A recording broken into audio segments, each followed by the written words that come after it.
Opening credits. One Bet. A Second Chance New Adult Romance. By Summer Cooper. Auto-narrated, using Google technology. Chapter 1. Avery. Maybe it was the fall air. It always smelled of pumpkin spice and campus bonfires. Or perhaps it was the homecoming week celebrations. I wasn't sure, but something about this time of year, even a decade ago when I was the one attending Gloucester University, sucked. Now that I was Professor Avery Stroh at the same university, I had to pretend to enjoy the festivities. I had to act as if I was proud of the returning alumni.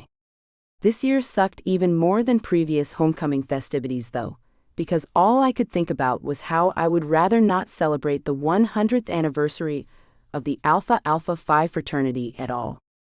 I would rather forget it altogether.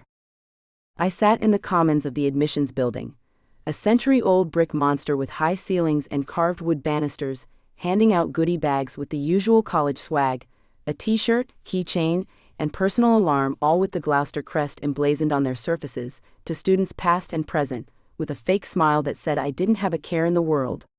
That smile hid the hurricane inside of me, that college senior torn apart, lied to, hell-bent on taking the alphas down. And I tried. I still had a copy of my infamous revenge article, framed at home. Back then, I'd been the girl voted most likely to cut someone, not that I would have. But girls who wore thick lines of black eyeliner to match their fishnet stockings, combat boots and corset tops, with more tattoos and piercings than appendages to put them on, always tended to get the bad rap, and that was me. Although my clothes back then weren't an expression of who I was, just an expression of what I could afford and make work. Now I dress like a teacher, jeans and sweaters, scarves and boots. I stopped dyeing my long brown hair, and either tied it back or left it straight, and I worked out Tuesday and Friday mornings. I wasn't scary. I wasn't beautiful. I was boring, and it worked for me. Until now. Hi, Avery. Oh God, his voice hadn't changed. I looked up slowly, taking in every inch of him I could see above the table I sat behind. Because of his height, somewhere in the 6 feet 4 inches to 6 feet 5 inches range, I could see plenty, and it was still divine. Long legs, tapered waist, with rock-hard abs I could see under his tight white shirt. Honey-colored hair and denim blue eyes. Oh God, again. He was still amazing, and my 22-year-old heart banged like a drum inside my 32-year-old. Censored. Keaton. I tried to say it with a smile, but I probably looked as constipated as my clenched stomach made me feel. Censored. A bag toward him, and he grabbed it before I managed to punch it into his gut. Here you go. Enjoy your homecoming. To my credit, I didn't sound like I'd eaten gravel or that I'd spent the last decade working as a phone Censored. operator, which I hadn't, but sometimes sounded as if I had. And either one was as likely as the other, since he still reminded me of all those feelings he'd inspired before. Censored. Attraction, love. My practiced greeting should have been enough. It was for me anyway. I didn't need him to cover my hand with his, for me to remember his touch. I didn't need him to smile for me to recall the beauty of it, and I damn sure didn't need to breathe in the scent of his cologne for me to want to close my eyes and inhale him. But in that one shaky second, all those things happened. I joked away, because preserving my sanity and not making a scene in front of the people who controlled everything from my salary to my living quarters made more sense than whatever stupid thing my body and heart would have led me to do if I kept touching him. He curled his fingers around the bag and smiled at me. 10 years ago I would have swooned. Today, I was stronger and smarter. There would be no swooning, not until I was in the privacy of my own cottage, resentfully reliving every millisecond of this meeting at least. You look good. And he smiled, the bastard. But I had no Censored. to reciprocate the thought, or tell him something the world already knew. Thanks, so do you. That was what he did to me. He removed all the conscious thought and reasonably intelligent intentions from my brain with one smile. Maybe we could get together this week? Catch up on old times. Our old times consisted of 2 glorious weeks that I hadn't realized were glorious back then. a night on his dad's yacht, and my broken heart. No way was I getting together to catch up on anything. Sure. I wanted to tape my own mouth shut. Good. I'll find you. He always managed that particular feat back then, and I had no doubt he would know exactly where I would be when he wanted to see me. He flashed another smile, the heartbreaker that made my knees jelly and my heart a jackhammer, then turned and walked toward the door. Shamefully, I watched every move. This was a man who didn't just walk, he glided like he had a cloud under his feet propelling him forward. It was either a trick of lighting, or a figment of my imagination. I never even now knew which. I spent the rest of the afternoon handing out bags, and penciling in names before my shift at the table was over. Not that I remembered much of it. I'd been too busy trying and failing not to think of Keaton for that to work. There was so much to remember, so many things about him that I might have forgotten if not for my broken heart.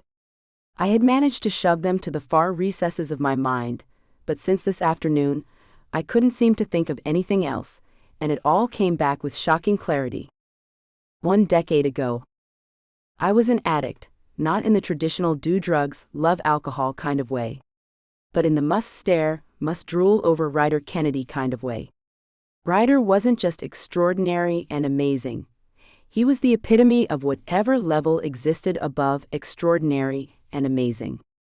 He had the hair, the eyes, the swagger of a man who already knew his place in the world, and was out to claim it and anything that stood in his way. Didn't hurt that he was a football star and leader of the Alpha Alpha Phi fraternity. He also had a reputation for dating Sigmas, the most elite sorority on campus, a sorority that took one look at me freshman year and passed. Hard. It made more than one girl try her hand at rushing the Sigmas. I was no exception. I didn't give two shits about being a Sigma except for the fact that eventually Ryder would work his way around to dating me.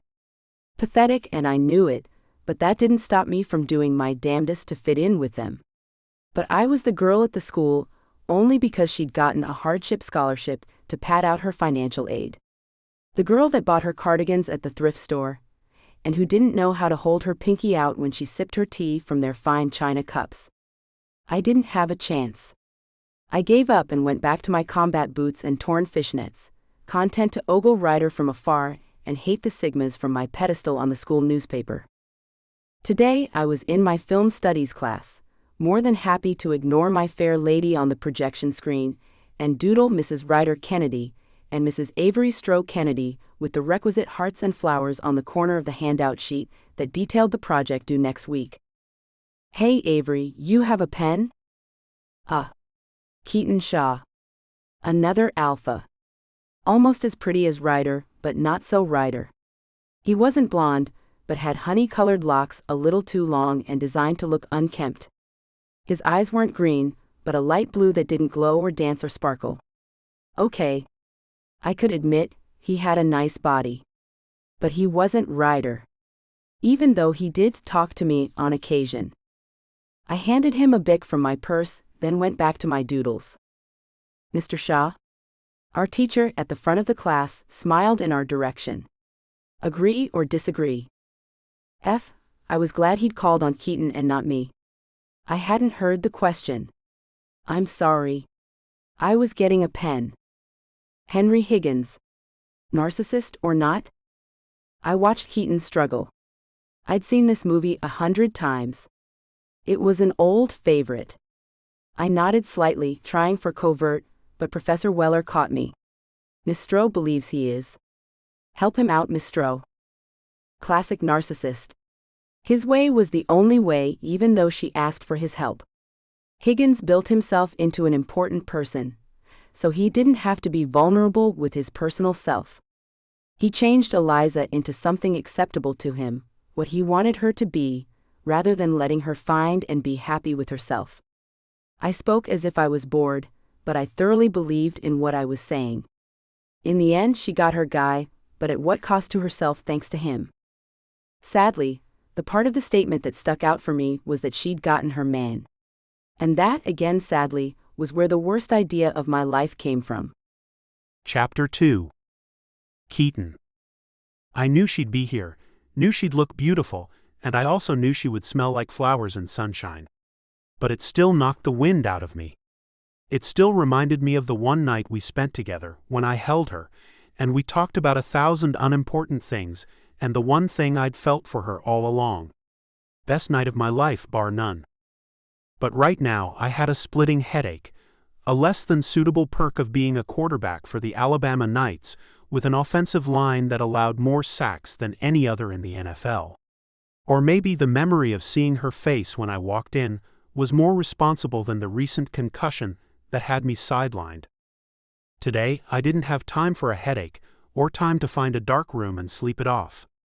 I had parties to attend, glory days to celebrate with Finn, Jameson, maybe even Ryder, although I wanted to see him less than the others, way less.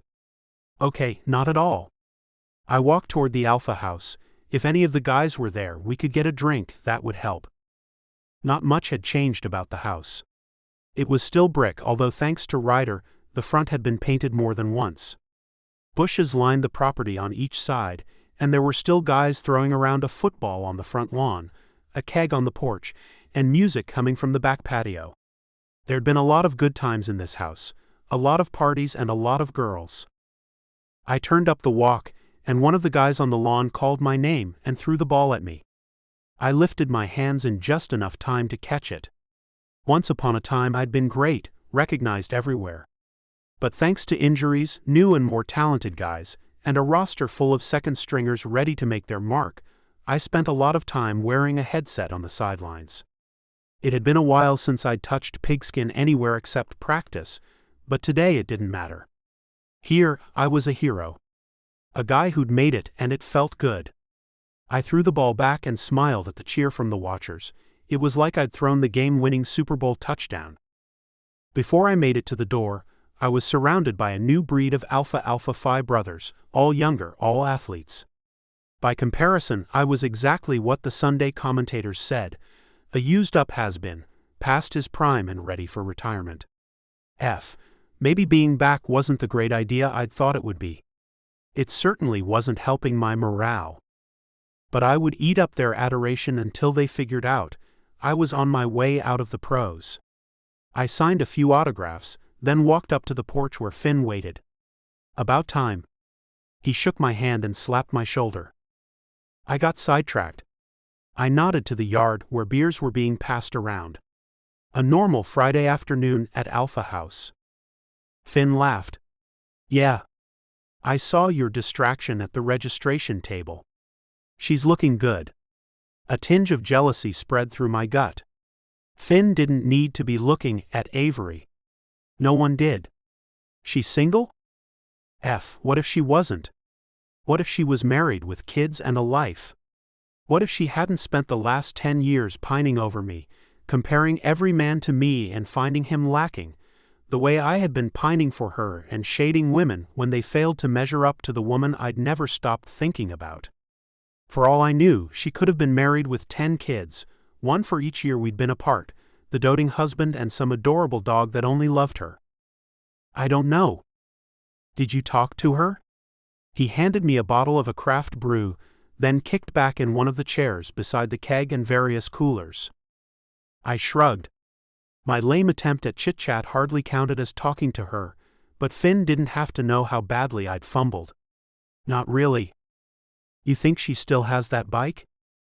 The Harley, we'd taken a few rides on it back when she didn't hate me, back when she'd been free-spirited and happy. Before Ryder destroyed all of that, and she tried to destroy us in return. Before I could answer, a couple of other guys from our days at Gloucester walked out of the house. There were more man hugs and welcome backs, but my heart wasn't in it. I was busy remembering the girl with the motorcycle and combat boots. 1 decade ago. The proposition was intriguing. And it would save my ass. But Avery Stroh didn't understand all that she would have to do, or what she would go through if Ryder got a hold of her. None of them did. They all saw him as some kind of god, but in truth he was just an a-hole. He had always been one of those silver spoon boys with no moral compass, and no sense of the damage he left in his wake. Finn and I sat in lawn chairs on one side of the cooler, while Jameson and Ryder sat on the other, and 5 or 6 pledges in diapers painted the front of the house. 4th time this month, we'd had to cover the word a-hole someone had painted onto the brick. Someone being one of Ryder's scorned women, not that we ever knew which one. There were too many suspects, and not enough interest in finding which one it was, since the hardware store was never going to run out of cover-up, and we were never going to run out of pledges to do the job. Finn chuckled. You could have gotten them bigger paintbrushes. Right now, they'd covered the A, the H, and part of the E because Ryder had supplied them with half-inch brushes. This was going to take forever. Someone was going to have to make a beer run if they didn't hurry up. I would have laughed along because it was expected, but I was too busy thinking about Avery, more fantasizing about her, about smelling her perfume on my pillow, seeing her black hair fanned out beneath her as I lowered my head and... Finn nudged my shoulder as a sleek black motorcycle rolled up at the edge of the lawn. Who is that? I knew her right away, torn black jeans, battered black leather jacket, boots that laced up from ankle to calf with a square heel and a steel toe. Normally, I preferred the typical co-ed with the ponytails and Lululemon leggings. But something about Avery Stroh made my censored harder than it had been in a while. And she hadn't even touched me yet. Avery shut off the bike and removed her helmet, shaking her hair out while simultaneously using her foot to put down the kickstand. It was a lot of bike for a woman so small, but she handled it like she'd been born on it. I stood and walked toward her. When she'd asked for my assistance in exchange for homework help, she'd been honest. More honest than anyone I'd ever met, especially considering the subject matter and her ultimate goal. She nodded to the house. You guys paint a lot. Yeah. She had the smoothest voice of anyone I knew. I cleared my throat and stared. Up close, she was more than beautiful. Clear gray eyes, not boring gray, more like storm clouds rolling in, and her hair was bored straight and hung to the middle of her back in a color so deep and dark it looked like satin. I shook my head. This was no time to be censored after a woman who wanted one of my very best friends. So I thought about your idea. Are you sure this is what you want? She looked over my shoulder, and I didn't have to guess at who. She bit her lip and smiled. Yeah. I'm sure. I knew I should say no. I knew this was the worst idea in the history of ideas. Okay. And so it started, the beginning of the most beautiful and the most devastating relationship of my life. Chapter 3. Avery. Home sweet home, no more classes or students, no more meetings with the department head. Just me, a glass of wine and a bubble bath in my little faculty cottage. 3 rooms and a bathroom with a clawfoot tub, enough for me. I twisted the nozzle marked hot, then added some Tahitian dream bubbles into the pooling water, and stripped out of my skirt and sweater just as the doorbell rang. Shit. Shit. Shit. I ran down a list of suspects. Mom was in Atlanta and she wouldn't dare, nor could she afford to spring a surprise trip north. Dad was, well, I didn't know, but Maine was as unlikely as anywhere else in the world since he'd left 25 years ago and hadn't been back since. My one friend, Alex Rhodes, wasn't due in town until tomorrow. That left either a prank knock or the religious spreaders of the good news. But damn, I had to answer. I pulled a towel around me, tucked the tab in over my heart, and walked across the living room to the door. Before I opened it, I checked the peephole and my heart stumbled. It might have even fallen into my stomach. Keaton Shaw, what the hell was he doing at my door? I'm busy. And wearing a towel, and definitely not in the mood for a walk down any memory lane that involved him. As such, an act of God wouldn't be enough to convince me to open the damn door. Avery. The way he said my name, soft and low, still gave me goosebumps, still made me want to purr. Okay, so an act of God wouldn't do it, but his voice did. I yanked the door open a few inches. Enough to poke my head out without giving him a view of my towel. Why are you here? Blunt, harsh, and to the point. Maybe there was some of the old me left, after all. He chuckled. There she is, the girl I met in film studies class. That's the girl I haven't stopped thinking about in 10 years. He pulled a pen out of his back pocket, a blue Bic he could have bought anywhere, but a little part of me hoped he hadn't just stopped at the campus store on the way over. You know what this is? He leaned his head against the doorframe, and because of my unwillingness to open the door, we were nose to nose. I could see every fleck of dark blue in his light blue eyes. It's your pen. I kept it all these years. Though by the smell of him, this conversation was inspired by a few too many Bud Lights, his smile melted my, well, everything. Keaton, go home. You're drunk. My home is lonely. He sighed and moved back and leaned his head against the doorframe. Are you married, Avery? No. There was no point in asking him if he was. If the great Keaton Shaw dared tie the knot, 100 different tabloids would have been on hand to report on the bride's designer dress, the exotic locale, the way the sun made the day brighter and the groom couldn't keep his eyes or his hands off the bride. They certainly played show and tell, with the harem of women he dated. But I have a boyfriend. No, I didn't. Not even a prospect. Oh. He pushed to stand almost straight, stumbled, and I flung the door open to step out and hold him up. He wrapped both arms around my waist and pulled me into his censored, suddenly quite able to stand strong and sturdy. You have a boyfriend? He puffed out his lower lip as if pouting. Damn it. I pulled away, now holding onto my towel. We were standing on my front porch on a street populated by faculty. The last thing I needed was to be seen groping the alumni hero. You should go. He looked around me, to the inside of my cottage. Is he here? Can I meet him? Shit. No. He isn't here, he'll be in town tomorrow. Alex would go along with my ruse if I asked him, and I would because no way could I be the pathetic one. Plus, it was only for a week, at least I hoped so. We should get drinks. I'd love to meet him. He had a twinkle in his eye, and my stomach leapt. Some things never changed, and apparently my reaction to his pretty face was one of those things. I think you've had enough to drink. He reached to tuck a piece of hair behind my ear, and I shivered at the unexpected familiarity of his touch. I remember when it was you who had too much to drink, and I took care of you. Yeah. I remembered that too. Vaguely. 1 decade ago. The bar wasn't crowded, but it smelled like old beer, a mixture of perfume and body odor, blended in with the stench of smoke. I sat at the scarred wood counter and sipped a beer. Not because I liked it, but because to sit at the bar, I'd had to order something, and draft beer was about all I could afford. Keaton was late, but of course he was. Sundays were for watching football with the guys.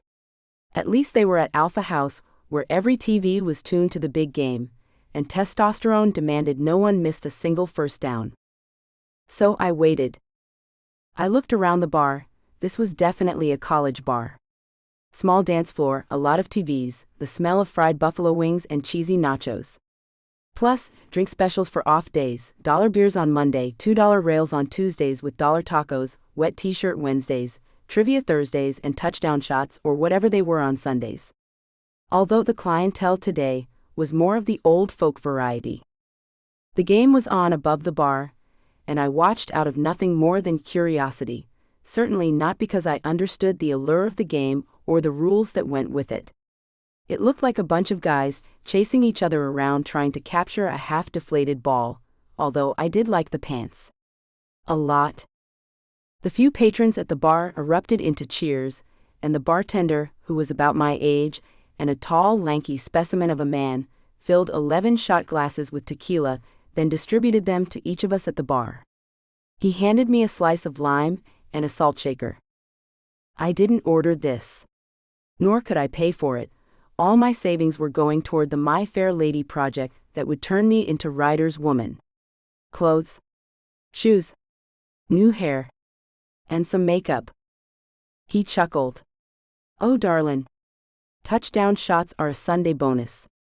He grinned. Enjoy? He held up his own glass and waited for me to clink mine against the rim. I chuckled.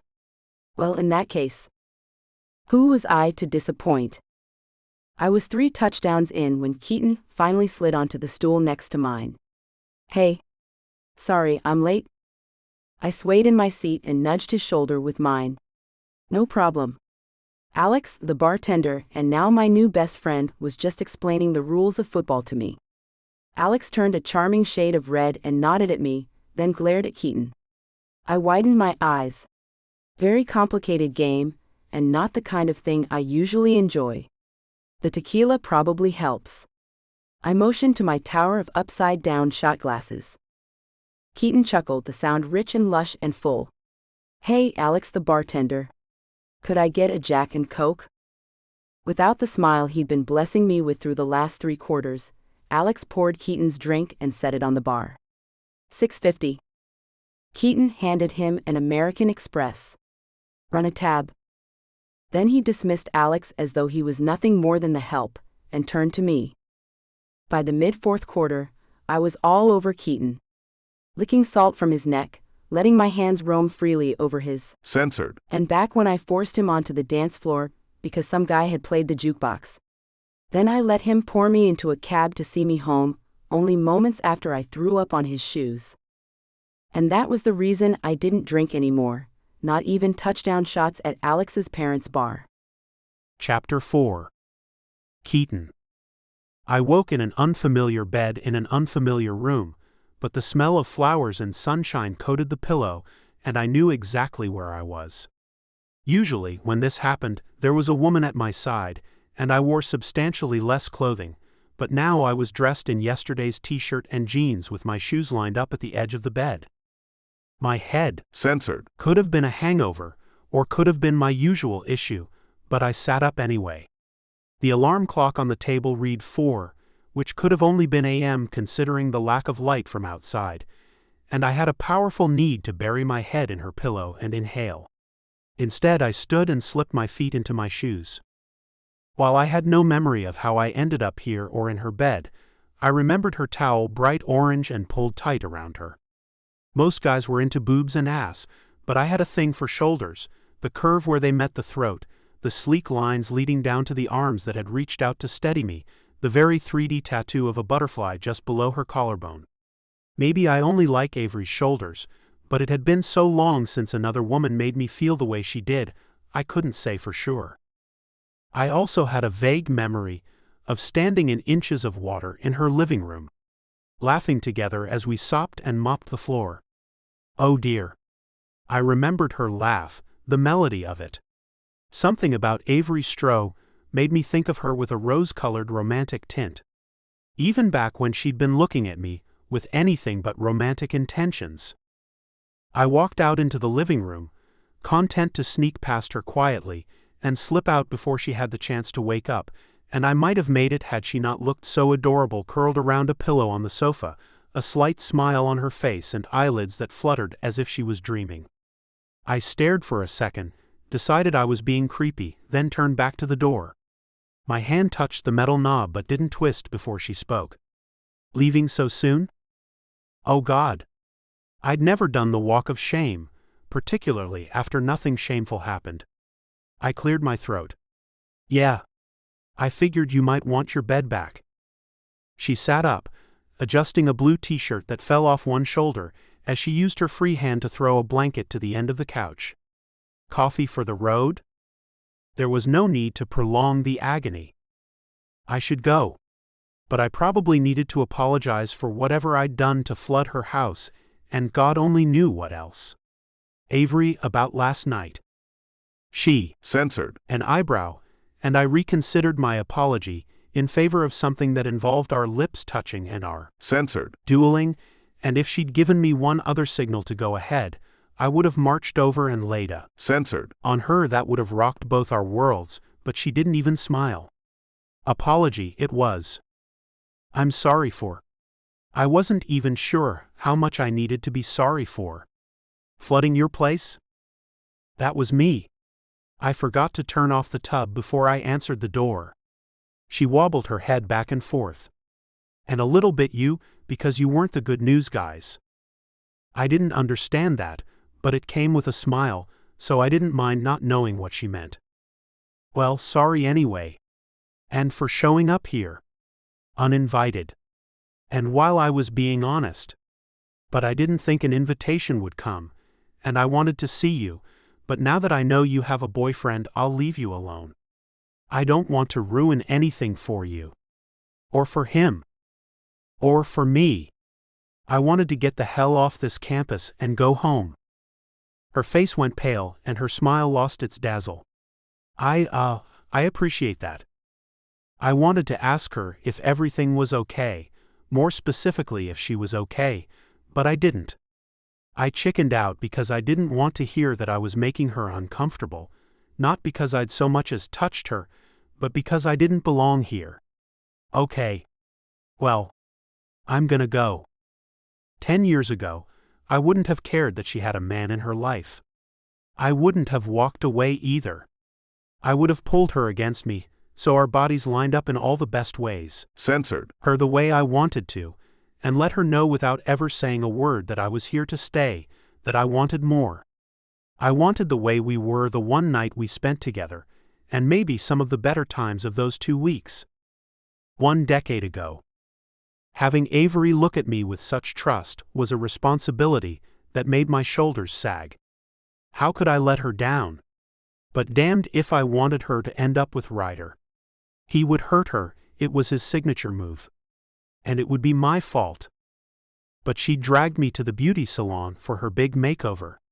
First, they'd given her some makeup to cover up her tattoos because no Sigma would ever desecrate her body with ink, and Ryder only dated Sigmas. But I was man enough to admit that seeing all those luscious lines and body art on Avery made my Censored. hard. But since she'd licked that salt off my neck at Hilly's, everything about her made my Censored. stand in hope of a more intimate inspection of her tats.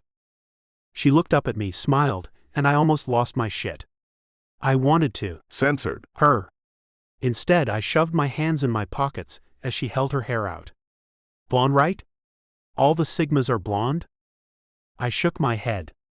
Lacey is a brunette. Kinney is a redhead. You don't have to be a blonde, maybe you can just tone this down a little bit. She chuckled. I don't want to use a chunk of my savings on toning it down. I want to be bold and shocking. I want to be platinum.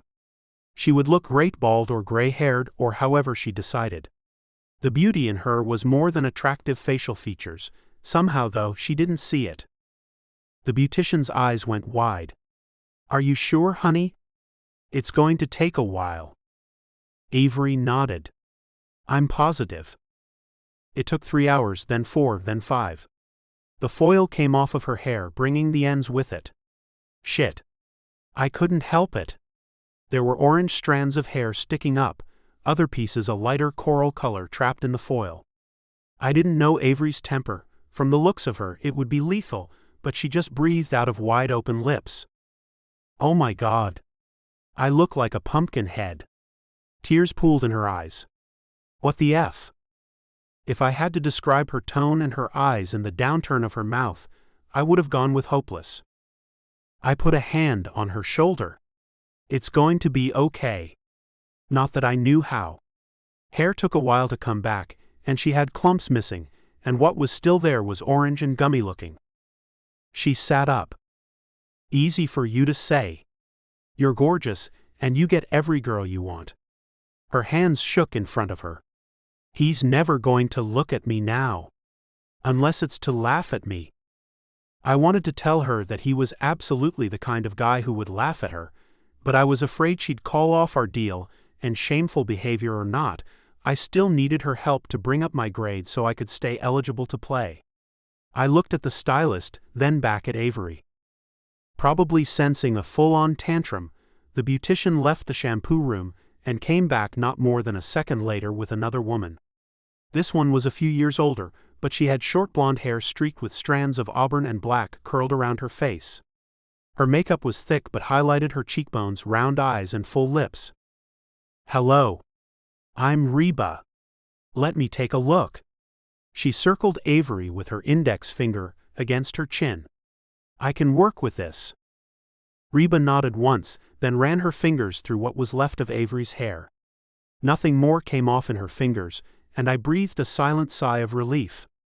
The last thing Avery needed was to see more of her hair come out, but before I could offer any reassurances, Reba spoke again. "You have a beautiful face, and you've been hiding it. I said that to Micah when you walked in, didn't I?" If she had, Micah was too stunned to do more than a nod. "I think a nice pixie cut, something like Michelle Williams favors.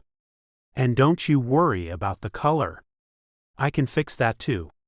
You will be rocking platinum in half an hour." I didn't buy it, but more Avery didn't buy it. Unless tears streaming down her cheeks and a runny nose meant she was believing in the power of this woman to work some sort of miracle, I knelt in front of her. "What do you want to do?" "I want my hair back." I glared at the beautician, then smiled at Avery. "You know, I'm kind of glad this happened. Now I can see your face, every adorable freckle, the intensity of your eyes."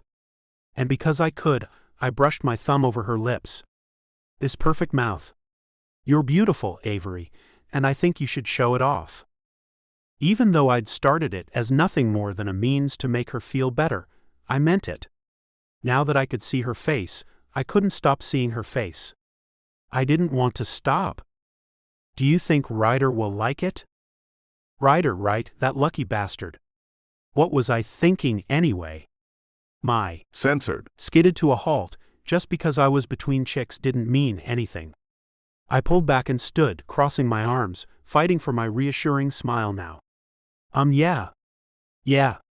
He's gonna love it." She sniffed again, but looked over her shoulder at Reba. "Okay. Go ahead."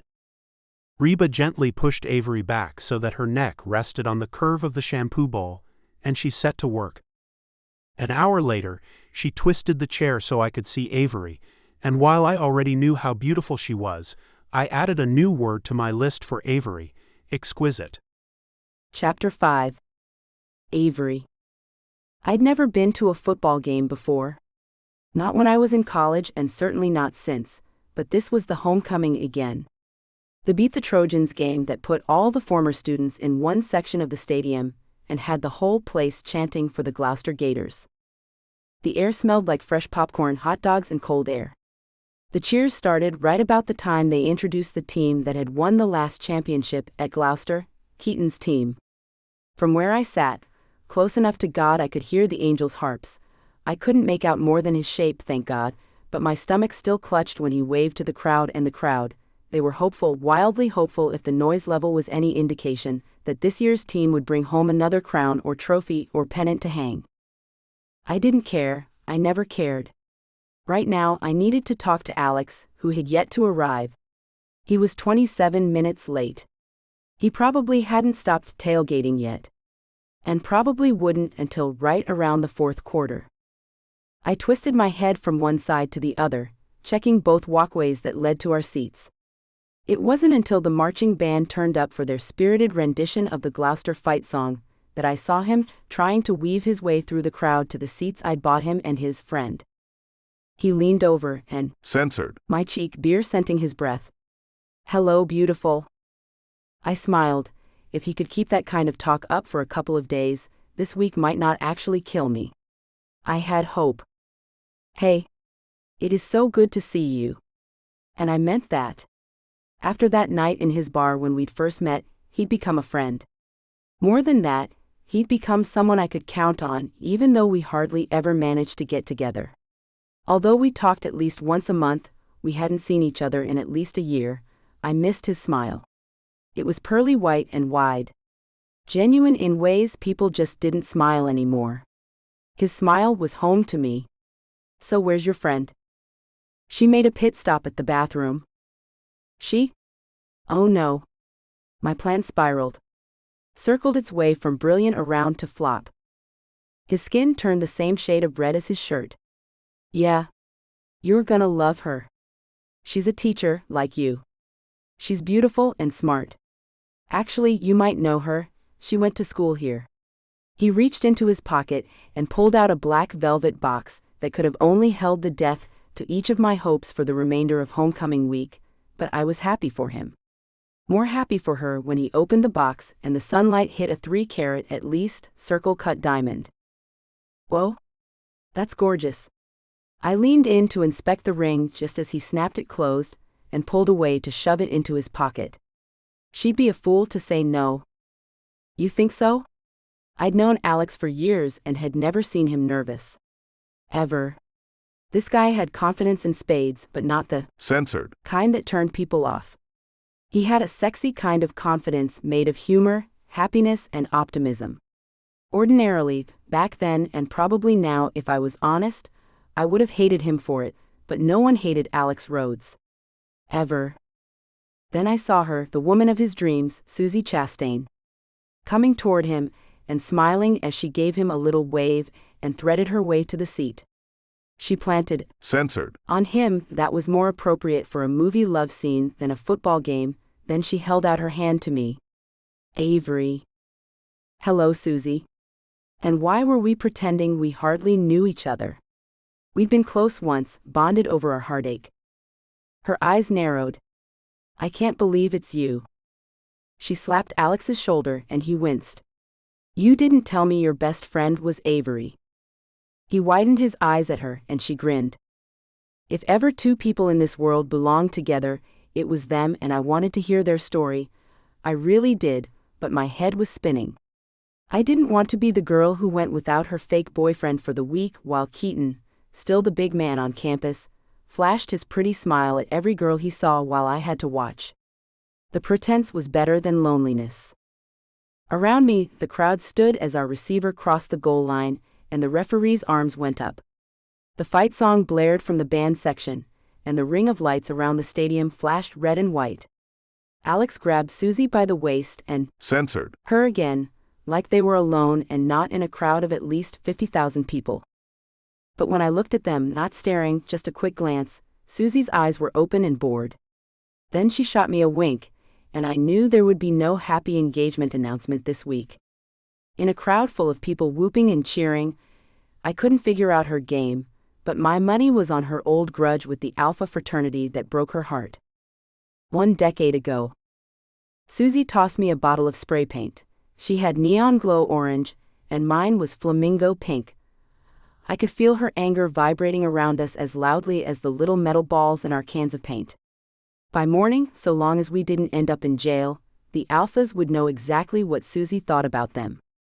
Although I wouldn't have minded knowing why I was risking my scholarship, bail money I didn't have, a date I desperately wanted to get and wouldn't if I was caught, not to mention a coating of bright pink blowback for a bunch of guys who wouldn't give a shit anyway if we painted the story of the frat's whole sordid past on their house. Susie hunched behind the bushes and peeked out like she'd taken 007 classes this semester instead of art appreciation. She held out her arm to keep me from moving around her where we could be seen. There's still a light on. It was almost 4 a.m., and I had an 8 o'clock class. I swatted away hair I didn't have anymore, and tried to straighten my cramping legs. Why are we doing this again? She looked at me over her shoulder, and even in the dark of night, I could see the fury in her big brown eyes. Her voice sharpened. Those freaking Alphas are going to pay. Not that I didn't think they weren't mostly a bunch of self-important a-holes, but clarification never hurt either. What happened? I went out with one of them. Names, I wanted names, mostly out of curiosity. And the son of a cow video recorded the whole thing. As I was leaving, walking out of the Alpha house, they had it playing on the TVs in their house, and they were all laughing like I was some kind of joke. I wanted to be a good friend, sympathetic at least, but my mind was spinning with images of Ryder. What if it was him? Or Keaton? What did you do?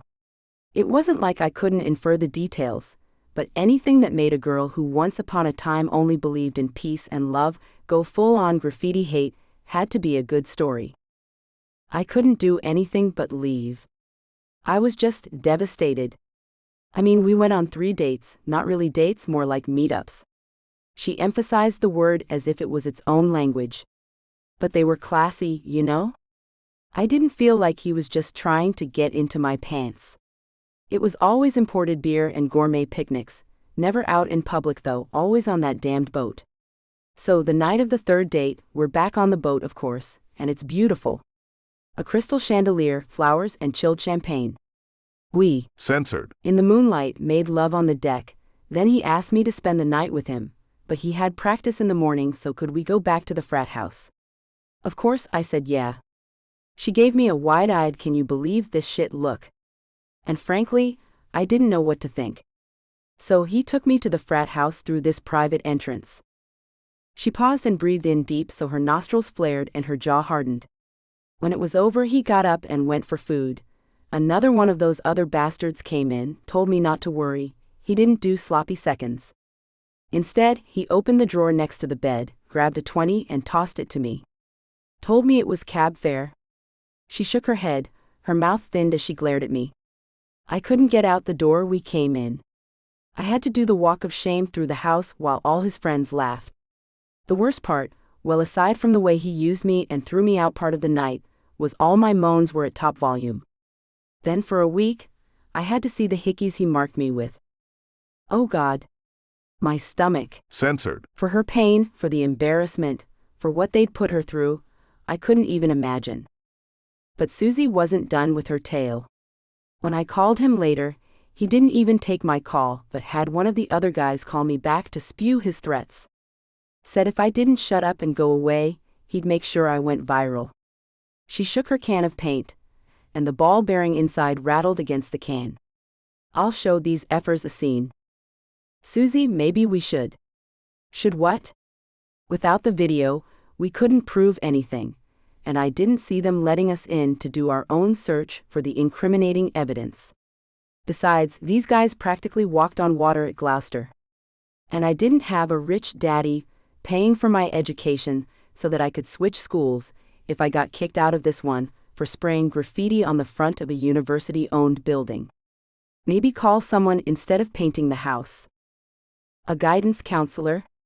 The dean? She took it as a fear for her, rather than my selfish wish to stay in school. I'm not afraid of him. She, Censored. an eyebrow and pursed her lips. Just because he has a big, Censored. doesn't mean he knows what to do with it, know what I mean? She turned back to watch the house. And for clarity, no, I didn't know what she meant. I hadn't done more than a little making out. Girls who looked like me didn't get a lot of dates that ended with more than a wave and a fake promise to call. But with Keaton's help, that would all change, and I was going to end up with Ryder. Chapter 6. Keaton. Some things never change. Hilly's was one of those things. Same polished wood bar, scarred wood floors, stained wood walls, a tinderbox of memories. I taught Avery to dance here, or maybe she taught me. Her way had been more fun, anyway. If I closed my eyes, sometimes I could still feel her against me. Still smell her shampoo, still hear her soft breaths. Even after all these years. I motioned to the bartender for another beer, and tried not to think of Avery. But the creak of the arched door, old wood, older hinges, announced new arrivals, and I caught her reflection in the mirror behind the bar. The adult version of her, long light brown hair, a conservative dress that hid the delectable tattoos I'd once upon a time traced with my finger, then my Censored. downplayed sexuality that even her buttoned collars couldn't hide. It still affected me like I hadn't quite escaped puberty. I wanted her. Probably would never stop wanting her. And damned if I could sit at the bar with my back to her when she was so close. I spun on my bar stool, frosty mug in one hand, back against the brass rail that lined the counter. Oh yeah. I was still the Keaton Shaw, laid back, friendly, confident. Right up to the second she glanced up and our eyes met, and a thrill of electricity short-circuited my brain. I tried to wave with the hand holding the mug, because apparently confident and laid-back Keaton knew nothing about how liquids worked when their container tipped sideways. Stupid Keaton knew it now as beer poured from mug to lap. Back in the day I'd been smooth, cool, a guy with moves. Now I had autumn ale soaking through from denim to underwear. But I also had Avery just a few measly feet away, biting her lip to keep from laughing, failing, and a giggle bubbled out of her as she made her way toward me. She crossed her arms. I might not be the league MVP, so if this is a new way to consume beer, well done, but maybe you should consider rubber pants until you get the hang of it. I could have said my censored, was thirsty, but I smiled because the only thing I wanted to say was how good she looked, how much I wanted to sit at a quiet table with her and catch up. I was dying to tell her that the 2 weeks I spent with her were the best I'd ever had, and more than anything, I wanted to apologize to make things right between us. Instead, I sat there smiling like a fool as another guy walked up, touched her on the shoulder and said, "Susie got us a table. I'll get the drinks, what do you want?" She glanced at him, then back at me, and waves of red rolled up her neck to her cheeks, and I wondered if she was remembering the night she'd licked salt for her tequila shots off my neck, because I sure as hell was remembering. She cleared her throat and smiled softly. "Just a diet soda with lime." He nodded and walked behind the bar as if he owned the place, and I remembered him, Alex something. Our bartender from college, his parents did actually own the place. Then it dawned on me, Alex was the boyfriend. I hated him, the lucky bastard. I could have been that guy, if only I'd figured out a way to make her forgive me for making that freaking bet. 1 decade ago. Ryder tossed his game controller on the couch. I'd kicked his ass for about the 10th time this morning, and gloating had lost most of its magic appeal. But I still took the money he bet me, on each round of the game. I shrugged and stood. You can't play GTA or Madden, and nobody is calling your ass for duty, maybe you should stick with ballet. Little known fact, but ballet helped with coordination and muscle strengthening, endurance and balance. None of which Ryder would ever be praised for, but he protected me on the line and gave me time in the pocket, and if ballet helped him do that, I'd suit up in my own leotard and plié right alongside him. But he hated that I knew about his dance class, so of course I used it to my advantage. He wanted to go pro, more than he was worried about what anyone thought except me. It didn't make him less of an a-hole though, and I didn't mind teasing him about it. I bet you look hot in a tutu. Yeah, well, your girl likes it when I take it off. His eyes narrowed, but I couldn't resist, much the same as he couldn't resist being an a-hole. The joke was on him. I didn't have a girl, not a steady one. Look at it this way. You and your dates can share clothes. He nodded, almost smiling, but with Ryder that kind of facial flex meant something sinister was on its way. At least my dates can go out in the sun without bursting into flames. So, he knew about my time with Avery. You lose a bet or something? Actually, since I'd been hanging out with Avery, luck had been on my side. I'd been kicking ass at practice, couldn't throw an interception or an incomplete pass, but I kept it to myself. You don't like her? Like her? No. Am I scared she's going to turn you into a toad if this all goes south? Yeah. He laughed. Swear to God. If I see a single wart sprouting on you, I'm calling for an exorcism, no questions asked. I got your back, buddy. What he had was a bunch of mixed-up ideas about vampires, witches and Satanists. Apparently, he couldn't decide which classification fit her, and I didn't care to correct him. Yeah. Thanks. Why are you wasting time with her anyway? I mean, first you had Beth Cooper, then that hot little peace and love hippie wanting a piece of your action. Now you're dating the dark side. He kicked his feet up on the coffee table and crossed his ankles. This was the most interest I'd ever seen Ryder take in a person whose panties he wasn't trying to get into. But something about him said he wasn't as disinterested as he seemed to want me to think. We're working on a project together. Not like I could tell him more than that without betraying Avery, and I was curious to see how this all played out. Talk to the teacher. You can probably get out of it. Ryder used his status as an All-American football player to get out of anything he didn't want to do, mostly homework. Nah. I'm good. I hadn't expected to enjoy being with Avery as much as I did. But now, thinking about her made me smile. He stared at me, and I looked away. You want her? He censored an eyebrow like he'd made some big revelation. Dude, there are about 1,000 girls at this school who'll be happy to polish your trophy without you having to get a tetanus shot, and see a priest after. Molly Orman. Shala Hughes. He ticked off about 5 more names on his fingers before he narrowed his eyes. Sigmas. Omegas. Kappas. You're Keaton Shaw, a legend, a phenom. Panties melt when you walk into a room. You don't need Vampira when there's an entire sack of sorority girls ready to scream your name into their pillows. And there it was. He'd made the point I'd been ignoring. I wanted Avery. She wants to be a Sigma. And I want a bigger. Censored. He looked down. Of course, I already have to tie it down to keep it from peeking out over my jeans, so bigger might be overkill. I rolled my eyes at his preoccupation with size. He had the biggest truck, the biggest room in the house, the biggest bank account, and he made sure everyone knew it. Censored. Size was just another on his list. He laughed and took a beer from the bucket next to the sofa. After he handed me one, he popped his open and took a long swig before he spoke again. There's no way she'll ever be a Sigma. Even if you can, and I doubt it, make her half-ass presentable, she doesn't have the money or status. As I stared at my beer, rather than strangle him like I wanted to, he chuckled. I mean, I'd probably do her, so long as she doesn't bring out her spellbook or try to soak me in her cauldron. He wiggled his eyebrows.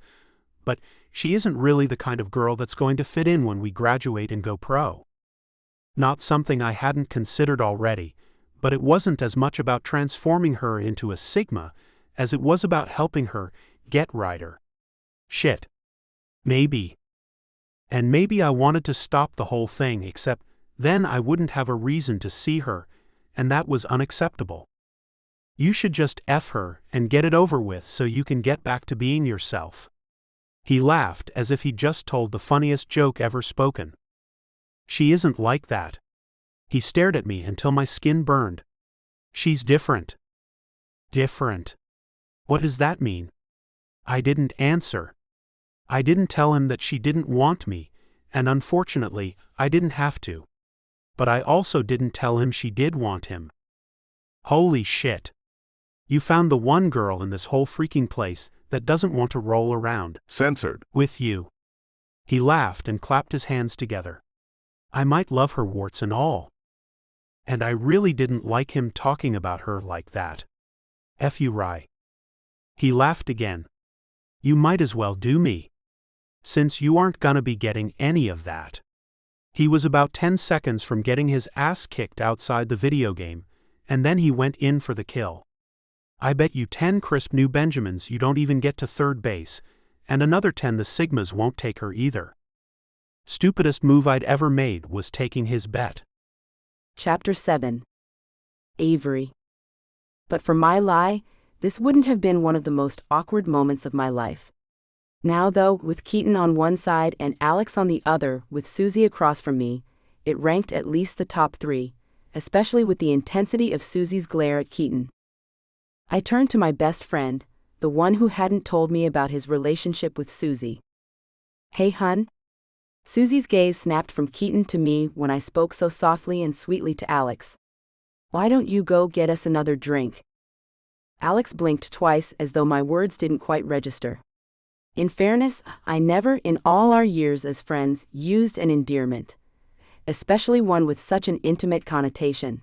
Come to think of it, I couldn't remember a time with anyone else either. Sure. He stood and held his hand out to Susie. Come along. She slipped her palm over his and laced their fingers together, then she Censored. An eyebrow at me. A challenge? A dare? A warning? I didn't really care since my interest in Alex was purely fictional. Still, it would have been nice if he'd given me a bit of warning so I could have explained my need to him, and he could have rebuffed me in enough time. I could have hired a date so I didn't look so laughable now.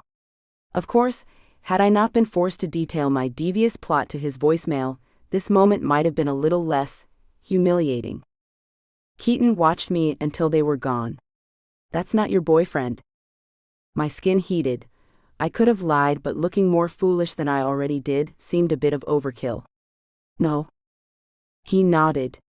I don't have one either. Okay, I'd been busted for lying.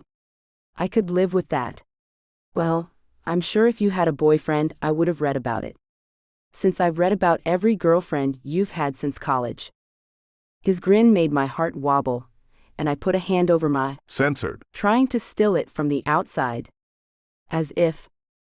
You read about me? Heat flashed through me. There wasn't much I could do to save myself now. In for a penny. Yeah. I read about your 67% passer rating, 16 interceptions and 41 sacks last year. I assume that's why you're here and not there. He took the barb and shrugged while using his thumbnail to scrape the label from his beer bottle. I'm on the concussion list. He didn't look up. I think they're going to release me. Oh shit. I covered his hand with mine. I'm sorry. I know how much football means to you. He smiled, still gazing at his beer bottle. I could tell you something horrible about me, so you can poke fun. That might help. He said with a humble chuckle. I got kicked out of a Bon Jovi concert, I said quickly, bluntly, and with a little shame. He chuckled. Is the part that bothers you that you got kicked out, or that you went to see Bon Jovi in the first place? See? You feel better already, don't you? I liked his smile, loved his laugh actually, sat in the bar picturing myself curling up against him. I do. Thank you. He laid his hand over mine and stroked my fingers with his thumb. You have that magical effect. I wanted him to keep touching me, but for the life of me, I couldn't think of how to make that happen. Me and football. Well, I guess it's just you now. His life hadn't been all peaches and ice cream before college. His mom suffered from some sort of mental illness. His dad was a workaholic and his brother died in Afghanistan. Football was Keaton's escape. It is what it is. But it wasn't. The hurt and fear in his eyes spoke louder than his lie. I'd watched every game he played, even paid extra for the sports pack so I wouldn't miss a single interview, although he sounded better in person than through my television. More than anything in my life that I'd ever wanted, I wanted to wipe that frown off his face. I still remember you trying to teach me to throw a football. I was so bad at it. Finally, he looked up and the smile was back. Not so bad. What I remembered most was the way his body pressed into mine as he stood behind me, the way his arms came around me, and his hand laid over the top of mine as he lined my fingers with the laces. That was the moment things changed for me. 1 decade ago. I didn't walk past the Alpha house very often. It wasn't on my way home or way to class, but today, I wanted to see if they'd managed to paint over Susie's handiwork yet. She'd gotten creative last night, and she and her crew had drawn various sized penises on the brick. And this time, she'd expanded her portfolio to include the side of the house.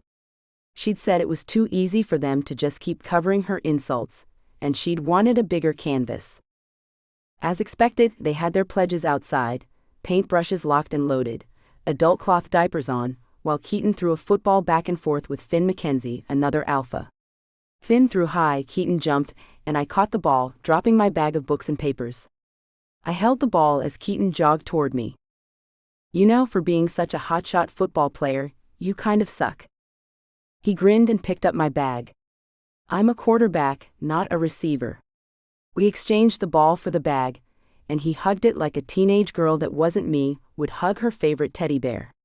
For a second, just the one, I stared at the way he cradled the ball, and a little ball of jealousy hardened in my stomach. I wanted to be that football. You want to play? I don't think so. I'm more of a baseball kind of girl. I hadn't walked by to end up embarrassing myself. These guys were going to be pros someday, and my skills hadn't been tested since I'd forced the county to let me play peewee football in grade school. Come on. He relieved me of my bag again, then handed me the ball. Go on. I'll help you throw it to Finn, and you'll see how easy it is. Part of the reason I dressed the way I did was to discourage my inclusion in group activities, like playing catch with a football in the front yard of a fraternity house. Besides, if Ryder saw me being a pathetic non-athlete, what would he think? That thought lasted all of 1 second, right up to the moment Keaton moved behind me and slid his hands from my shoulders to my wrists. He lowered one to my side, then used it to angle our hips, so we were no longer facing Finn head-on. "You hold the ball like this."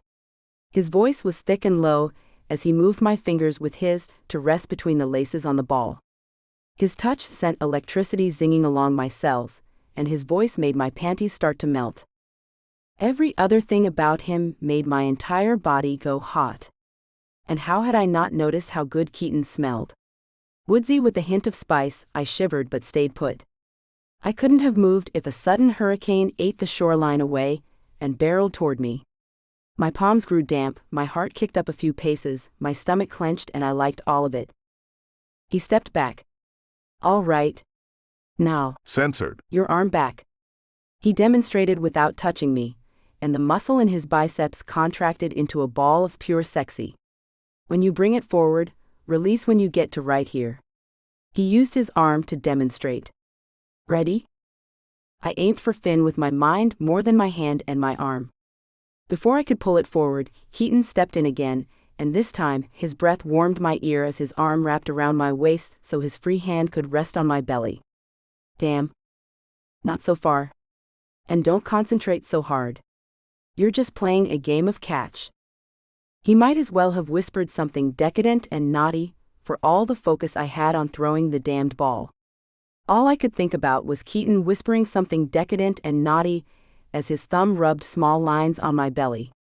His Censored. pressed against my back, his mouth curled next to my skin. "Hey. Are you two gonna make out or throw the ball?" Finn stood across the yard, hands on his hips. I did the only thing I could think to do. I took a step out of Keaton's grasp and let fly with a spiral. I might have already known how to throw a football that hit him square in the numbers. He caught the ball with sure hands and laughed. "She might be trying out for your job next year, Shaw." Keaton moved behind me again. "I think you hustled me." I never said I couldn't throw a ball. My voice cracked and my skin felt alive like it had its own wattage, and it was because of him. Shit, this wasn't supposed to be happening. I wasn't supposed to be attracted to Keaton. It was supposed to be Ryder that made my heart pitter-patter and my panties get wet. Ryder Kennedy, not Keaton Shaw, but damn, Keaton felt nice. I chuckled through my confusion. Fair warning. Just don't ever bet on pool with me. I turned and we were Censored. Censored. Censored. You'll go home broke and sad. And if his Censored. felt nice against my back, it was pure heaven against my. Censored. Holy shit, I wanted Keaton. Now. On the lawn, in the car, anywhere I could get him. I never get sad over money. That's because you have a lot of it. I didn't mean to say it. The last thing I wanted right then was to point out the differences between us, especially when I could see all the shades of blue in his eyes, but once again my mouth let me down. And now I wanted to get out of there before I said something else stupid, but I also wanted to stay right there with his arms around me and those big blue eyes pointed at mine. I should go. Okay. He stepped back and cleared his throat. I looked across the yard as the football came sailing at Keaton again. This time I blocked the blow and the ball sailed left. But he laughed and chased the ball, even his slight jog inspired fantasies of. Censored. Especially when he bent down to pick up the ball, then stood, turned toward me and grinned. "You want to come to protect me in the pocket too?"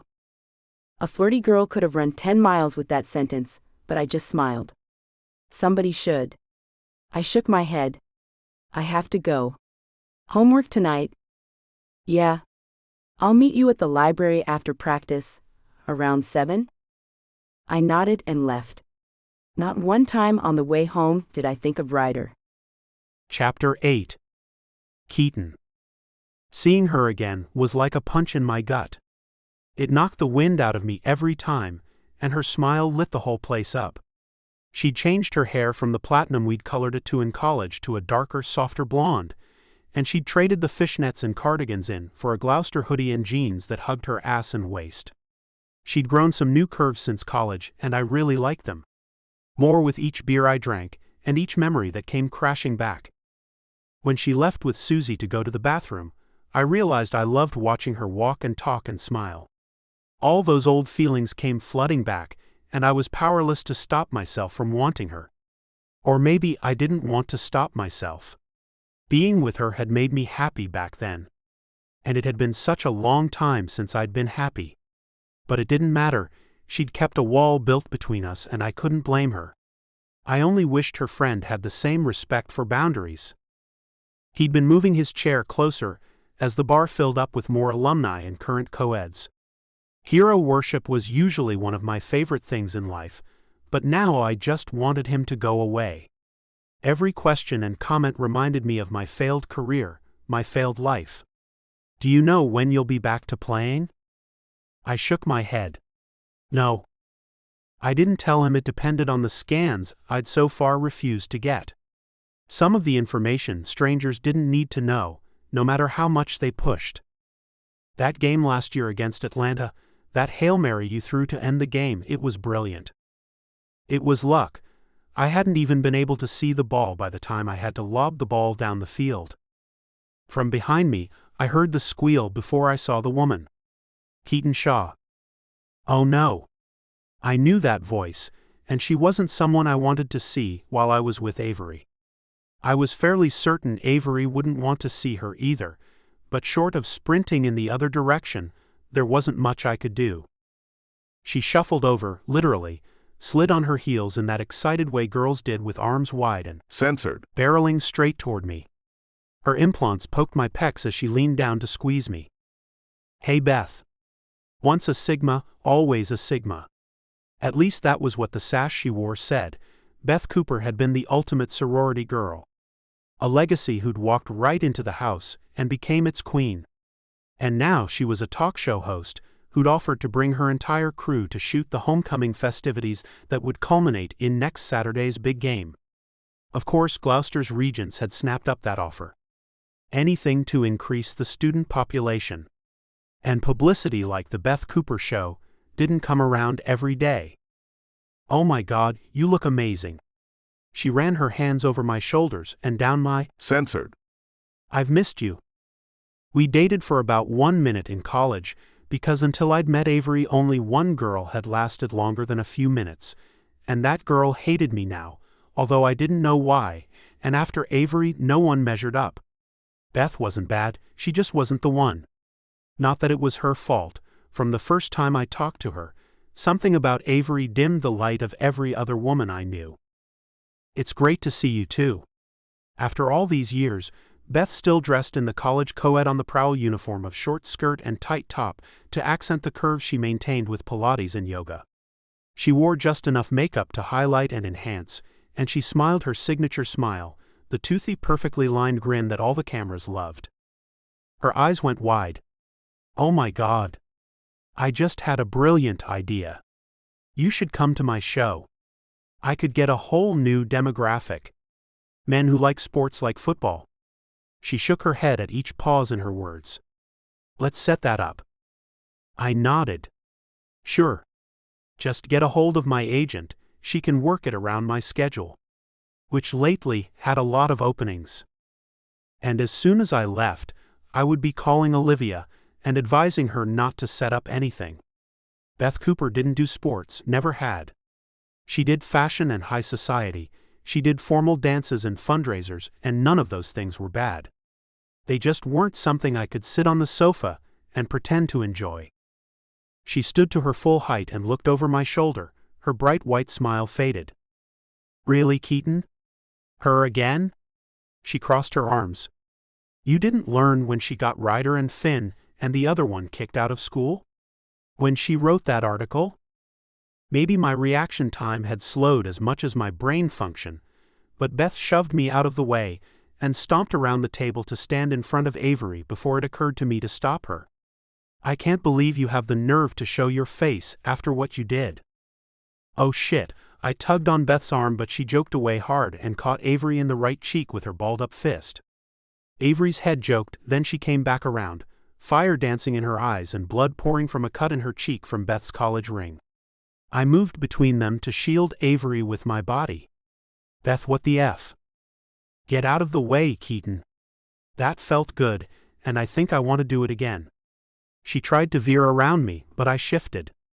I couldn't see Avery, but I could feel her anger. I also didn't know if she would battle it out with fists or not, but I didn't trust Beth not to go after Avery's job if Avery did happen to fight back. You're 32 freaking years old, Beth, and she can kick your ass. Walk away before you do something you regret. And then I remembered the real reason Beth and I didn't work out. 1 decade ago. My phone vibrated for the 10th time. Avery glanced from it to me, and I picked it up to shove it into my pocket. You can answer it. It's no big deal. And I meant it. Not important. She smiled and sat back, arms crossed, eyes narrowed. Yes, unimportant things call 10 times in an hour. I kind of forgot a date I'm supposed to be on. Why did I tell her? I hadn't planned to, but she short-circuited all my systems enough I couldn't control my mouth or much else. She closed her book, then reached for mine and flipped the cover closed. You should go. It's no big deal. Not to me, but I had a suspicion Beth Cooper felt quite differently. Had this date not been arranged last week when the Sigma girls had arranged a mixed bowling night and Beth put our names down, I wouldn't have forgotten it, or maybe it was Avery that made me forget. Well, not Avery exactly, but the fact I wanted to be with her more than I wanted to go bowling with the Sigmas. The phone vibrated again. You should definitely go. She shoved her books into her bag and stood before the ringing even stopped. I'll see you tomorrow. She pushed around the table and almost jogged to the door. By the time I gathered my stuff, shoved it into my backpack and caught up with her, she was already out the door and halfway down the sidewalk. Avery, wait. She sniffed and turned, but it was more like she flung her body in a half circle to stare at me. And oh no. She was crying. Avery, what's wrong? She shook her head and resumed walking. This time, she went in the other direction. I stepped in front of her. Tell me. She shook her head, then ran her fingers through her short hair, making it stand up on top. I would have described her as adorably disheveled and sad. I don't know, okay? I don't know. She swerved around me and started walking again. It's the stupidest thing, and I don't understand it. Something inside me broke when she sniffed again. Hey. It's okay. Whatever it is, you can tell me, we're friends, you can tell me anything. I just wanted her to be okay. Even if she said she hated me and never wanted to see me again. Well, that might have been a lie, but I wanted to be the kind of man who said it as truth, that had to count for something. We're not friends, Keaton. The only reason we're here is that you need better grades, and I wanted to go out with Ryder. Wanted to, past tense, my heart kicked up its pace. This time I took her hand and stopped walking, tugged when she kept going. I had no idea what I was doing. I only knew I wanted to do it more than anything in the world. When she turned to face me, I gave her fingers a squeeze. That's the reason we were in there. Not why we're out here. I moved closer, still holding onto her hand. You have a date. She swallowed hard as I lifted my free hand to her cheek to brush my thumb over her lips. I'd been dying to touch her since I first walked into the library and saw her smiling as she read some book she hid as soon as she saw me. I'd rather be with you. And just as I lowered my head to censored her, a car screeched to a stop beside us. Beth Cooper had impeccably bad timing. What the actual F are you doing with her when you're supposed to be on a date with me? Her shriek echoed off the building around us as she climbed out of her little red coupe and stomped to the sidewalk, bowling shoes flapping on the concrete with each step. I dropped my hands and stared at Beth as if I'd never seen her before, and honestly I hadn't, not this side of her anyway. Beth, we were studying. Of course, that didn't explain why I'd been about to censored Avery, and saying it like that was wrong on so many levels when I had certainly been about to censored her. She's trash, Keaton. The little charity case doesn't belong here, she belongs at a community college. I'd never heard such venom come out of another person's mouth, and maybe the surprise of it was why I didn't spring to Avery's defense, or maybe it was the fact I expected Avery to jump in and kill Beth, but instead she nodded next to me, smiled, and walked away. Shamefully, I didn't stop her or go after her. I just stood there like an a-hole and let her go. Chapter 9. Avery. 4 stitches on my face, didn't that just figure? Keaton was back in town one day, and all of a sudden, I had a facial laceration. He sat on a chair in the exam room as the doctor finished sewing me up. If you want to go, I'd been embarrassed before, a lot of times, but I'd never been kicked out of a bar for fighting, getting my ass kicked on accident, or ended up in an emergency room after a bar fight. He censored his head and stared with his mouth in a half frown, half smile, and I waited until the doctor walked out of the room before I could think of anything else to say.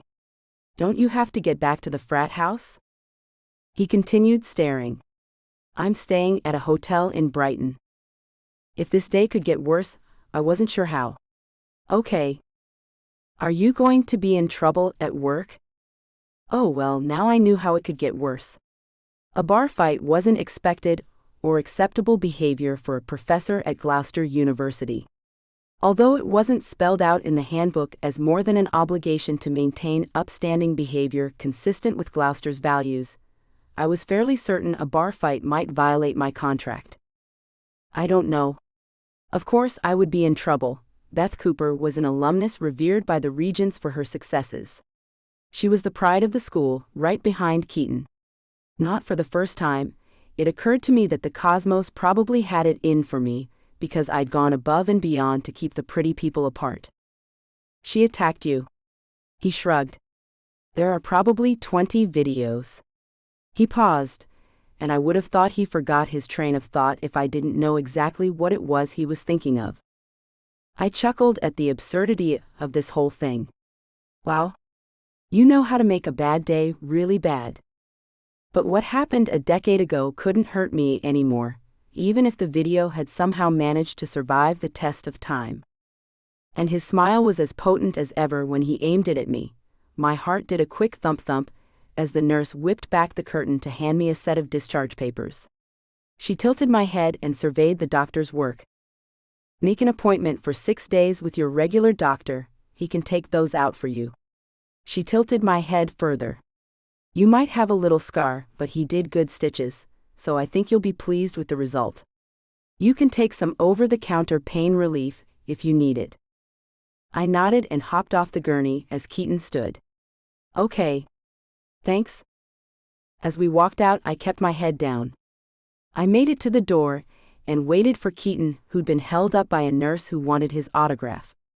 She snuck in a selfie, and I laughed as he shrugged. When he joined me outside, he dropped his hand to the small of my back and guided me toward the parking lot. Are you okay to drive if I take you back to your car, or do you want me to take you to Brighton? Since he'd been drinking beer and I'd stuck to soda, I'd driven to the hospital. I would have happily come alone, but he insisted and hopped into the car before I thought to hit the lock button. Do you have anyone to stay with you tonight? I chuckled. It's 4 stitches. I didn't hit my head or black out. I think I'll be okay. But a little part of me poked her hopeful little head up and smiled that he wanted to stay. You're always okay. He shoved his hands into his pockets and leaned his back against my driver's door. I always admired that about you. If he knew me at all, he would have known that I was hardly ever okay. I was just good at pretending. And thank God for it. Everything isn't always what it looks like, Keaton. I could have told him stories that would make his hair curl. Especially after everything that went down senior year. I always thought it was with you. You want something, you figure out how to get it. I spent so much time sitting on my hands and not doing anything. But you, he shook his head. You get what you want. And I shouldn't have asked. I knew it as soon as I spoke, that I shouldn't have. What do you want? Long seconds passed, might have been minutes, before he pushed off the car and stood in front of me. His fingers threaded through my hair and he leaned in, slow, steady, gaze never leaving mine right up to the minute my eyelids fluttered shut and his censored transported me back to another time and place. 1 decade ago. Trash, charity case, the words rang through my head as I walked home. During my bath, and when I curled up in my bed and tried to sleep. When I closed my eyes, I saw Keaton standing on the sidewalk telling her we were just studying. Somehow, I'd convinced my stupid self that it was more. I was stupid. This whole thing had spun out of my control. I wasn't supposed to like Keaton. I wanted Ryder. Since I first walked onto campus and saw him. But Ryder didn't have icy blue eyes that made me want to melt when he looked at me. He didn't smell like cinnamon and spice, and his hand didn't fit at the small of my back. Well, it might have, but I wouldn't know because he'd never looked at me, never touched me, never spoken to me, and now he wasn't the one whose hands I wanted on my skin. My tiny apartment was nothing more than one room, and a bathroom over a garage that belonged to the Gloucester University chaplain and his family. But it was my space, and if I wanted to cry my eyes out here, at least I didn't have a roommate to watch me do it. Of course, I didn't have a roommate to commiserate with or cry to, or to keep me from checking my phone 79 times, because I hoped he would call and reassure me that her words were hers and not his. That he didn't care how Beth Cooper felt, that I wasn't trash. Around midnight, I sat up and walked to the mini-fridge. If I couldn't sleep, I could at least eat a bowl of cereal and maybe skip breakfast in the morning. My dishes, 2 bowls, 2 plates, a pot and a skillet, were on shelves lined over the small sink that doubled as a food prep area thanks to the board that usually laid on top. I pulled down a bowl and poured from a box of Cap'n Crunch, added milk, and took a spoon from the single drawer in the kitchen. As I walked the 3 steps from the sink to the bed, someone knocked on the door. Since it didn't happen very often, I jumped, sloshing cereal and milk down the front of me. Shit. But I reached to twist the knob as I set the bowl on the dresser, and used my now free hand to brush the streams of milk from my shirt. And it was his voice that made me look up. Hey. Keaton stood in the doorway, hair mussed, hands in his pockets. What are you doing here? I'm sorry. His voice was soft, pained. So sorry. I couldn't fault him for being who he was, much the same as I couldn't fault me for being who I was. It was just sad that the me I was wasn't good enough for the him he was. Okay. I turned away and brought my cereal back to the sink, then used the towel I kept for dish drying to dry the front of my shirt. Looking at him hurt me. Made Beth Cooper's words louder in my head. Trash, charity case, cow. When I turned, he hadn't moved from the doorway.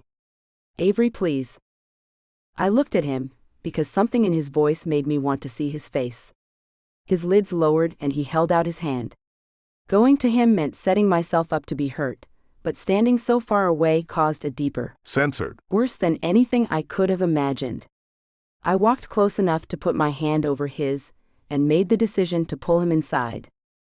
He came in, kicked the door shut, closed the distance between us, and wrapped one arm around my waist.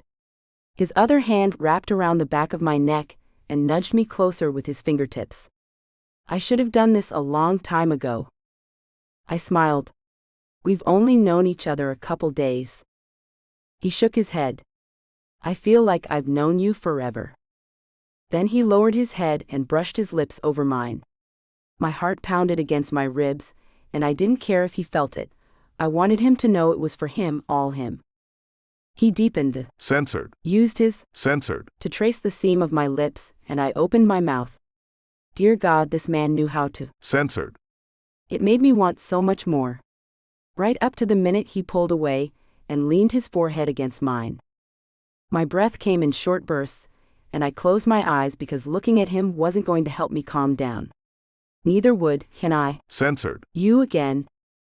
But I nodded anyway. Even let him walk me back to the bed, and lower me to the mattress all the while. Censored. Me and massaging my scalp with his fingertips. I wanted him so badly it scared me. It made me pull away.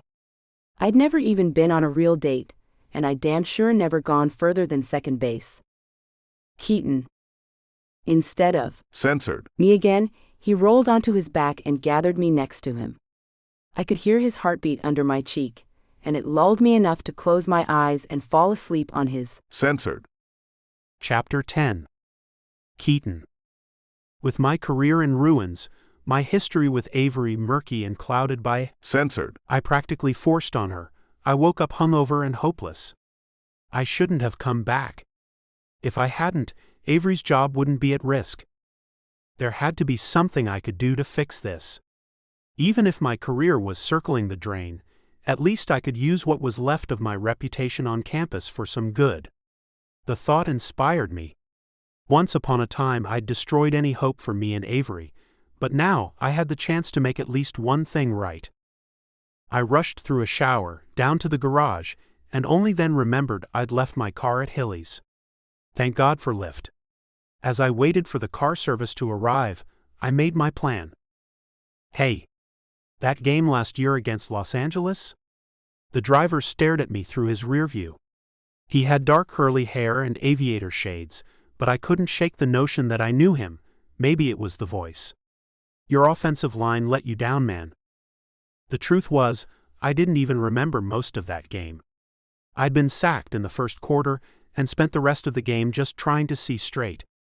I'd been so desperate to stay in the game, to not be replaced by the younger, stronger rookie, that I'd almost killed myself trying to finish strong. We'd lost by 2 touchdowns. It takes a whole team to win or lose. But it had been me and my selfish play, my fear of being replaced that had lost that game and a bunch of others. Yeah, but they gotta protect you. When you aren't safe in the pocket, you can't throw a pass. It's football science. He chuckled. Not rocket science. He sounded like our college line coach. Exactly like our college line coach. Do I know you? Blew out my knee senior year. He glanced at me again and tipped down his shades. How you been, Keats? King? Jameson King had been a fraternity brother until the Alabama game, when our world was already on a path to implosion, and he'd gone down and never come back up. He'd been an all-star wide receiver who could outrun a cheetah. And he'd had offers from 3 pro teams. I'd been so busy making a name for myself, I'd forgotten about him. I might have recognized him, though, had he not been wearing those damned shades and sitting in the front seat while I sat in the back. Yeah. He nodded. You got the contract, I got 3 surgeries and a chauffeur's license. The bitterness in his voice jabbed at the secret I'd kept from everyone, made me want to share it with an old friend. But I wouldn't insult him by telling him how great my contract wasn't, how I couldn't remember my own name sometimes, or how my vision clouded enough I once drove through a stop sign, not the intersection, the actual sign. I'm sorry, Jameson. It's good. I got a wife, 3 kids, a dog, could have been worse. His voice was low, laced with disappointment, probably for what could have been had we not fallen apart. But if I was honest, his life sounded pretty great to me. That's great. He pulled a picture off his dashboard and handed it over the seat to me. That's Susie. You remember her? Ryder. Oh shit. Yeah, I remembered her. From last night. And these are your kids? He laughed. Yeah. Her red hair. My curls.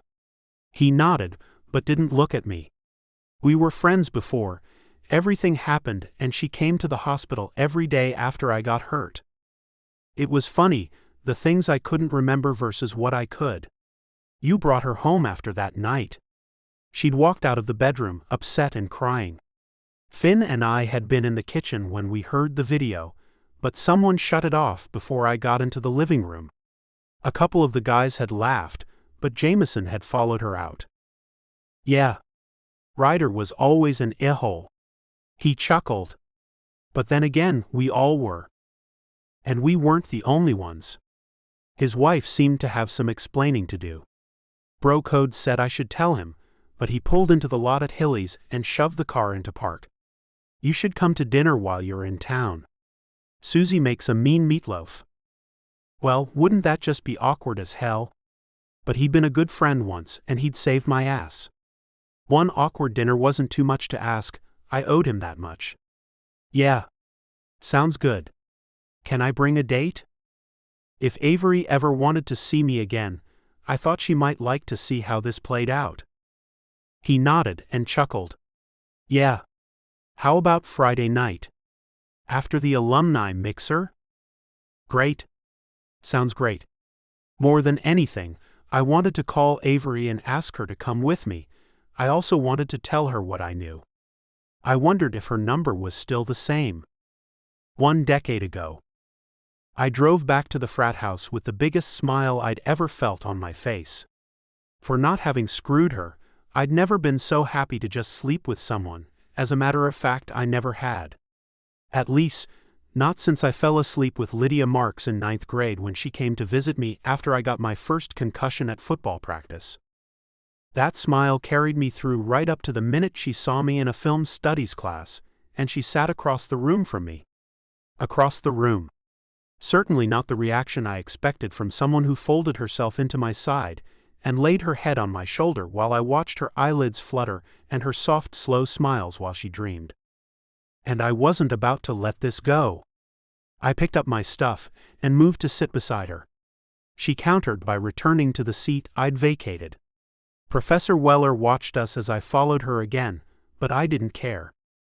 Don't be the guy the first have to get a restraining order against. She hissed the words at me, and Professor Weller cleared his throat and shot us a glare as Audrey Hepburn and Rex Harrison sang some ridiculous song on the projection screen. What the hell happened?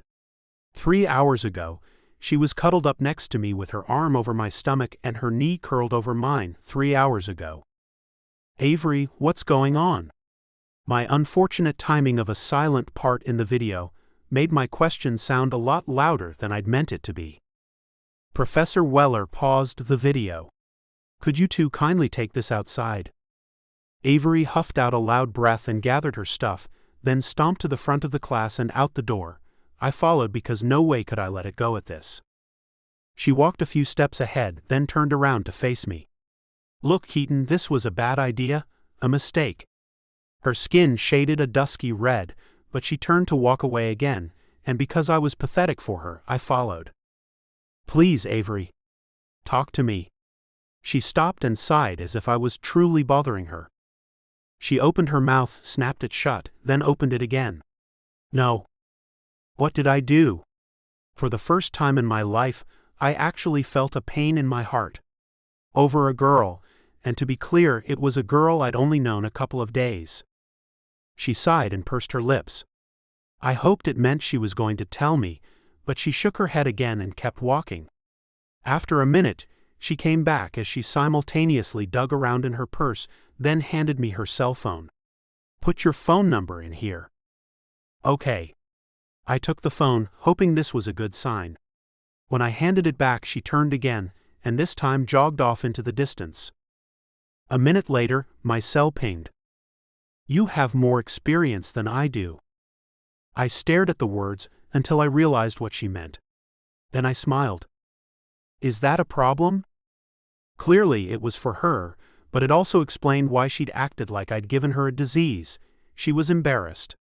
I pictured her, skin ruddy as she chewed her lower lip. I don't even know how to. Censored. That she'd thought about being with me as something other than a friend warmed my gut and made my Censored. twitch as another text came in. I looked it up this morning, before I realized I didn't have your number. But I could never say those things. Relief swept through me, mingling with the Censored. To see her.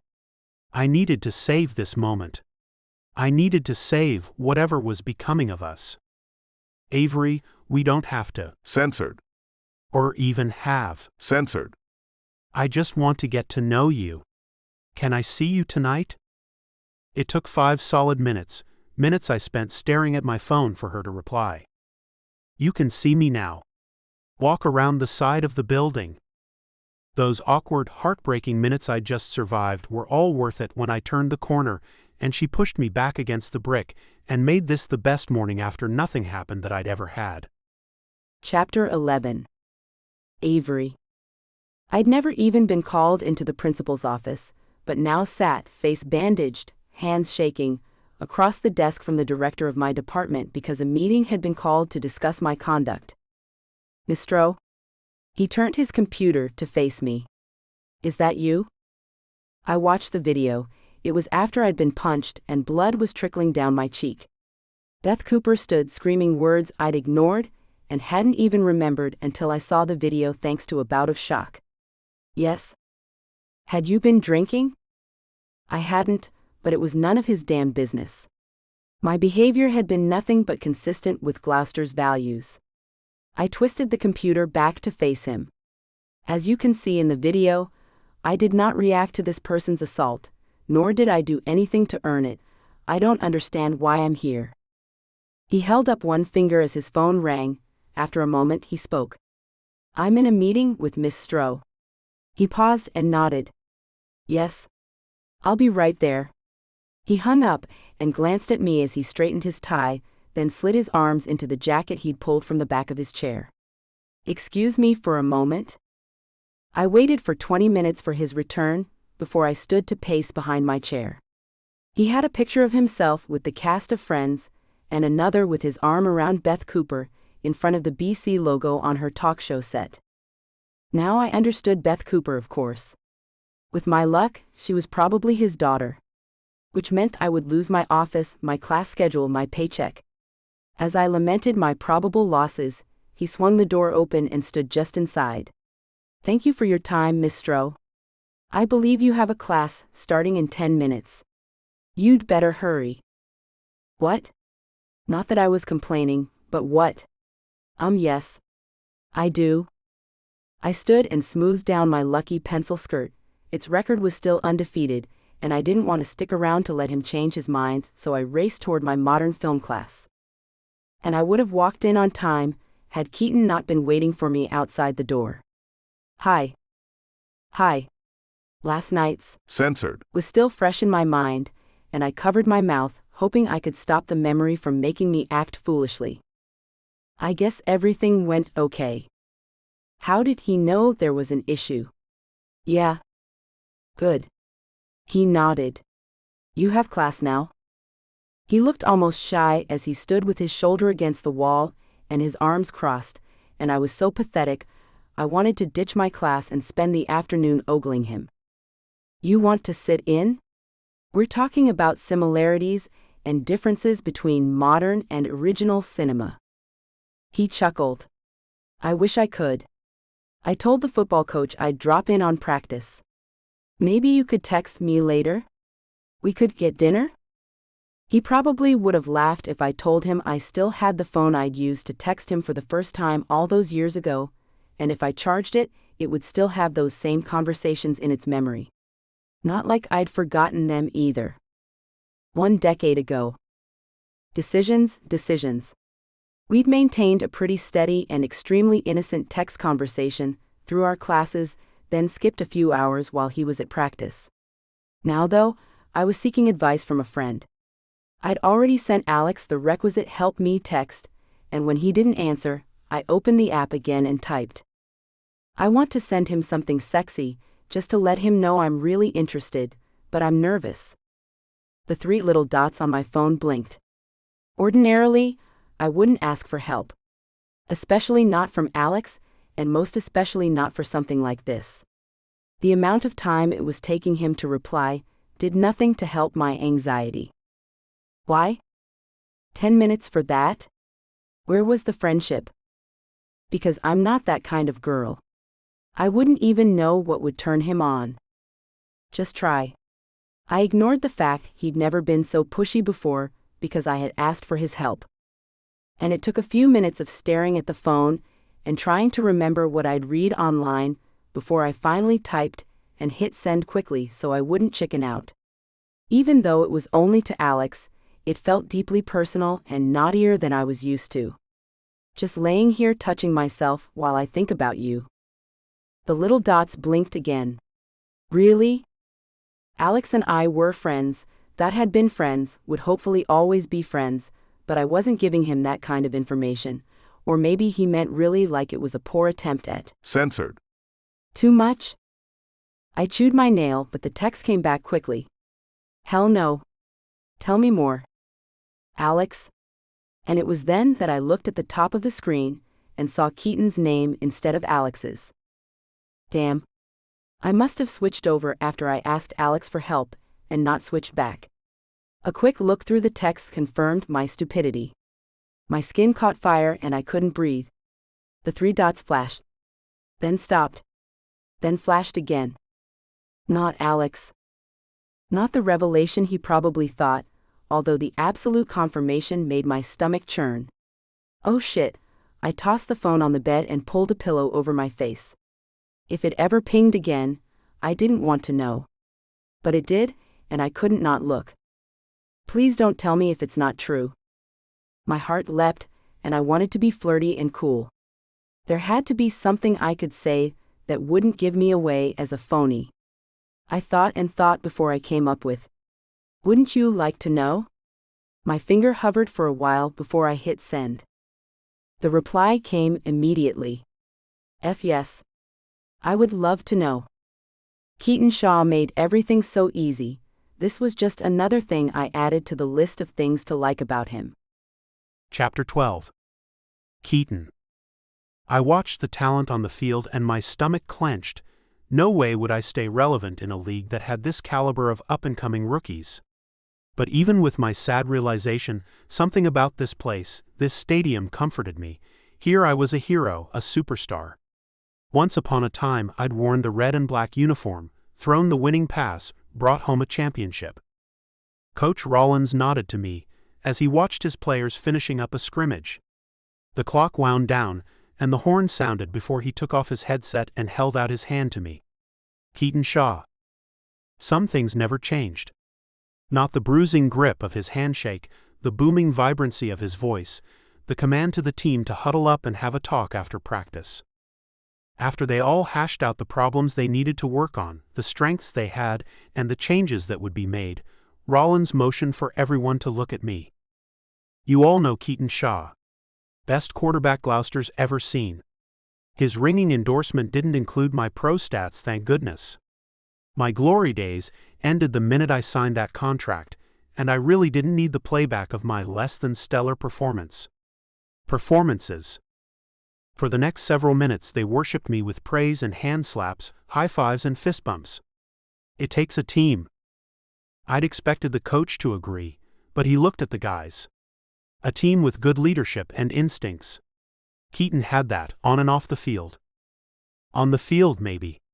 Off the field, not so much. Not always. He sent the team to the showers, then motioned for me to walk beside him to his office. When we entered, he handed me a beer and I sat across from him. What's the doctor say? I hadn't told anyone, not even my mom, but I wanted to tell Rollins. He would understand. Still, saying the words made my temple throb. Another concussion, and I could end up. I shook my head. In a wheelchair, bedridden, dead. Who knows? You? Me? Olivia. He smiled at the mention of my agent. Now there's a woman who knows her business. I nodded because he was right, and because no one argued with Coach Rollins. I wasn't about to be the first. She can talk football with any man, at any time. I nodded. She also worked the best deals and was the reason I hadn't been cut from the team yet. Yeah. I owe her. A lot.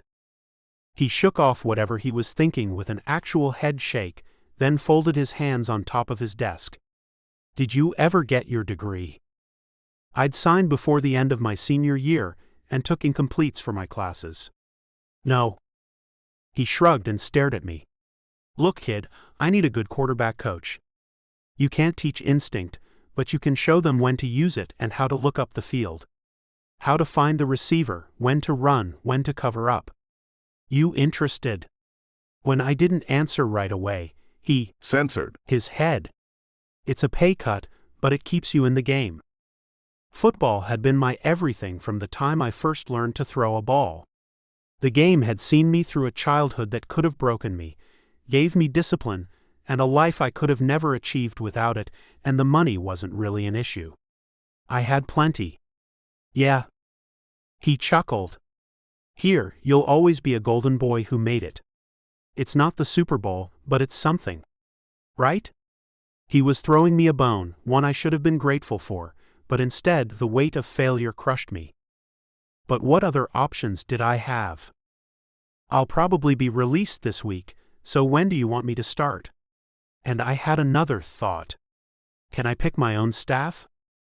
It had been a while since I'd been on a field. The hit I took in the first game this year had taken me out.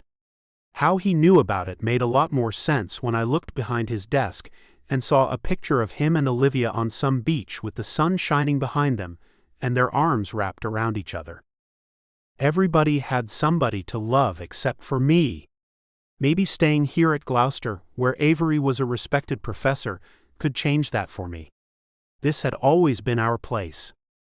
1 decade ago. It had been 2 days since the text I couldn't stop thinking about. During those 2 longest days of my life, I went to class, went to practice, but I didn't see Avery once. Didn't even run into her in the one class we had together, the same one she cut on Monday and then again today, and she wasn't answering my texts. Any other girl, I would have shown up at her place with flowers or a giant stuffed animal, but those things wouldn't work on Avery. I needed something better, but I honestly had no idea how to deal with a woman who wasn't as into me as I was into her. It never happened that way, and Avery was too smart and too unshakable to fall for shenanigans, and those were just about all I had to work with. It wasn't until I was zipped into my costume, sitting in front of her house, that I reconsidered the wisdom of this move. I looked ridiculous, but before I could drive away, she opened the door to my car and slid in. To her credit, she didn't laugh at the leather pants and matching jacket, my slicked back hair, or the sound the leather-on-leather combo made when I moved. More than that though, while she took in my outfit, I almost fell out of the car when I looked at her. Apparently, we'd both decided on a wardrobe change. Dress to impress and all that, because she'd forsaken the thick eyeliner for a lighter line, the black lipstick for a shade closer to flamingo pink, her band t-shirt, also always in black, for a light pink cardigan and a button-down shirt. She'd also replaced her combat boots for a pair of low heels that matched the cardigan and lipstick. A laugh bubbled from her lips. Would you look at us? We're the scary version of Danny and Sandy from Grease. I smiled at the movie reference. At least she'd picked one where the guy got the girl. It gave me enough hope to want to twist toward her, and censored her, but this was Finn's jacket, and since he wasn't as big as me on top, it was too snug for so much movement. I think mostly you look amazing. Her skin flushed and she looked down. Do you want to come in? Hell yes, I did, but I wasn't so sure I'd be able to get out of this car. She looked down at her hands when I didn't answer. I was going to come to see you, but I couldn't figure out how to ride my bike in these shoes. She slipped the white shoe off and held it up to glare at it. I really wanted to touch her. censored Her. I would have come to you. Her smile was delicate, as if another word could shatter it and she'd dissolve. This sweater's so itchy. I nodded. My jacket's too tight. This scene has been censored to provide a safe and enjoyable reading experience for everyone. She scrambled back to her side of the car, buttoning and panting, as I rolled down the window. Censored Still bare, hard on, still at full attention. We'd just been interrupted by the school chaplain, Avery's landlord. Chapter 13. Avery. The diner was one of those mom-and-pop cafes with a black and white checkerboard floor, red leather booths and stools, and white formica with gold glitter tabletops. A counter ran in front of a kitchen window, and the waitresses all wore pink dresses and little headpieces like old-time nurses used to wear. I'd worked here during my last 2 semesters at Gloucester, after Chaplain Dunn kicked me out of his garage apartment. The sound of the waitresses shouting their orders through the window and pouring coffee from steaming pots without any additions of foam or whip, and the clink of silverware made me feel young again. Younger when Keaton, who could have still passed for a guy in his 20s, came back from the bathroom and slid into the booth. He smiled. I should have known you'd pick here. I like the atmosphere. Homey, nostalgic with Keaton. Which shouldn't have mattered since he was leaving in a few days and heading back to his life of football and supermodels. I liked that hallway. He pointed to the corridor that led to the bathrooms on one side and the kitchen on the other. I censored a really pretty blonde waitress in that hallway. He twisted. And that back booth, he turned toward me again, and on that counter. Even 10 years later, I still heated up with the onslaught of memories. It wasn't on the counter, it was at the counter.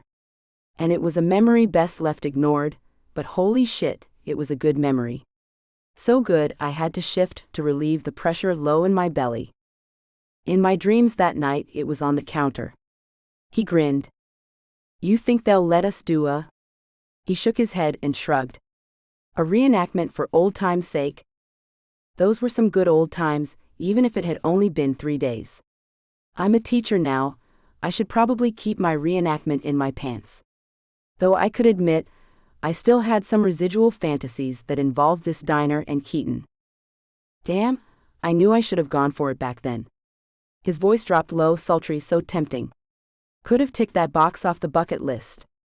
You need a better bucket list. He laughed but reached across the table to take my hand from my menu and hold it in his. I missed you, Avery. I didn't point out that I wasn't the one who moved, or that hadn't changed my number in all these years, or that he'd been the one who started the beginning of our end. I smiled instead. I missed you too. He gave my fingers a squeeze then let go. No, you didn't. But that's okay. We didn't end things so well. I shook my head because I didn't know what to say. But we're both here now, and what happened was a long time ago.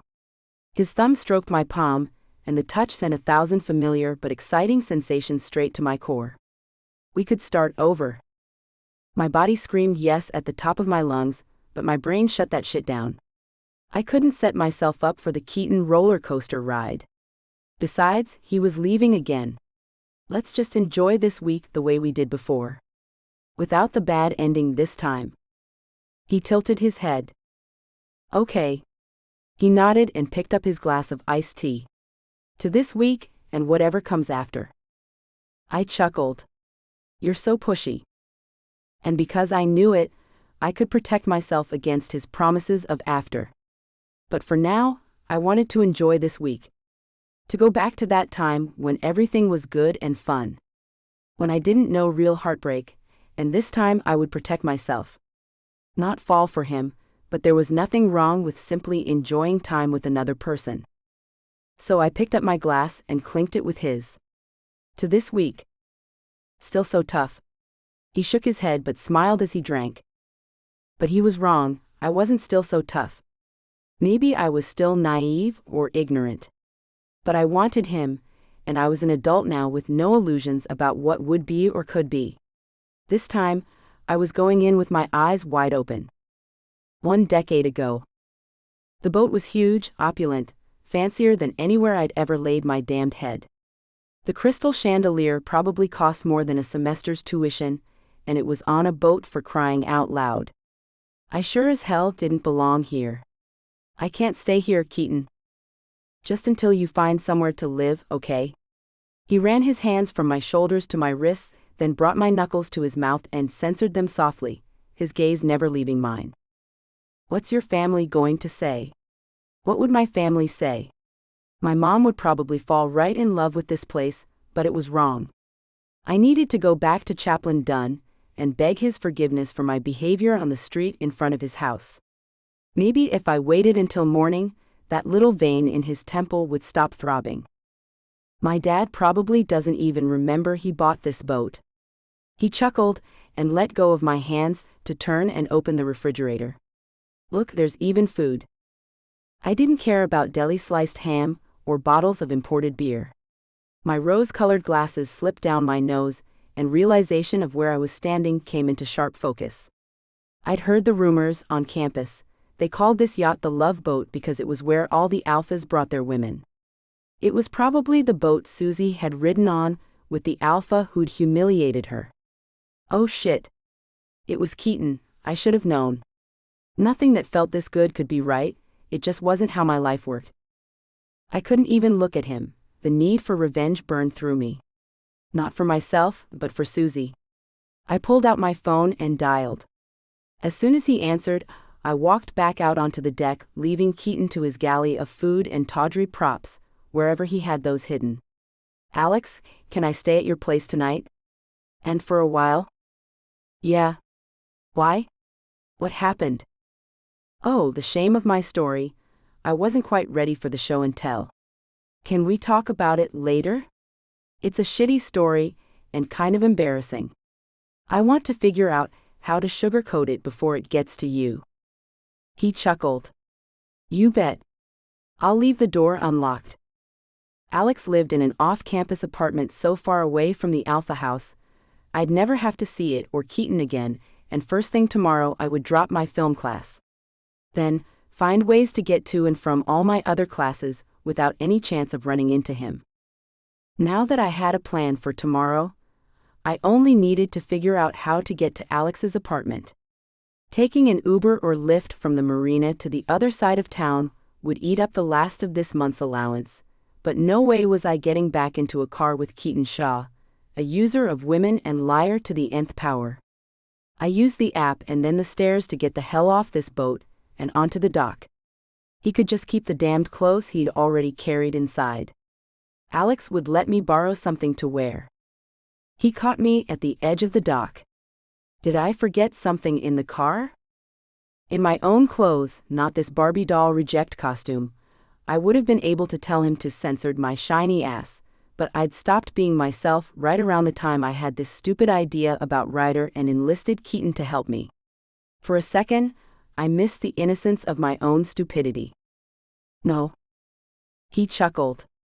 Then what are you doing? Come back to the boat. I made you a sandwich. I didn't ask for a sandwich. I bit the words out, each syllable laced by fury and venom, maybe with a smidge of hurt. I know. But it's been a long night. I thought you might. Well, you shouldn't think. It doesn't go well for you. Okay, now I was getting there. You brought me back to your little love boat thinking I'd be so grateful we'd just get down and F, right? Then you could throw me away like you did Susie. What? What the hell are you talking about? I didn't throw anyone away. He reached for me, but I joked my arm to my side. He could play dumb if he wanted to, but I knew what happened, the videos, the threats, and what I didn't know. I wasn't afraid to make up for effect. She's the girl in the video. The one you whirled around the ocean in your freaking boat before you took her back to the frat house, screwed her, then humiliated her by having your friend throw her a $20 bill. And right then, I would have not been too proud to take his money to get the hell away from him. He huffed out a breath and turned, running his fingers through his hair before he spun to face me. Couple things before you go. First, I didn't, and sure as shit didn't have someone throw money at anyone. And second, I don't know shit about any video. And I couldn't tell if he was lying or not. Third, I can't drive this boat around the ocean, look at it. He jabbed his finger toward the boat. It's too freaking big for one person to captain. A crew brought it here. Okay, it was big, but why have a boat just sitting in a marina that couldn't be driven? It didn't make sense, and that made him a liar. Again. I don't know how you did it or the logistics of moving a boat that big, but I know my friend got hurt, by you and your friends. I didn't hurt anyone. He shook his head. Have I ever treated you like I don't worship the ground you walk on? That's your act, it's why all the girls love Keaton Shaw. A campus truth. Yes, and you can ask anyone I've ever dated. I would never do something like that. But something flickered in his eyes. And it dispelled whatever little bit of logic had been trying to make its way through to the front of my brain. So logic be damned, I went with emotion and revulsion and anger that was quickly turning to sadness. Except to Susie. Who the F is Susie? A little redhead you brought back to the Alpha house, banged brainless on camera, then sent out to be laughed at by all your Alpha a-hole friends. I couldn't grasp the depths of her humiliation, while I was almost drowning in my own. How could I have been so blind? So stupidly trusting? I never want to see you again. He threw his hands up and walked 4 steps, then came back as my ride pulled up. Avery, wait. Please don't go. He held out his hand even after I crossed my arms. Please. I can't stand that you think this about me. It's killing me that you think I would be the guy who behaved that way. I don't know you well enough to know whether you would or not. I knew how he tasted. How his body felt under my hands. How he made my blood burn and my panties almost dissolve. But I didn't even know his middle name, or where he lived before college, if he had brothers and sisters, or if the way he treated me was an act, and he truly was a womanizing asshat. Then stay. Get to know me, we can talk all night. I'll tell you anything you want to know. He moved closer, still holding out his hand. Please? I like you so much, I'm begging you to stay. Doesn't that mean anything? It did, even with all my circumstantial evidence against him. But I didn't want to be just another girl on the alpha wall of conquests. All I'm asking for is the chance to explain. To make you see I'm not a guy who would do that. Although I would have bet any money I had in the world that he knew who would. I also had a new mission in life. A reason other than a stupid case of censored for staying with Keaton that night. I slid my hand over his. Okay. Chapter 14. Keaton. I'd been in her house before, slept in her bed even, but I hadn't been sober enough to look around. She had turned this generic cottage into something homey and comfortable. Painted gray walls, red throw pillows that matched the red kitchen accents and the runner on the dining table. Splashes of red in the paintings, and framed pictures on a mantel sans fireplace hanging on the single white wall. This is nice, Avery. She handed me a bottle of beer and took a long drink from her own. I liked that she was nervous because I was too. It had been a long time since I'd held her, and I wanted to do it again. You want the tour? Her cheeks reddened as she held out her free hand. Something told me she didn't mean a walkthrough of her house. Yeah. I stood and she used her beer bottle to point. Kitchen. Dining room. Living room. Bathroom. She'd spun in almost a circle before she pulled me behind her to a closed door. Bedroom? I smiled because it would have been impossible not to. I've been in here before. Not sober. She took our bottles and set them on a dresser almost as tall as she was. Then she lifted my hand again and pulled me toward the bed. It's a completely different experience when you're sober. This scene has been censored to provide a safe and enjoyable reading experience for everyone. The girl I'd known back then had grown into the woman beneath me, and I wouldn't be able to let her go this time. Not like I had back then. I just had to figure out if she felt the same way. 1 decade ago. I couldn't stand the look on her face, the distrust I could see in those stormy gray eyes. She wouldn't sit beside me, wouldn't even look at me, but she was here, so I had a chance.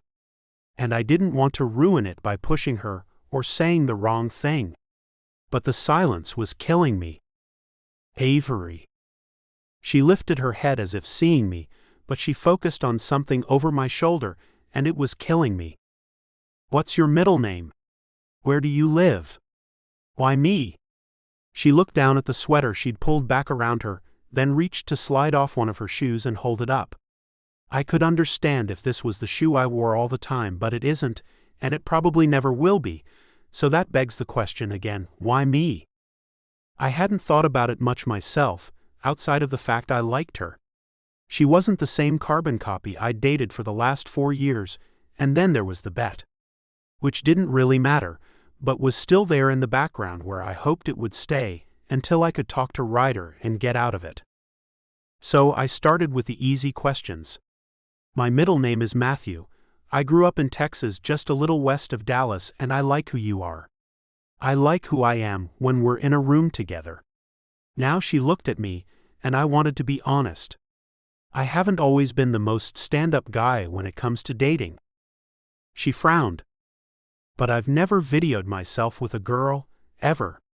Censored. Is private, and I don't take it lightly. I wouldn't do that to your friend. But you've hurt other girls? I nodded. But not because I lied to them or humiliated them.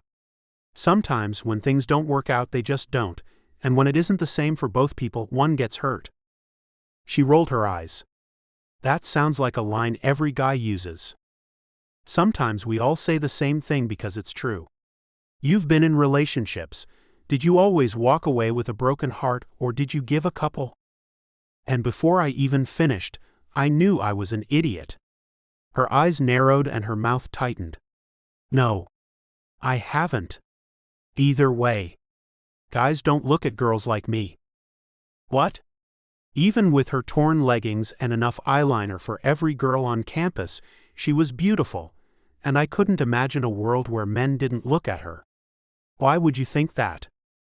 I wanted to move beside her, touch the curve of her face, and look into her eyes so she could see how much I liked her. But I didn't, because I couldn't stand the thought of her pushing me away.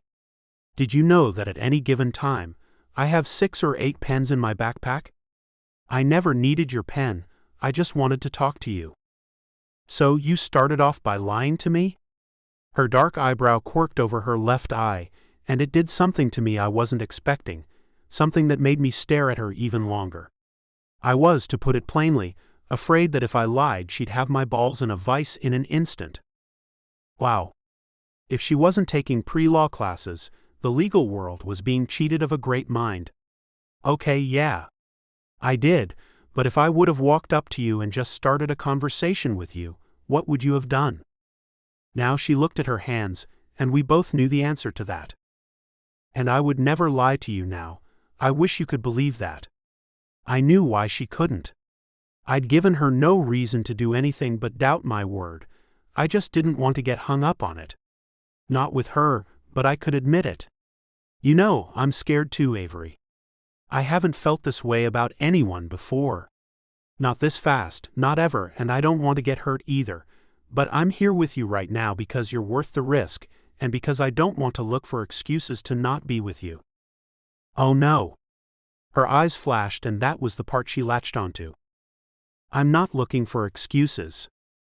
Because there was nothing I could say to change her mind, I pointed my gaze at hers and spoke soft but firm. Bullshit. She censored one eyebrow and tilted her head. Excuse me? And if I was going to blow it, I would blow it big, because Keaton Shaw never did anything halfway. No matter how much it broke my heart. What happened to your friend didn't happen to you, and I get it. You're mad on her behalf, but to use it as an excuse to stop seeing me is bullshit. I wiped my palms together. Never had they been so sweaty, or had I been so nervous over a woman's reaction. I'll go if you want, or take you to your friend's house, and we don't ever have to talk again, but I didn't hurt your friend. I hope you know that. I waited a second. All you have to do is tell me to go. She closed her eyes and I held my breath until she said, I don't want to. And no words in my life had ever made me happier. Chapter 15. Avery. I left the self-recriminations outside of the bedroom, but oh boy were they waiting for me when I dragged myself to the kitchen for coffee. He was leaving in days, not weeks or months, days. Days. Days. But right now he was in my room, in my bed, under my blankets. Correction, he was walking through my living room, shirtless, adorably disheveled, smiling and coming right at me. The morning after nerves, an absence of coherent thought and a numb censored came together all at once. Yep. I had about 2 seconds to get my shit together before he, oh yeah, hugged me. Good morning. How did he still manage to smell so good? And look so good? And feel so good? Good morning. He censored the top of my head, then laid his cheek over the spot. You have plans Friday night? I never had plans. The question was, did I want him to know that? No. If I was only going to have a few more days with him, I wanted every minute I could get. Selfish and stupid as it was. Do you remember Jameson King? Of course I did, he was part of the scandal that rocked Gloucester. But I hadn't really known him. Not really. We played football together. He got hurt senior year. When I shook my head because the memory of that time still caused me to lose my breath and my head to hurt, he let me go. He asked me to have dinner with him and his wife Friday. He chewed his lip as the coffee maker finished its final dribble into the pot, and I poured 2 steaming mugs of Colombian brew. Said I could bring a date. That sounded a little too much like relationship stuff that would leave me with a broken heart when he left. I don't know, Keaton, that's your friend. I don't want to get in the way of all the reminiscing about your glory days. Mostly, I didn't want to sit in a room with someone who had a part in making me a college cliché. All right. He censored his head. Even if my friend Jameson is married to your friend Susie? Susie? The love of Alex's life? The reason he was walking around with a 3-carat diamond in his pocket? It had to be a mistake. What now? 3 kids, her red hair, his curls. Your fake boyfriend. censored Her 1,000 times the other night. He stared at me, but I couldn't process. I could only see Alex holding that ring box, smiling with just the slightest glow of pink staining his cheeks. And she was married. Anyway, if you don't want to go, I guess I'll find out what's going on myself. He laid his hand over mine. I have some other news too. I wasn't really interested in his news right then. I shoved my hands through my hair, thoughts flitting around like startled caged birds. I needed to call Alex, warn him. When that was done, I wanted to kill Susie. How could she lie to Alex? He wasn't disposable. Anger on my best friend's behalf burned in my gut. Did you know? It might have sounded more like an accusation than I meant it to. No. Jameson was my driver yesterday, and it came up.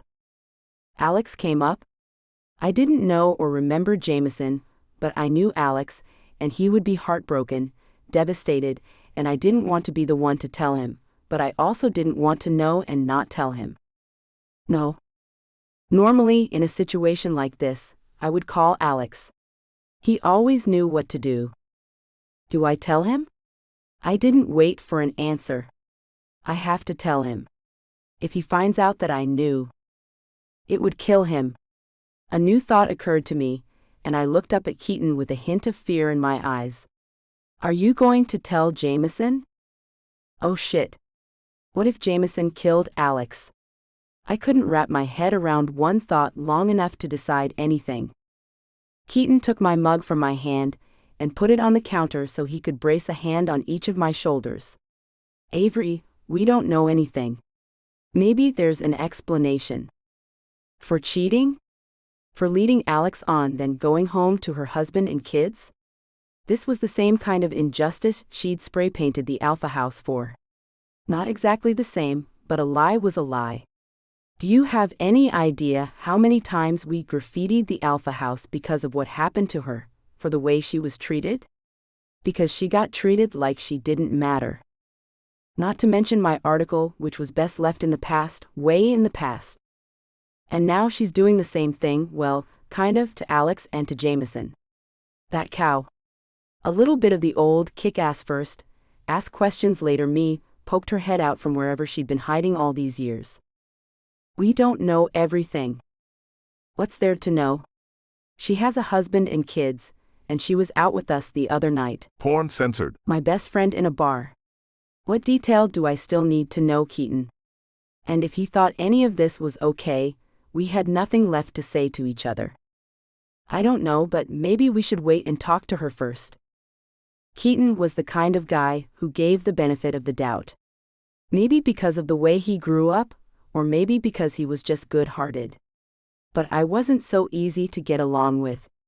I saw things for what they were, and the old me spoke up about it. Unless someone I cared about asked me not to. 1 decade ago. I should have known when I'd smashed my cell phone screen into a spider web of broken glass on the edge of the bathtub, and when I missed the bus from the marina to Gloucester, and when I received my first C on a test in my life, that I should have gone home and crawled back in bed. My nice warm boat bed with the 1,000-count sheets, and the man who'd talked to me until the wee hours, then held me until his alarm blared for his 5 a.m. practice. I never should have left the boat. At least then I wouldn't have been so surprised to return to the boat and find the older version of Keaton holding a pair of my fishnet stockings by the toe and staring at me like he'd just found the Holy Grail. I wanted to run and I didn't know why. Instead, I stood watching him, thinking nothing more than he was what Keaton would look like in 20 years. I breathed out, and he turned to look me up and down. Yours, I presume? Not an impressively brilliant deduction, since I was wearing the matching pair and he'd spent a few seconds gawking at them. I nodded. He chuckled and held out the stocking to me. I snatched it and hid it behind my back. I have to say, you're not the usual kind of girl Keaton brings to the boat. Yeah? No shit. My skin had to be 50 or 60 shades of red since my cheeks were on fire. But it wasn't every day I trespassed on a boat to find a man holding my intimate garments pinched between his fingers. Well, he's expanding his horizons. Oh no, this wasn't going well. I see that. Oh hell, they had the same grin. Do you happen to know where Keaton is? And as if he'd been summoned by his dad's question, Keaton slid open the door and stepped through. Dad. And they hugged with what sounded like some painful backslapping and a round of laughter. I was just getting to know your friend. I could have done without the grimace attached to the last word, but I kept my fake pasty smile in place. Keaton ignored it and stepped back to stand about halfway between me and his dad. I didn't know you were coming this week. Yes, well, we need to talk. Maybe your friend could give us a minute? He looked at me, smiled again, and lifted his eyebrows. It was a hint to get out. I pointed behind me to the door. Right? Leaving made sense. I walked out onto the deck and left using the small ramp that led from the boat to the dock. I'd almost made it to the bus stop when Keaton caught me by the arm. Where are you going? Somewhere away, where I can forget the fact that I walked onto your dad's boat to find him holding up my. I handed him the stocking and turned to continue walking. Away. Keaton moved to block my path and I swerved around him. Avery, wait. My dad wants to go to dinner. Please.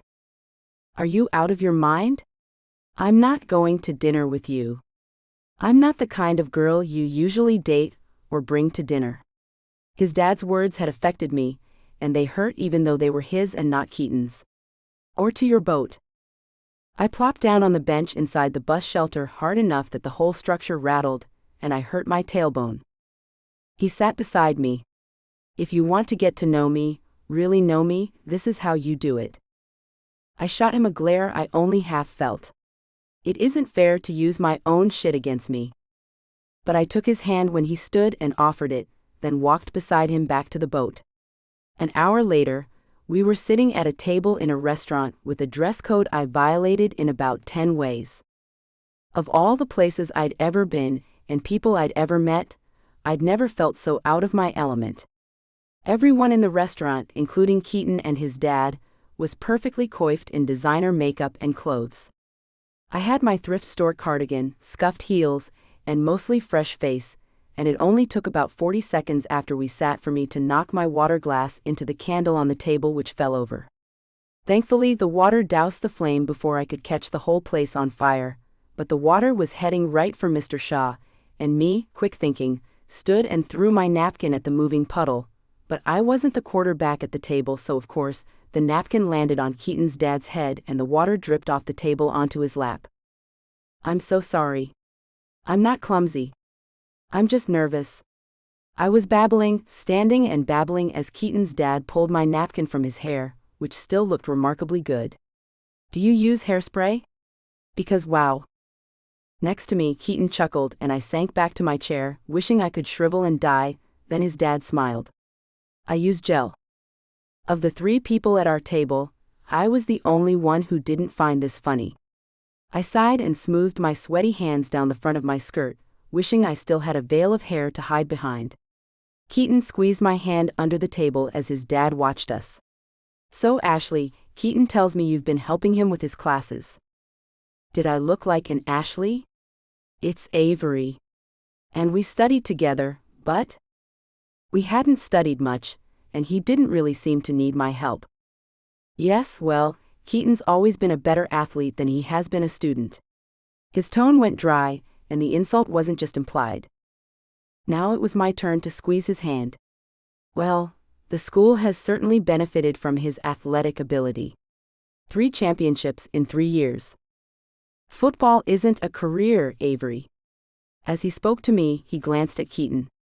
For his brother maybe, but Keaton doesn't have that kind of talent. Thanks to our midnight chat, I already knew his brother had been killed in Afghanistan. Keaton fiddled with one of his 3 forks, tapping his finger on the edge. I think Keaton's talent speaks for itself. Avery, don't. I glanced at him, saw the embarrassment, and my heart censored. For him.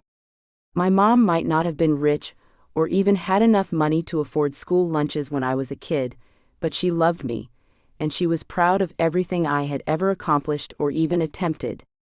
As I was about to inform Mr. Shaw of the error of his parenting ways, Keaton looked up at me and smiled, then turned to his father. Julian was a great ball player, Dad. His voice was soft, almost soothing. I sat back, my understanding of Keaton a little greater, my blossoming feelings a little deeper. He might have had more stuff, but I had the better life. Chapter 16. Keaton. I'd forgotten how much I loved being on the practice field at Gloucester. Here I was a god. Celebrated. Revered. Talented. What I wasn't was a has-been, not injured or damaged, and it felt really good. It also kept my mind off Avery. Well, mostly, until I looked up at the storm clouds and thought of her eyes. It took me a few minutes to refocus, and that was how my afternoon worked. Instead of watching practice, planning how I would help, 100 things made me think of Avery. And smile. And hope. Until finally, I left the stadium. I wanted to find her, just see her. Instead, I walked out of the player entrance to the stadium and stopped. I didn't think this moment would come. But there he was. Ryder Kennedy, older, fatter, and a lot angrier. The great Keaton Shaw. He pushed off the wall and straightened. Mr. Big Time? I stared at him. It had been years and still, he looked the same. Same blonde hair, same green eyes. He'd put on some weight, but that came when the working out stopped and the muscle we'd worked so hard to build turned to fat before we could prevent it. But he wasn't supposed to be here. I hadn't been invited back to the fraternity house or the college for this 100-year celebration of the Alphas. And his appearance made red flags billow through my mind. Ryder. I walked past and he fell into step beside me. What? You can't stop and chat with an old friend? He scoffed. Figures. He'd been a friend once, my best friend. But he hadn't just hurt Avery. And after everything he'd done, I couldn't just forgive and forget. He grabbed my shoulder and yanked so that I twisted toward him. Effer. I gave him a shove. Softer than I would have if we didn't have history. Softer than he deserved, but he fell into the wall anyway. He chuckled and held up both hands as if surrendering. Oh, come on, Keats. I just wanted to say hey to an old friend. No harm. No foul. Right? I didn't answer because with Ryder, the one I'd known then anyway, there was always a layer of harm and foul to everything he touched. How's your girl? Heard she's a teacher now. My internal a-hole radar beeped. His tone, the implied threat, meant something. He had a plan. It was why he'd made an appearance here, in a place where he wasn't welcome. Only he'd showed his hand now. Part of it at least, and I only had to figure out what cards he still had up his sleeve. Friends close. Enemies closer. She's great. And she was gonna kill me. Why don't you come out for drinks with us one of these nights? We can catch up. He had that same evil gleam in his eyes a decade later. Yeah. I think I'd like that. My stomach churned when he repeated the sentiment, this time smug enough I almost reconsidered, almost. I think I would definitely like that. But he'd gotten one over on me before because I didn't know exactly the kinds of things he was capable of. Now I knew, and no way would he win again. 1 decade ago. Practice sucked, Ryder hadn't even shown. Avery wasn't answering her phone, and I just wanted to see her. Not a minute of the day went by without me calculating how long before I would be with her again. I left the stadium, drove straight to the marina, and climbed out of my car just as Ryder walked up the dock. He gave me a wave. "Hey, buddy." I waited until he was almost standing in front of me. "Where were you?" "Out on the water." He grinned. "Had a date." But he hadn't come from the direction of his boat. I frowned and looked down the marina to the slip where his dad kept the family yacht.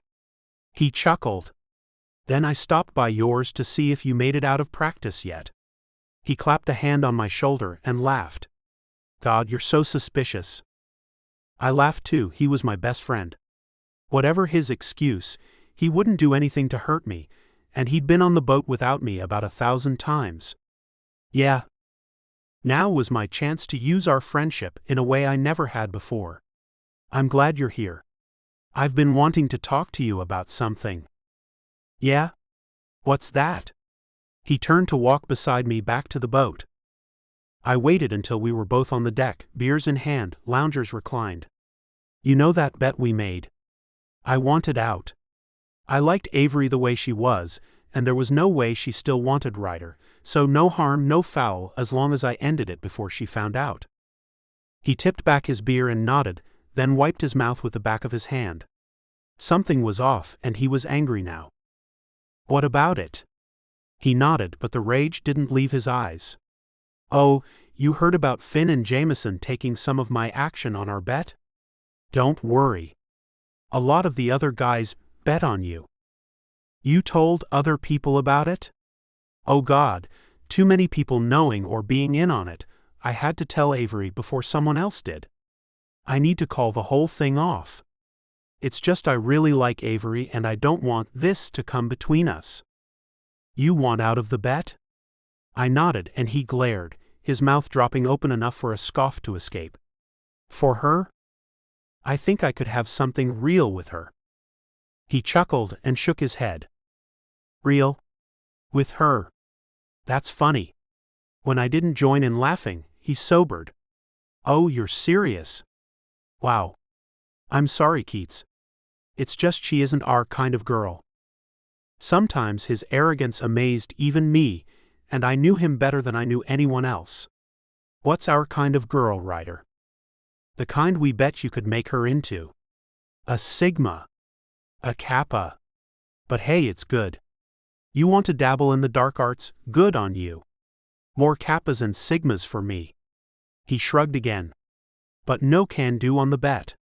I used the money to finance the party Friday. Whole school's betting on this thing." He shrugged, as if he was powerless in the whole matter. How had he managed to spread the word so far in less than a week without either Avery or me hearing about it? And how the hell could I make it all stop? "Why would you do that?" Ryder laughed. "Oh, come on. You can't be serious. You like her? Really?" And I didn't answer immediately. That was my fault, the first time I let her down. Thank God she wasn't there to know about it. Chapter 17. Avery. I chose the pier where a traveling carnival would be leaving soon. This was the last place Alex and I had really been best friends before we gave into adulthood. 10 years ago. We drowned my embarrassment in cotton candy, dispelled my humiliation with funnel cake, and shot away my misery with little pellets aimed at metal ducks. Then he'd let me cry my eyes out on the Ferris wheel while he held me. "Hey." He smiled and hugged me like we hadn't just seen each other 2 days ago. "Are you okay?" No, I wasn't okay. I didn't want to have to tell him what I had to tell him, because I wanted to buy time and maybe even soak up the nostalgia. I slipped my arm through his. "Let's walk." He grinned. "I know what you're doing. You're leading me to the cotton candy." I wished a hankering for sugar was my only motive. It was chilly, fall had come to Maine and the place was almost abandoned.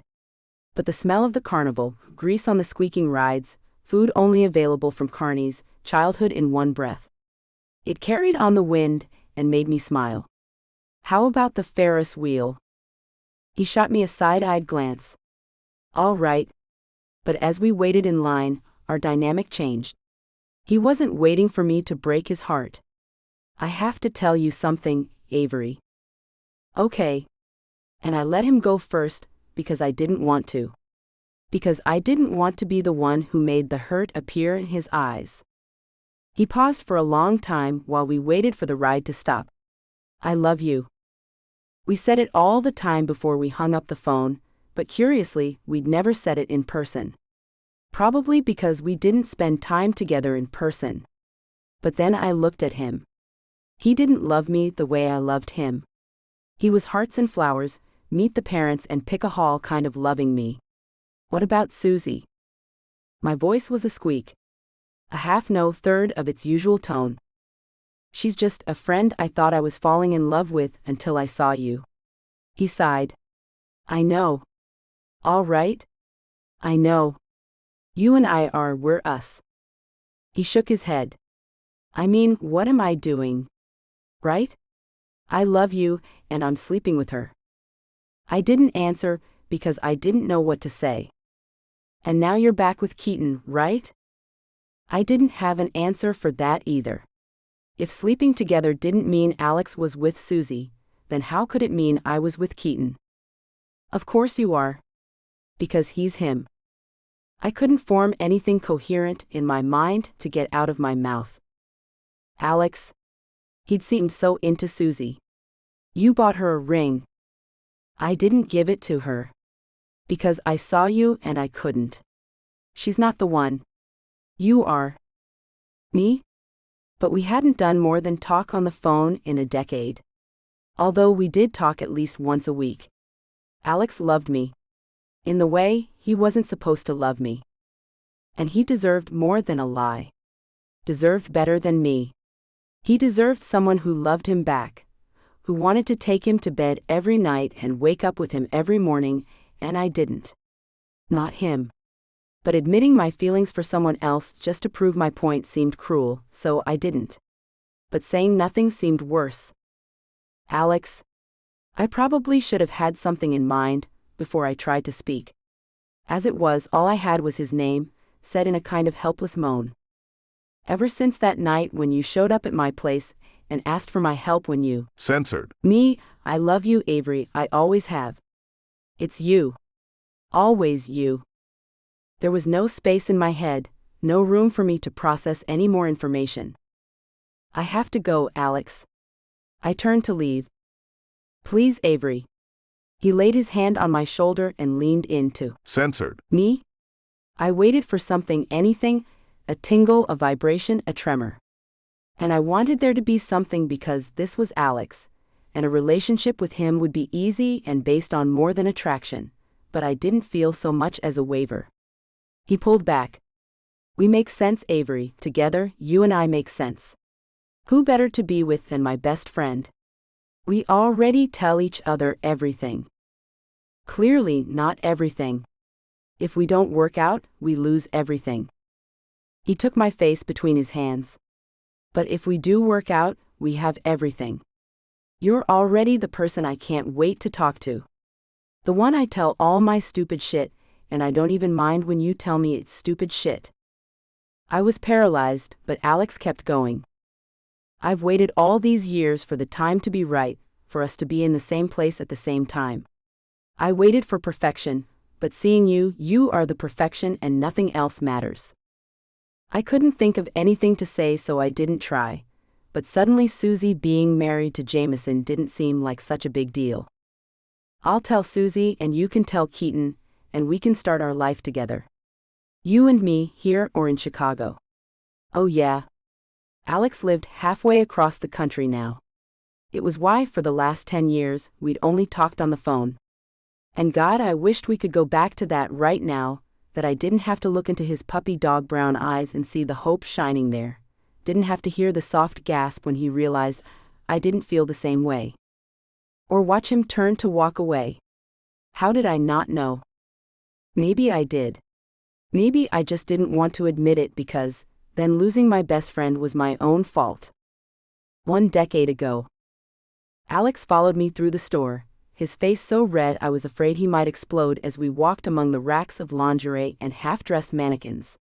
I never shopped retail, so the price tags were quite the culture shock for me, but Alex wasn't buying and he wasn't wearing, so his red-faced discomfort didn't make much sense to me. We always shop together. What about this one? I held the bra and panties set up for him to give me his yay or nay. So far, we were 15 nays deep, and I was no closer to finding that something special to wear for Keaton than I was to knowing what the hell was wrong with Alex. Times like this, I almost regretted not having friends who were girls. Alex grumbled another no, and I stared at his glum face. Just pick something and wear it, Avery. He isn't going to care. Oh. Something was wrong with Alex. In all the time we'd ever spent together, he was never short-tempered with me. Are you okay? He sighed. I just don't want to spend all afternoon in a lingerie shop with you, preparing for your big night with football boy. He lowered his voice. He isn't going to give a shit what you wear when he's just gonna. He shook his head and looked away from me. And maybe he was right, but I wanted tonight to be perfect. I wanted our first time, my first time, to be amazing and wonderful. That meant undergarments that either matched my eyes, made my skin look deeper and darker, or accentuated the curve of my ass, while simultaneously downplaying the cellulite dimples I wouldn't be able to hide while I was mostly censored. And I needed to do it on a budget. I pawed through another rack while Alex leaned against the wall, arms crossed, scowl in place. What is it about this guy anyway? He's just... What was it? I like him. Doesn't mean you have to F him. Alex. I spun in a tight circle to make sure no one had heard his crass characterization of my plans for the night before I glared at him. What the hell is wrong with you? He sighed. I just don't think he should be pressuring you to sleep with him. You hardly know him. Pressuring me? Quite the opposite. He'd slept with me 3 nights now and hadn't done more than hold me, even though I'd seen and accidentally felt how hard he was. Tonight, I was going to surprise him with soft music and lingerie. A yes he could see. But right now, I had to figure out Alex and what to do to fix whatever was wrong with him. I hated that he was so upset. We could see a movie if you want to. My treat. Between school, Keaton, and my new job at the diner, we hadn't had much time to spend together. And it had only been a week, but even with being so busy, it felt like a year. He stared at me. I gotta go. But he didn't move, and I didn't want him to. Alex? Without another word, he turned and stalked out of the store.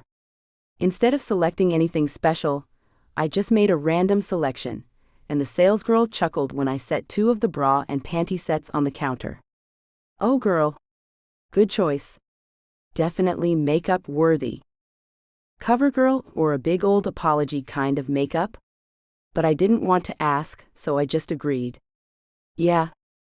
And don't worry, once he sees you in this thing, he's gonna forget whatever made him storm out of here. She kept the hangers and stuffed my purchases into a fur-lined zebra stripe bag. Oh, he's not I bought these for someone else. But that didn't explain why I was telling my business to a complete stranger. She chuckled. Well, that poor guy has it bad for you. Oh, what did she know? I took my bag, stuffed it into my purse, and walked back to the marina since Alex was my ride and he'd left in a huff. But it was okay, because I practically floated on a cloud thinking of Keaton, and that we would finally be together tonight. Chapter 18. Keaton. Something was off, different than this morning. Ordinarily, I didn't mind if she stared at me, but she'd been looking through me for more than an hour while she pretended to eat the Chinese takeout that had been waiting for me when I arrived. I'd just stuffed a dumpling in my mouth when she sighed. We aren't friends. She spoke as if she'd just discovered electricity, as if surprised by her statement. We're not. I like to think we were. We're people who know each other, and sleep together. She shook her head and leaned back in her chair. But we're not friends. I don't call you when I've had a bad day. I smiled, but I had a bad feeling in my stomach, so I sat back and crossed my arms. You could. Seeing her name on my phone screen made me inordinately happy. I'd like that. You don't even know about Billy Prout. If I was supposed to be following this conversation, she was going to be a bit let down. Who's Billy Prout? It doesn't matter, you don't know him. She shook her head. I mean, I could tell you, and you would be, I don't know, sympathetic or whatever, but I'd only be telling you because you don't know, not because you found me crying after he ran off and left me on the swings, then told everybody I had bad breath. She sighed as if she'd just summed up everything in that one mixed-up explanation. And I had no idea what I was supposed to say to that. But I felt her slipping away from me, pointing out my flaws and preparing to use them against me. Avery, what's going on? Who's Billy Prout, and why does he matter tonight? She chuckled. He doesn't matter. He's the first boy I ever censored when I was 11, and the point isn't about Billy. It's that you don't know about him. We don't have a good foundation. I mean, I know about you because you tell me things, but I don't tell you stuff. She stood and took my half-finished plate to scrape into the disposal in the sink before she spun to face me again, this time pointing a fork. I don't tell you stuff. Why not? She tossed the fork into the sink, and I couldn't stand not touching her anymore, because if this was going to be the last time, I was going to make it last. I stood, moved behind her to slide my arms around her waist and pull her back into my censored. Maybe I don't trust you. She spoke softly, and the syllables stuttered out, as if she wasn't even sure she wanted to say the words. When I used my chin to move her hair back, she tilted her head so I could reach the spot under her ear that she liked. Censored. Why don't you trust me? I continued to nuzzle her hair and tried not to move too much. She might scamper away. It took her an extra second to answer, maybe because I slid my hand under the hem of her shirt and rubbed my thumb in a little circle around her belly button. History, and because I don't know you very well. I took her earlobe into my mouth and sucked so that her breath hitched. Oh, you know me, I answered. It probably wasn't what she was talking about, but I spun her around to face me. You know I like being with you and touching you, holding you, and sleeping with you tucked in beside me. She pulled away from me, far enough that I couldn't use my lips, my breath, my hands to distract her. Avery, I love talking to you, hearing you go on about books you love and movies that make you cry or laugh. I love just being in the same room as you because you might smile, and if I'm in the same place, I get to see it. I might not know who Billy Prout is, although I can say, he sounds like an a-hole, but we don't have to know everything about each other right away for us to know how we feel about each other. It's not right away, we've known each other for years now, and I know what I've read about you in the papers over the years and what you told me a long time ago. But that's it. She cleared her throat and took 2 beers out of the refrigerator. As she opened mine, I smiled even though I could feel the end coming. She handed me my beer, then opened hers and took a long drink. A very long drink before she swiped her hand over her mouth and breathed out through her nose. Alex is in love with me. I sat down. Now I know something. Alex? The same guy who was sleeping with Jameson's wife. The guy who'd been her friend in college? My stomach tightened. When did Alex Rhodes become the guy all the girls wanted? Do you love him? I should. I know everything about him. She sat down and folded her hands on the table. He's a good person. My best friend. But do you love him? I held my breath as I waited for her answer. This one could hurt. She shook her head. No. She closed her eyes. Not like he wants me to. Now I sat across from her because when the answer to my next question came, I would probably need to be sitting. Do you need time to figure out what you want? She took a minute longer than was good for my ego, then blew out another slow breath and stood to hold out her hand to me. I think so. Thank you. My heart thudded to a stop, and I breathed out slowly against the pain in my gut. Okay. I'll just I nodded to the door. And you can. My throat was thick and I couldn't finish. Instead I grabbed my jacket and headed for the door. She let me go to the door and open it, walk out and onto the porch, then down the steps to come around the driver's side of my car when she rushed outside. Keaton, wait. Don't go. I should want Alex and I don't. We should hate each other but we don't, and I have to think that all means something. With each word, she'd moved closer and now stood on the passenger side of my car. She came around the hood and leaned her forehead against mine. Censored. We have 2 days left to homecoming before you leave again, and I want those 2 days. She cleared her throat. With you.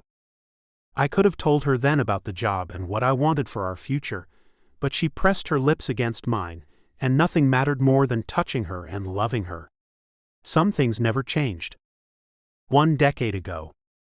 This scene has been censored to provide a safe and enjoyable reading experience for everyone. It wasn't a perfect night, but it was perfect for us.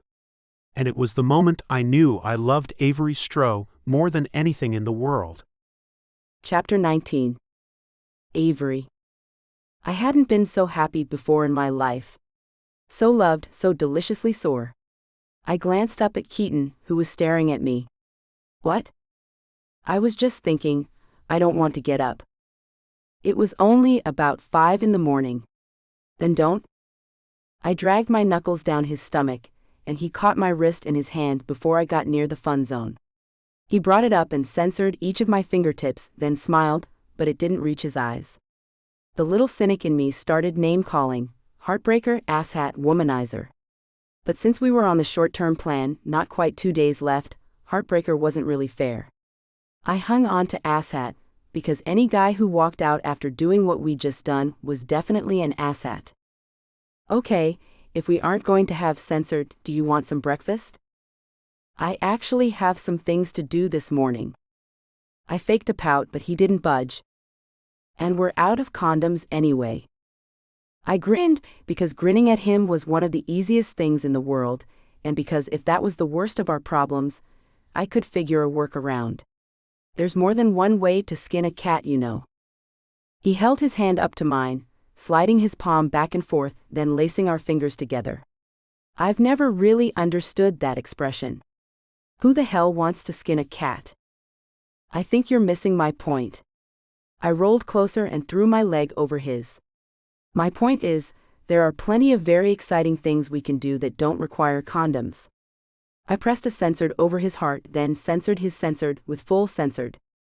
I don't want to waste the couple of days we have left. He cleared his throat and sat up, pushing me aside gently, but still moving me off him. Actually, there's something we should talk about. Oh. I didn't like the sound of that. And the cynic was back to her old tricks. Joker, weasel, shit for brains, although the last one could have fit either of us. Talk about. Yeah. He rubbed his hands together, then folded them in his lap. It could be good news. Like for us. As a couple. I think. A bubble of worry closed around my heart, as his brow wrinkled, and he looked everywhere but at me. After my last concussion, I really thought my football career was over, you know? Between the concussions and an almost negative passer rating, the sacks, not much chance I'll ever suit up for a game again. But he shook his head. Keaton. What are you saying? I needed him to say it soon, because my guts were twisting, and my brain was busy conjuring up reasons he was walking out on me early. Well, Rollins, the football coach here offered me a job as the QB coach. Did that mean? Are you staying? The weight on my heart didn't lift, but it lightened by a fraction. The smallest fraction possible. But if he was staying, there was a chance we could be more. I could. But then today, my agent called, and I've been released from the roster. He shook his head and shrugged as if he didn't care, but his gaze flickered and a flash of hurt passed through before he tried to smile, and I laid a hand on his censored, hoping I could ease the pain from the outside. It took a second for me to decipher all of his words. I didn't understand his use of but. That's great. So you can take the job. He nodded. Except the network also offered me a job in the booth, commentary analysis. He shook his head. Pays a lot. But it's in Los Angeles. Oh. That's almost 3,000 miles. All my dreams of us being together is more faded, and he sighed. My stomach sank to my toes. And it's the job you want? He didn't look at me. More than you want to stay here? I didn't add the with me part. It would have killed me to hear the answer if it didn't go the way I wanted it to. It's okay. It's your career, I get it.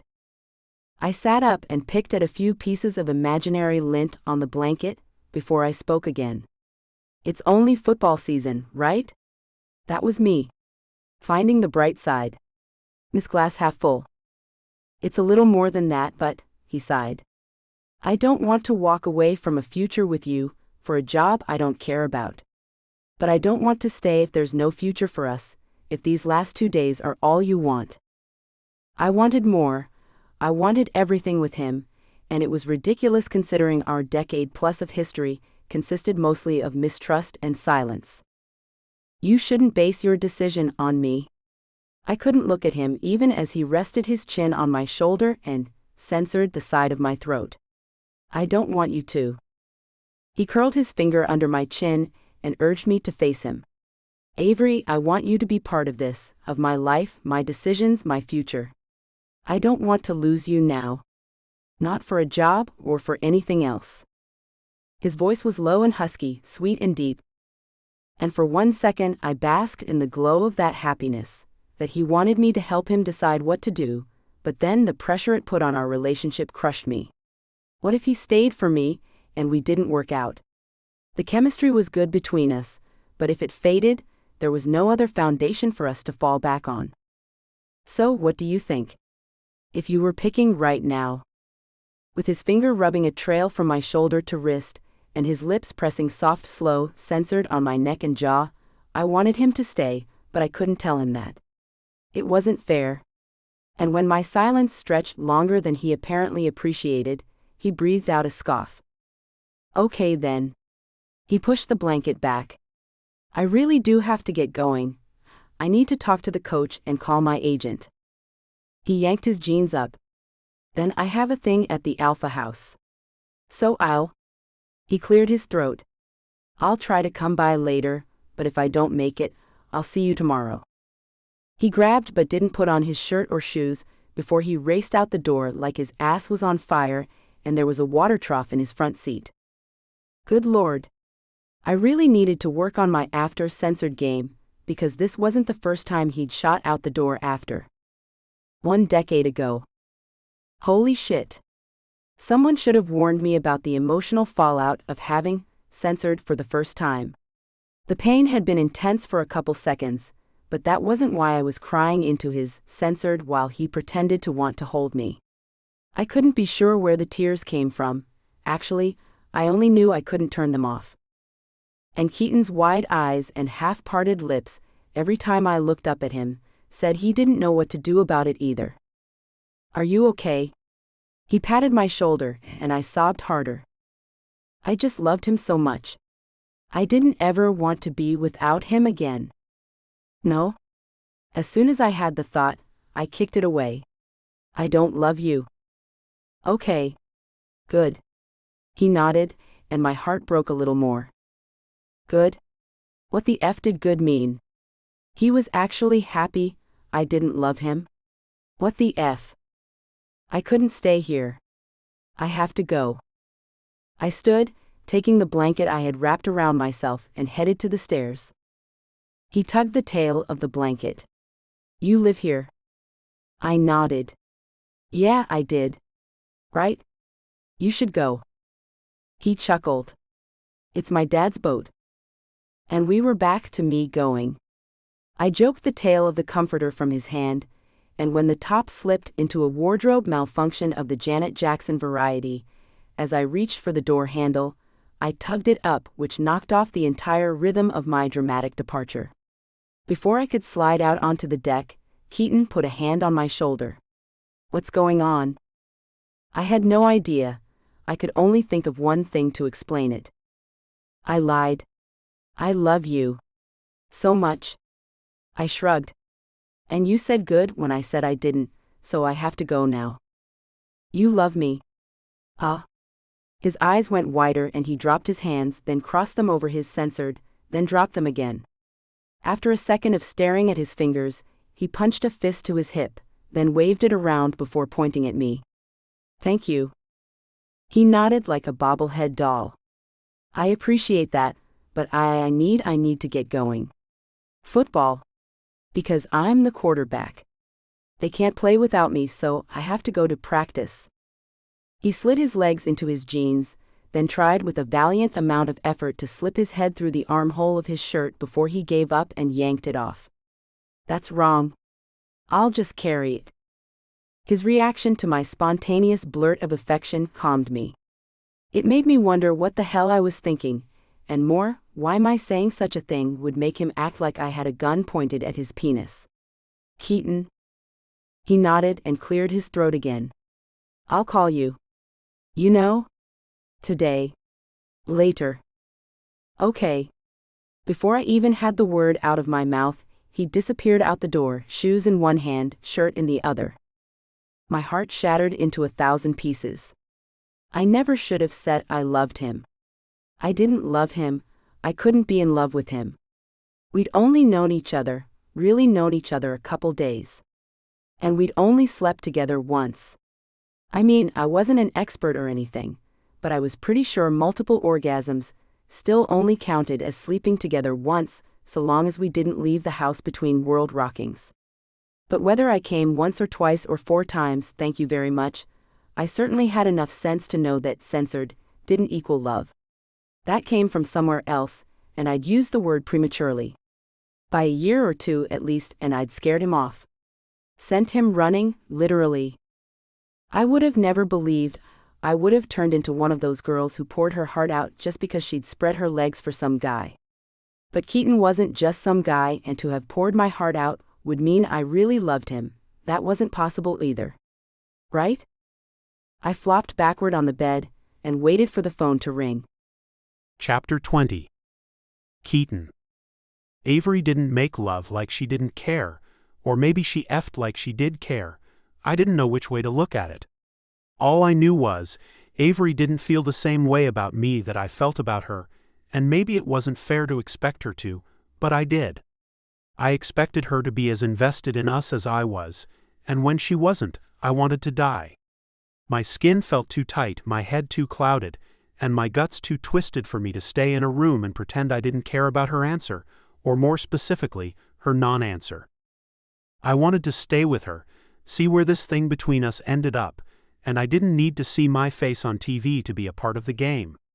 Coaching put me on the field with the team every week. TV paid more, kept me relevant. But that didn't get me anything, and it meant leaving Avery. I walked into the Alpha house, no clearer on a plan than I'd been after I talked to Avery. The house hadn't changed much. There were still 4 TVs in the living room, although they were bigger now, hanging on the walls, and the wires for the attached game machines had been replaced by invisible Bluetooth connections.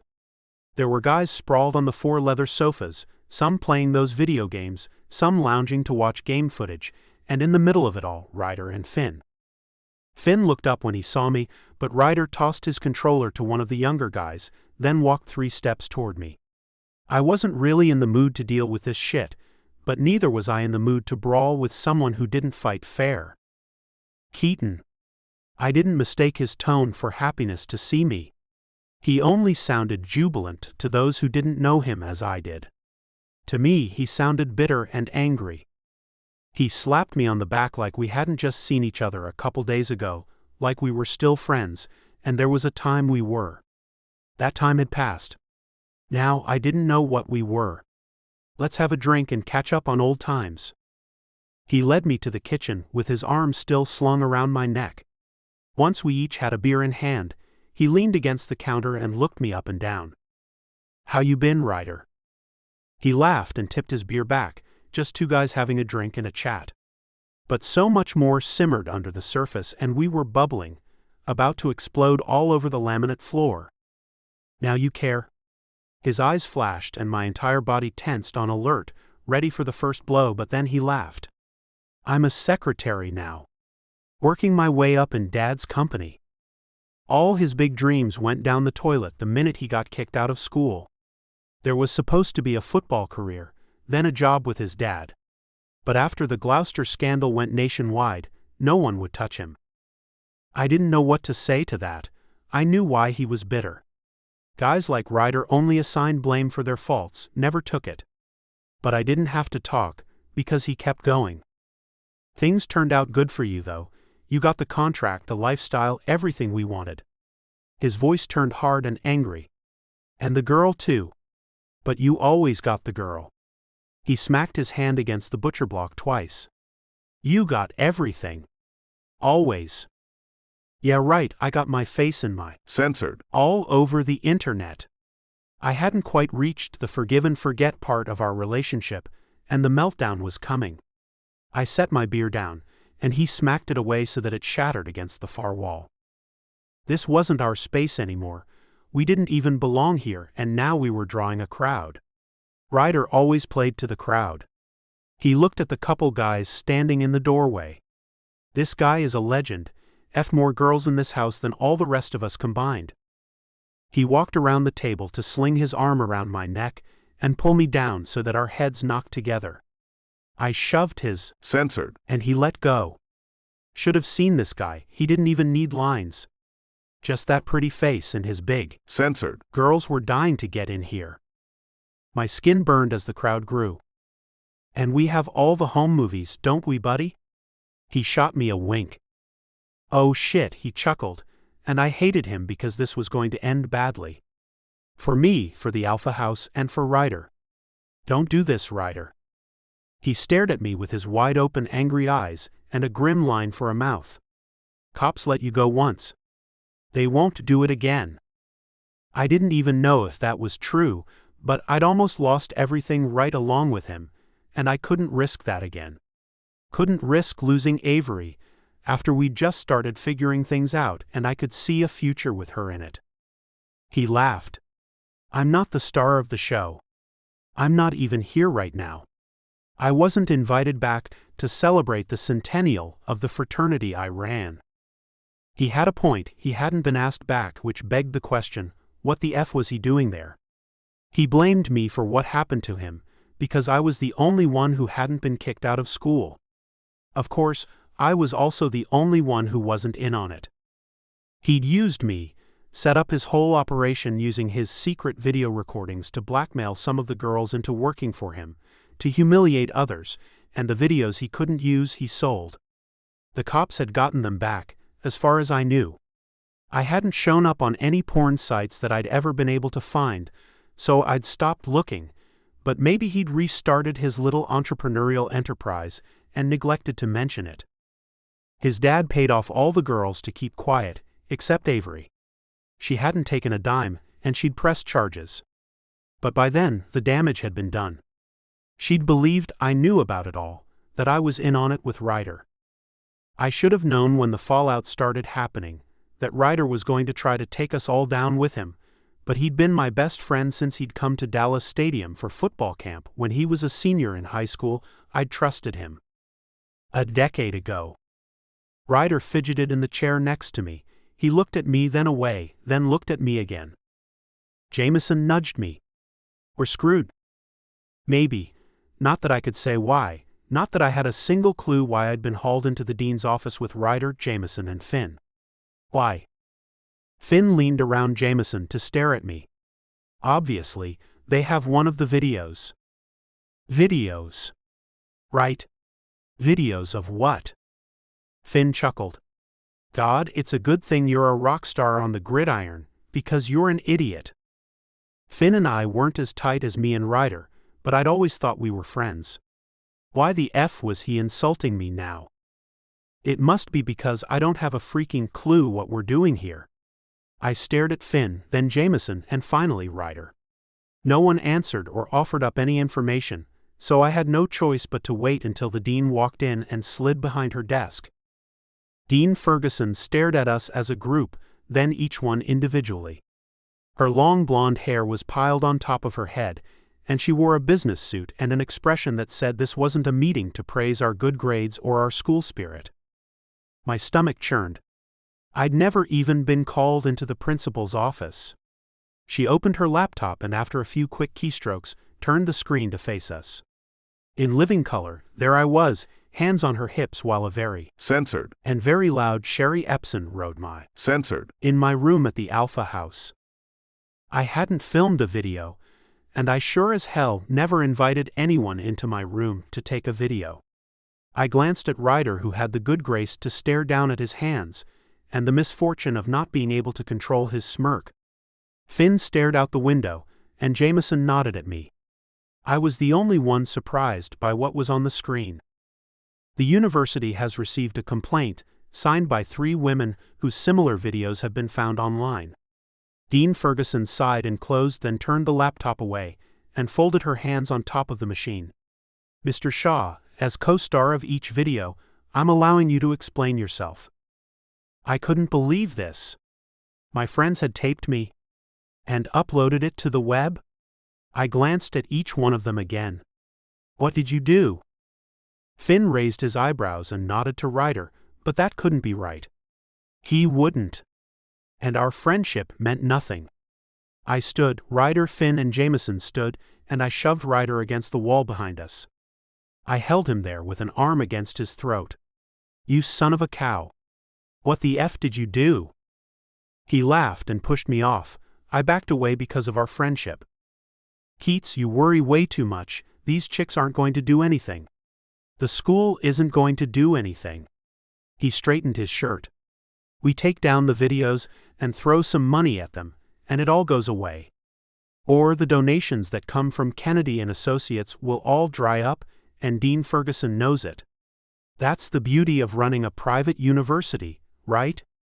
A private university that's dependent on our ridiculous tuition and donations from people like our fathers. I couldn't process everything. Couldn't wrap my brain around what he was saying, but he kept saying it. Dean Ferguson stood, braced her hands on her desk. It's out of my hands, Mr. Kennedy. She censored an eyebrow. The complaint didn't come to the university from the young ladies. It came from the police department. And they have witnesses. She sat down. Pending our own investigation that is going to run alongside that of the Maine State Police and the FBI, you're all suspended. My stomach dropped. Suspended for having censored. They were suspended for taping me having censored.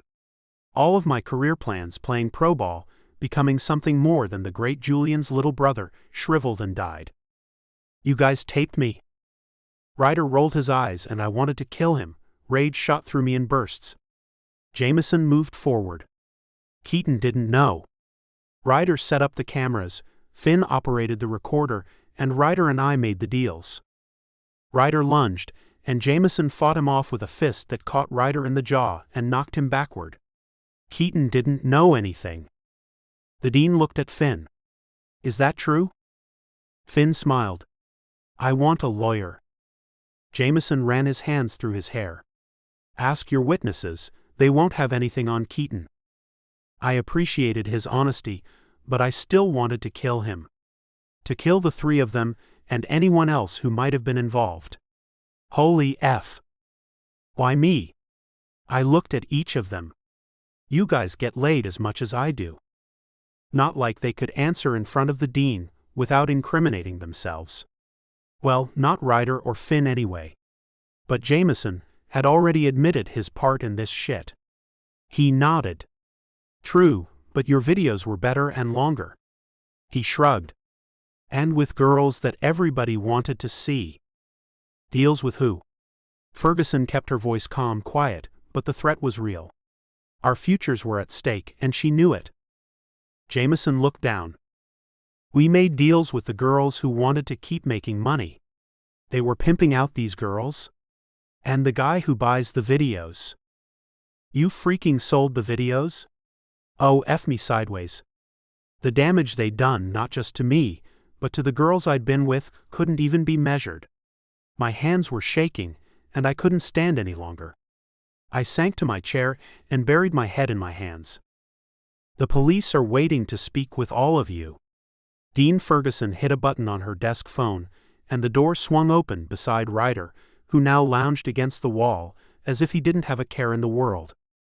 I expected uniforms and guns drawn, but these guys wore suits and flashed FBI badges. The gravity of the situation weighed on me. This wasn't something anyone was going to be able to buy their way out of. Even if our money could speak for us, no way my dad would buy me out of anything anyway. I had to hope Jameson continued telling the truth and didn't try to save his own ass at my expense. 3 hours later, I was free. I had no information about the money or the videos, and I'd given them permission to search my room at the Alpha House, to download all the data from my phone. I'd also handed over my laptop and every other piece of electronic equipment I owned, from video games to a tablet to my iPod and the GPS in my car. The guys lawyered up, except Jameson, who made a deal to avoid prosecution and stay at Gloucester. It took me another hour after my release to thank God that I'd never taken Avery back to my room. We were on shaky enough ground that I didn't think we would survive a scandal. It was at that moment I realized losing her would break me in ways I would never recover from. I also realized I loved Avery Stroh, and now it was time to tell her everything. Chapter 21. Avery. Deja vu. The sensation of having already experienced the present situation. I'd spent an entire day trying to outthink it, outrun it, forget the reason why this felt so familiar. And it was my own fault.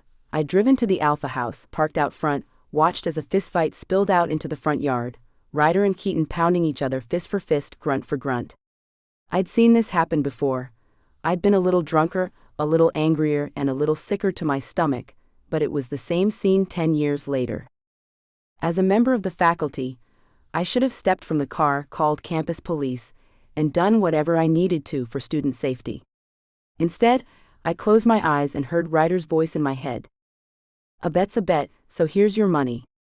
You earned it. If you ask me, you deserve a lot more for freaking that one." I'd lived that moment, watched everyone at that party watch me and Keaton together. Listened as people commented about my lack of censored, and laughed at my inexperience, howled at me. I stopped remembering and lifted my head to watch Keaton and Ryder roll around on the grass while a couple of younger guys tried to pull them apart, and because of the deja vu, or maybe because I couldn't separate the man he'd become from the boy who'd broken my heart, I drove away. I didn't want to go home. My house was still too full of his presence. I wasn't even there, and I could picture him standing against the kitchen counter with his cup of coffee and his bear. censored, All I had to do was close my eyes to see him in the bathroom, brushing his teeth with a towel wrapped around his waist, or smiling down just before he censored, me. My fingertips brushed my lips, and I drove until I ran out of road and ended up at the marina. There were 14 boat slips, but I only looked at number 3. Once upon a time there'd been a dreamboat parked between those two small docks. I'd fallen in love on that boat, and had my heart broken there too. Now it was gone, hauled somewhere down the coast after the fire when it showed up on TV being searched by the cops. I sat staring at the water and that damned boat slip until the sun peeked over the ocean. Then I drove home, remembering everything that happened back then, exhausted and sad, more so because of Ryder's appearance on campus. History was on a crash course to repeat itself. 1 decade ago. I took a last look at the boat and walked down the dock. I'd already messed everything up with Keaton by telling him I loved him, and moving in with Alex was risky because there was no telling what stupid thing I would end up saying to ruin that friendship, but I couldn't stay on the boat, and Alex offered the piece of floor next to his bed. His house was on the other side of town. After I called a cab to take me, I realized it was $12 I didn't really have, but no way could I walk it while I was carrying the last of my worldly possessions and my broken heart. But when we drove past the Alpha House, I tapped the driver on the shoulder. "Stop.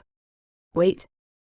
As he pulled the car close to the curb, I stared at the scene unfolding in front of the house. Ryder and Keaton were trading punches while their friends whooped and howled. I climbed out and headed straight into the fray in time to duck one wayward fist and be caught by another. I might have been voted the girl most likely to cut a guy, but it was just an act. First, I didn't like knives or guns or weapons of any kind. I liked peace and love, and I hated blood. Especially when it was seeping from my lower lip, but I'd just been punched in the face, and I wanted to kick a little ass. Ryder ass. But from my position, on my knees in front of him, I couldn't reach more than his censored. And so I punched where I could reach, and he went down. Avery.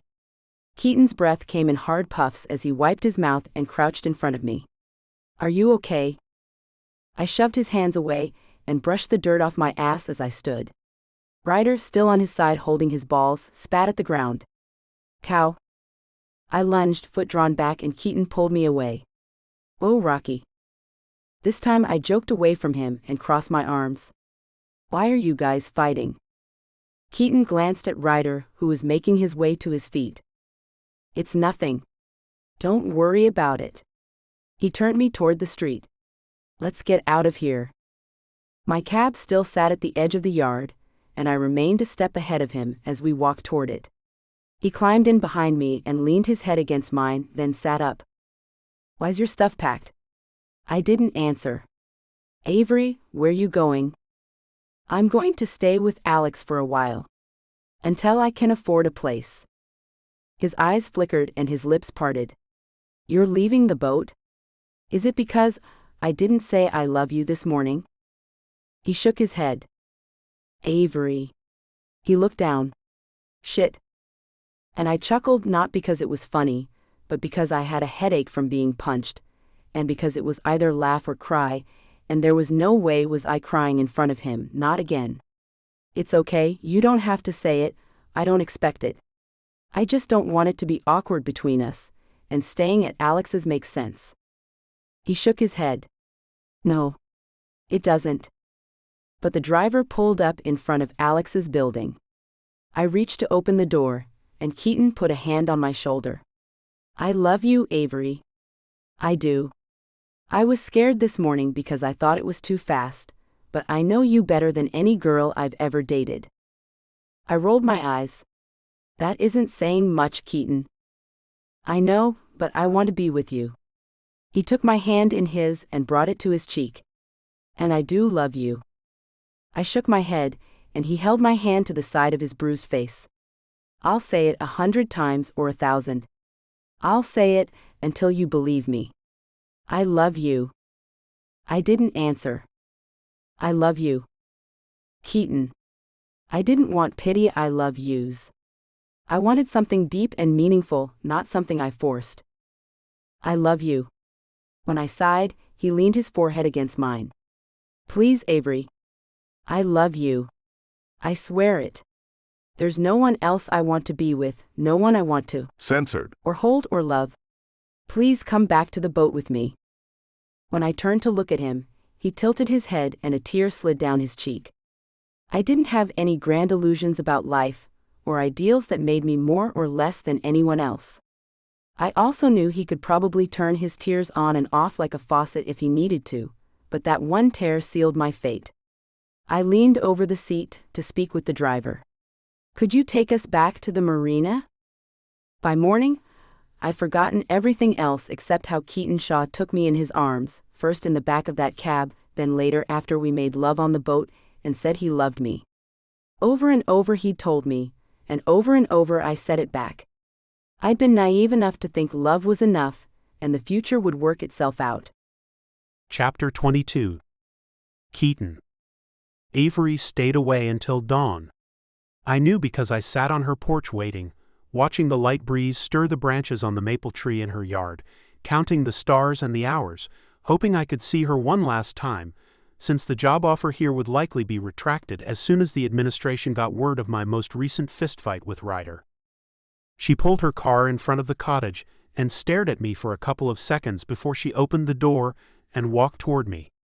She waited until she stood at the bottom of her porch steps before she shook her head. What are you doing here? I wanted to be honest with her. To tell her how badly I wanted to be with her. Instead, I smiled. I missed you. She didn't walk past me but sat beside me, looking out at her yard, which needed to be mowed. After a silent minute, she turned her body toward mine and ran her hand down my cheek. I know what you wanted me to say yesterday, that I want you to stay, that I want us to be more. Neither the words nor the tone she used inspired visions of happily ever after, and then there was the long, slow sigh. I would love for you to stay, for you to be in the same state at least. She smiled, but it was the saddest thing I'd ever seen. On the same coast maybe, but the job in Los Angeles is, I can't ask you to give that up for me. She paused again. I think you should take it. And now, because of my fight with Ryder, my choices were limited. Why? She sighed. I saw you with Ryder. Fighting. I didn't read her expression as disappointment as much as admiration, and it made me smile. If anyone deserved to hit Ryder, it was Avery. I couldn't really blame her for the grin, if the thought of punching him again gave her that satisfied look. After a second, she let out a slow breath. What's he doing here anyway? She deserved to know, but I didn't have any idea, beyond the fact it would be something shady and quite possibly illegal. I don't know. I wished I did. Ryder's motives weren't something I could guess, but it didn't take a genius to figure it wouldn't be good. In his mind, transparent as it was, he had plenty of reason to be angry. At me, at Avery, at anyone who'd spoken against him. Which also put Jameson and Finn on the block. But right now, I couldn't worry about anyone but Avery. She shook her head and waved a hand. Unless he's up to try his hand at murder, there isn't much he can do to hurt me now. Murder? The word sliced through me with all its implications. He's too chicken shit for jail, and I don't think his daddy would be able to buy him out of it if he kills someone. The way he had with the situation 10 years ago. And if he hurt Avery, there was no way he'd live long enough to go to trial. Chances are he's going to go after me and not you. Unless he happened to remember, the way to cause the sharpest pain for me would be to go after Avery, and I should have told her just so she could be prepared, but I didn't want to give her an excuse to make me go away. I didn't want her to protect herself by throwing up a wall between the two of us. This time, I would be the one to protect her. 1 decade ago. I couldn't wait to find Avery, couldn't wait to tell her about my day, the contract offer, the agent, the money. She'd be mad my meeting went long, madder still I was late meeting her, but it was our way out of here. Our future. Someone handed me a beer, someone else pushed me down the hallway and into Ryder's room. He handed me a wad of cash. Bad news, bud. Sigmas won't have her. Said they prefer to take the trash out, not let it pledge, but a bet's a bet, so here's the money I owe you. You earned it, if you ask me. You deserve a lot more for freaking that one. I wanted to punch him for talking about Avery that way. Instead, I shoved my hand and his money against his. Censored. And then he laughed. A second later, the hooting began. Lick my. Censored. Keaton. The voice, Avery's voice, came from the living room. Through speakers turned at top volume. I wheeled around through the kitchen, then into the living room where an image of Avery, censored, and more than life-size, on her knees while I pounded into her from behind, played on the 4 TVs simultaneously. Someone howled, then someone else howled, and it took about 3 seconds before everyone in the room except Avery was making fun of the video. Avery stood, mouth open, tears streaming down her cheeks until she turned and ran out. Ryder chuckled behind me. Always best to go out on a high note. I think this was the best video yet. I drove my fist into his jaw and dove on top of him when he fell backward. The satisfying crunch of his face under my knuckles didn't calm me down much, didn't take away the feeling of loss, didn't make me want him dead any less. Someone pulled me off and dragged me outside. I shoved away the hands holding me. Get off me. Finn yanked me back when I went back for the door. Keaton, stop. He moved to stand in front of me. Bigger. Sturdier. Could have probably bench-pressed me with one hand. No way was I going through him, or around him, since he was quick for a big guy. You can't go after him. For her sake. He shook his head. Think about it. He's already gone after Jameson and me. Jameson had ended up in the hospital after practice today, from a bad hit he took from Ryder. And now he's used her to get to you. Don't let him get you kicked out of school. I flexed my hand and shook my head. I'm leaving school anyway. Finn frowned. You don't have to. Mr. Kennedy took care of everything. We're all covered. I was covered anyway because I was innocent, and I didn't give a F about anyone but Avery. I had to get to her, had to make sure she was okay. By the time I got to the boat, she was standing on the dock, arms folded at her waist while she watched the boat burn. Avery? I didn't care if she'd set the damn thing on fire, just that she was okay. She turned, held out her hand as if to ward me off, and backed up a couple of steps. Get away from me. Avery, I didn't know he taped us. I moved a little closer, and she joked a little further away, hands still extended between us. Well, how the hell else would you prove you won the bet? Oh no. Avery, let me explain. Please. When she shuffled around me, I reached out to grab her. I just wanted her to stay, to listen. And she stopped walking but looked down at the spot where I held her arm. Get your hands off me, or I swear to God, you're going to need a surgeon to sew your freaking fingers back on. Avery, please don't go. But she walked past me, down the dock and away, and until the next morning, I thought maybe she would give me a chance to tell her all of it. I'd also hoped she would forgive me. But by the time the sun came up and the school's blog was published, I knew it was over. Chapter 23. Avery. Maybe it was lack of sleep or the fact Keaton Shaw took up all the oxygen in my house, but I couldn't form a cohesive thought. I hoped he would stay, even though I knew it was unlikely. I wanted him to take me in his arms, even though I knew there was only hurt on the other side of this day. This scene has been censored to provide a safe and enjoyable reading experience for everyone. Maybe I always had. I just wished I could stop saying it at moments like this. He leaned his forehead against mine and brushed his finger down from my temple to my jaw, then across to my chin. If you don't want to come with me to California, that's fine. I'll move here. He grinned. I just don't want to let you go again.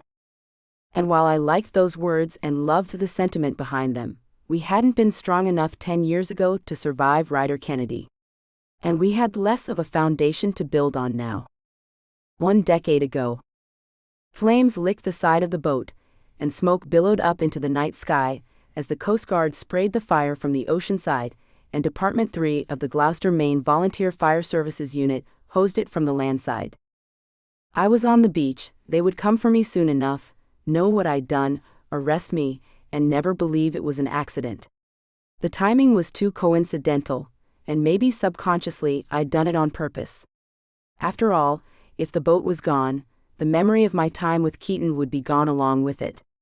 That was what I told myself as I sat crying as the ocean lapped at the beach.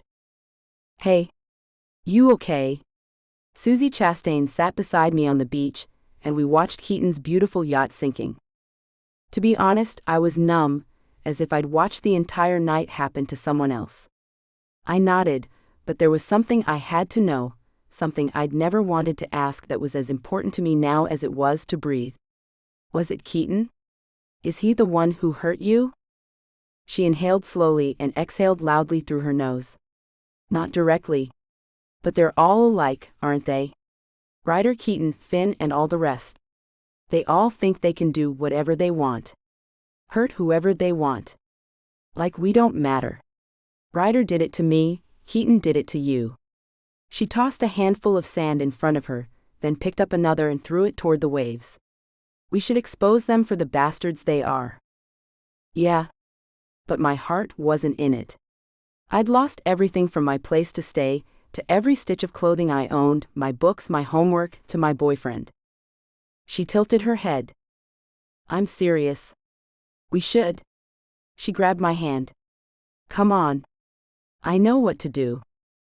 I went with her because I didn't have anywhere else to go, but I sat in her mom's living room and told our story, just the way it happened.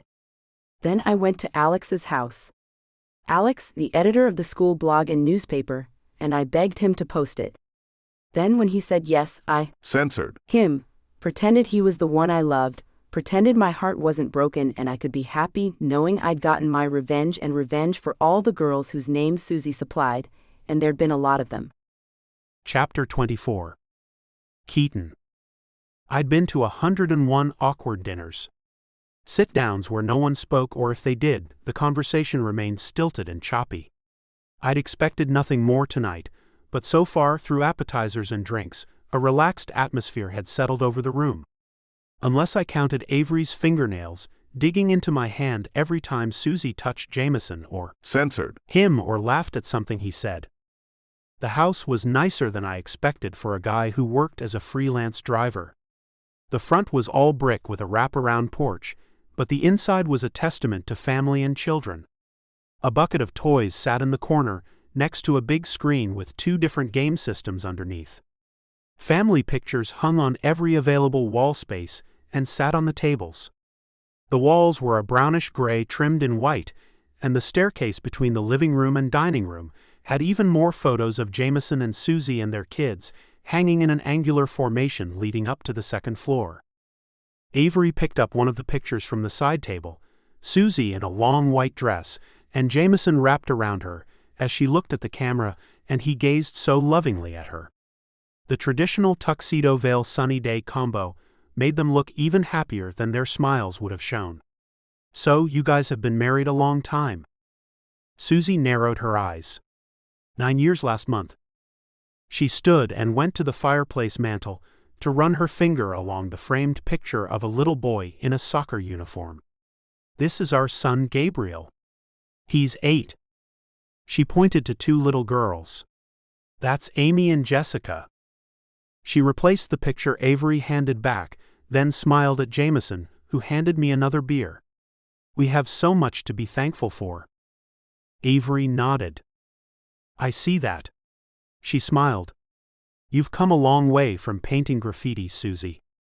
Jameson nudged my shoulder. I gotta start the grill. You want to see the backyard? He'd never been subtle, but I appreciated the easy out. The appeal of watching Avery play. censored For tat with Susie dimmed.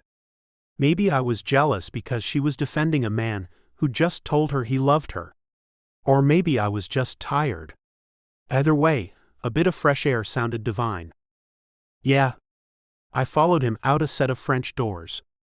You have a great house, Jameson. He opened the lid to the grill, then turned to look up at the second floor. Yeah. Susie's making big money. She travels a lot and spends more time away than she spends here. He turned back to the grill and sighed. And you and Avery are here about Alex, right? He looked down at his hands. Not everything is what it seems. He turned back to the grill and twisted a knob. Avery's probably jumping up and down for joy, thinking my wife is screwing around right under my nose, but I love my wife. My heart. censored For him, but it. censored For me too. In college, we'd been on top of the world, then it all went to shit. Not that he hadn't played his part and me mine, but we'd fallen, crashed from our pedestals, and still had the scars to prove it. He turned. I'm a washed-up college football star who has a bum knee, got kicked out of college, and drives drunk people around in my car for a living. Where am I going to go? And I was a washed-up pro football player who had somehow managed to fall in love with a woman who'd tried to destroy me, and I couldn't face the reality of it, so I changed the subject quickly. The university offered me a job as QB coach for the team. He nodded, still the kind of guy who appreciated the good fortune of others more than he lamented his own lot in life. That's great, man.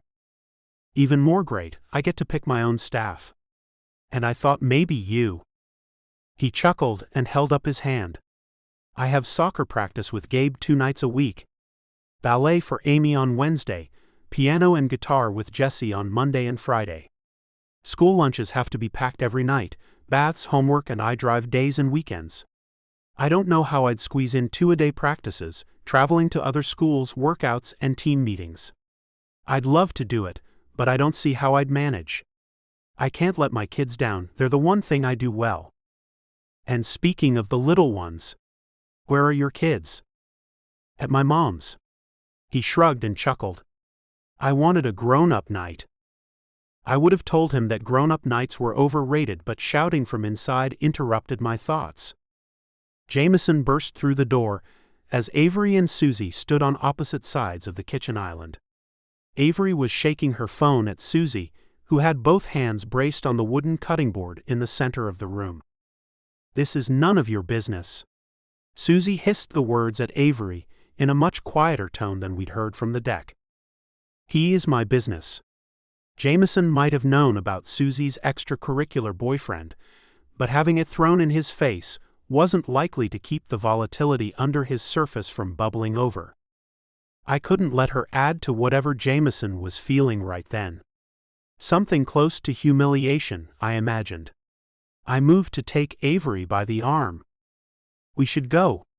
I'd thought she would fight me, would pull away, but she didn't. She allowed me to lead her out. At the door, I looked back at Jameson. Hey, the offer stands. If you can work it out, let me know. He nodded, and Avery and I walked out. I waited until we were in the car before I turned to her. What did you think you were doing? Protecting my friend. She spat the words and crossed her arms. And I wasn't done yet. Jameson knows, okay? He knows about her and Alex. But her eyes flashed. I don't care about Jameson. And maybe it was because being around Jameson made the memory of her article fresher, or maybe because I'd seen honest pain in my friend's face when he talked about his wife, or maybe because I didn't like this part of her. I shook my head. I do care about him. And once again, you have your facts all mixed up. My facts are fine. Jameson knowing that his wife is cheating is good. I'm glad he knows. But Alex doesn't know she's married, and he deserves to know. I didn't have a real reason for arguing with her except I was angry, and I didn't quite understand the depths of why. How do you know he doesn't know? Maybe if she had something based on facts, but all she had were assumptions. It was reasonable to think Alex didn't know, but considering Jameson had known about him, it was equally reasonable to think Alex might know about Jameson. Because I know Alex, and he wouldn't screw a married chick. Obviously, she didn't know Alex as well as she thought. You didn't know he was seeing her, and you didn't know he was in love with you. She shook her head and pursed her lips. There was nothing I could say to counter her decisiveness. He deserves the truth. I stared at her. The truth or your version. I wasn't accusing her of making anything up, just a skewed perspective. Right now I just needed to think this through away from her. I started the car and drove toward her house. What the hell does that mean? It meant I was angry, angrier than I'd ever realized because she didn't understand that not everything was black and white. I'd been guilty of treating all those women badly in college. I hadn't taken the videos or sold them or used them for blackmail, but if not for me, there wouldn't have been any women to exploit, and Jameson had been wrapped up in the dark side of it, but in the end he'd done what he could to make it right. He'd come forward and given the facts to the cops, paid a fine he couldn't afford, lost his parents' support, his chance to graduate with an education, and his future from the scandal. How much more did he have to pay? But I wanted her to see it on her own, and it disappointed me that she didn't. If you don't know, you won't understand when I explain it. She scoffed. I don't know, I'm pretty smart. Try me. When I didn't speak further, because I didn't want to say anything I would regret, she twisted toward the window. Fine. After a minute, she turned back to me. Please tell me what you meant. I wanted the words to make sense, to not be led with emotion, but we'd never dealt with any of it. After the party, she'd stopped talking to me, and I'd let her because I felt guilty for all of it. My friend hurt her and he used me to do it. The cops got involved. Ryder and Finn got kicked out of the fraternity and then school, and Jameson, who'd already withdrawn because of his injury, was told he couldn't return. Then the article came out. Instead of talking to me, or taking your case to the dean, You went after us publicly so that the school didn't have any choice but to get rid of us. You hid behind that article, and you didn't care that Jameson defended me. He told the truth and still, you went after him and me. I was completely innocent. I didn't even know until we got called into the dean's office. There were so many things about the whole situation that she'd had wrong, and as effed up as what Ryder did was, he'd saved my contract and confessed to everything. By then the scandal had spread too far. National news and Finn lost his scholarship, his chance at playing professionally, and he'd left for Europe. I didn't hide behind anything. I wrote what happened and the consequences fit the crime. You wrote what you heard, what you saw, what he did. Then you refused to talk to me about my part in it, even after the cops cleared me. The more I pointed out her part in it all, the sadder I got. Neither of us was the people we'd been back then, but now we would only be constant reminders of what those people had done, and I didn't know if it was something we could get over. I wrote what happened to me and to Susie, and to all the other girls who believed they were something special, and you're far from innocent. I loved you and you destroyed me, but you won your bet right. So it's all good. She held up her hand. You know what? I don't want to have this fight. It was a long time ago. I'd rather forget it and move on. She was right. We both needed to forget it, and together we never would. I think this is always going to be between us. There. I'd said it. She stared at me as I glanced between her and the road. What are you saying? What was I saying? I'm saying there's a lot of feeling and emotion we didn't work through, because you wouldn't talk to me. She nodded. I'm sorry, I didn't. Censored. It all better for you, Keaton. I'm sorry I was hurt, and angry, and too humiliated to see how much this affected you. I pulled the car in front of her house, and switched the ignition off. I didn't want this to be the end of us, but I wanted us to figure out how to live with what happened so we could go on. Together. I opened my door, but she turned. Don't bother. I can see myself inside. I didn't answer. 1 decade ago. I was on a plane when I finally sat down to read the article, when my imagination heard the words in her voice. Exploitation. Abuse, both mental and physical. Illegal videoing and public release of non-consensual porn for profit. Blackmail. Extortion. Solicitation and promotion of prostitution. And our names, mine, Ryder's, Finn's, and Jameson's, were all over the article. She'd named us each specifically, but factually she was way off base. I hadn't pandered or solicited, promoted, released, abused, taped, extorted, or exploited anything. Like the women in the videos, I was a victim. Not that Avery would ever see it. How could she when she wouldn't even talk to me to hear my side of the story? I reclined my seat and shut down the article on the tablet I was supposed to be using to learn plays. As soon as we landed, I was going to call her, convince her of my innocence, that had I known what they were doing, I would have stopped it. As much as I hoped she would listen, there was no way she was going to answer her phone, and I couldn't blame her. Not after the party. After the way they'd laughed at her and the comments that had been made. I wanted to hold her, to whisk her away from all of it, to tell her I loved her and needed her, and that I would do whatever it took to make this better for us. And when the flight landed, I made the first of 1,000 calls to her. Left the first of 1,000 voicemails. Begged her to listen the first of 1,000 times. It was when I was in the locker room, after a long and grueling practice, that Sheriff Max Greenwell of the Levy County, Florida Sheriff's Department served me with restraining and cease and desist orders, signed by a Maine judge and expedited to me. Under penalty of law, I was forbidden from contacting Avery Stroh in any form, physically, by telephone, mail, or electronically. So I did the only thing I could do. I let her go. Chapter 25. Avery.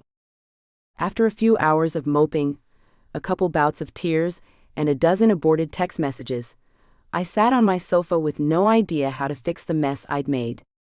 But the doorbell chimed and I stood, hopeful that Keaton had come back. Instead, I opened the door to find Alex. I brought beer.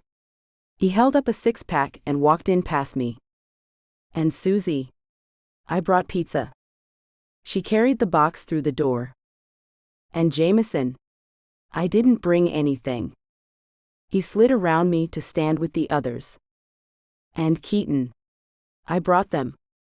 He leaned against the frame and waited for me to invite him in. I didn't have any idea what the hell was going on, but I turned to find them all seated around my table. Alex smiled at me. You messed up everything. Apparently, he'd come to insult me, to point out my flaws and add insult to the loads of injuries present in this day. But he was smiling, as was Susie.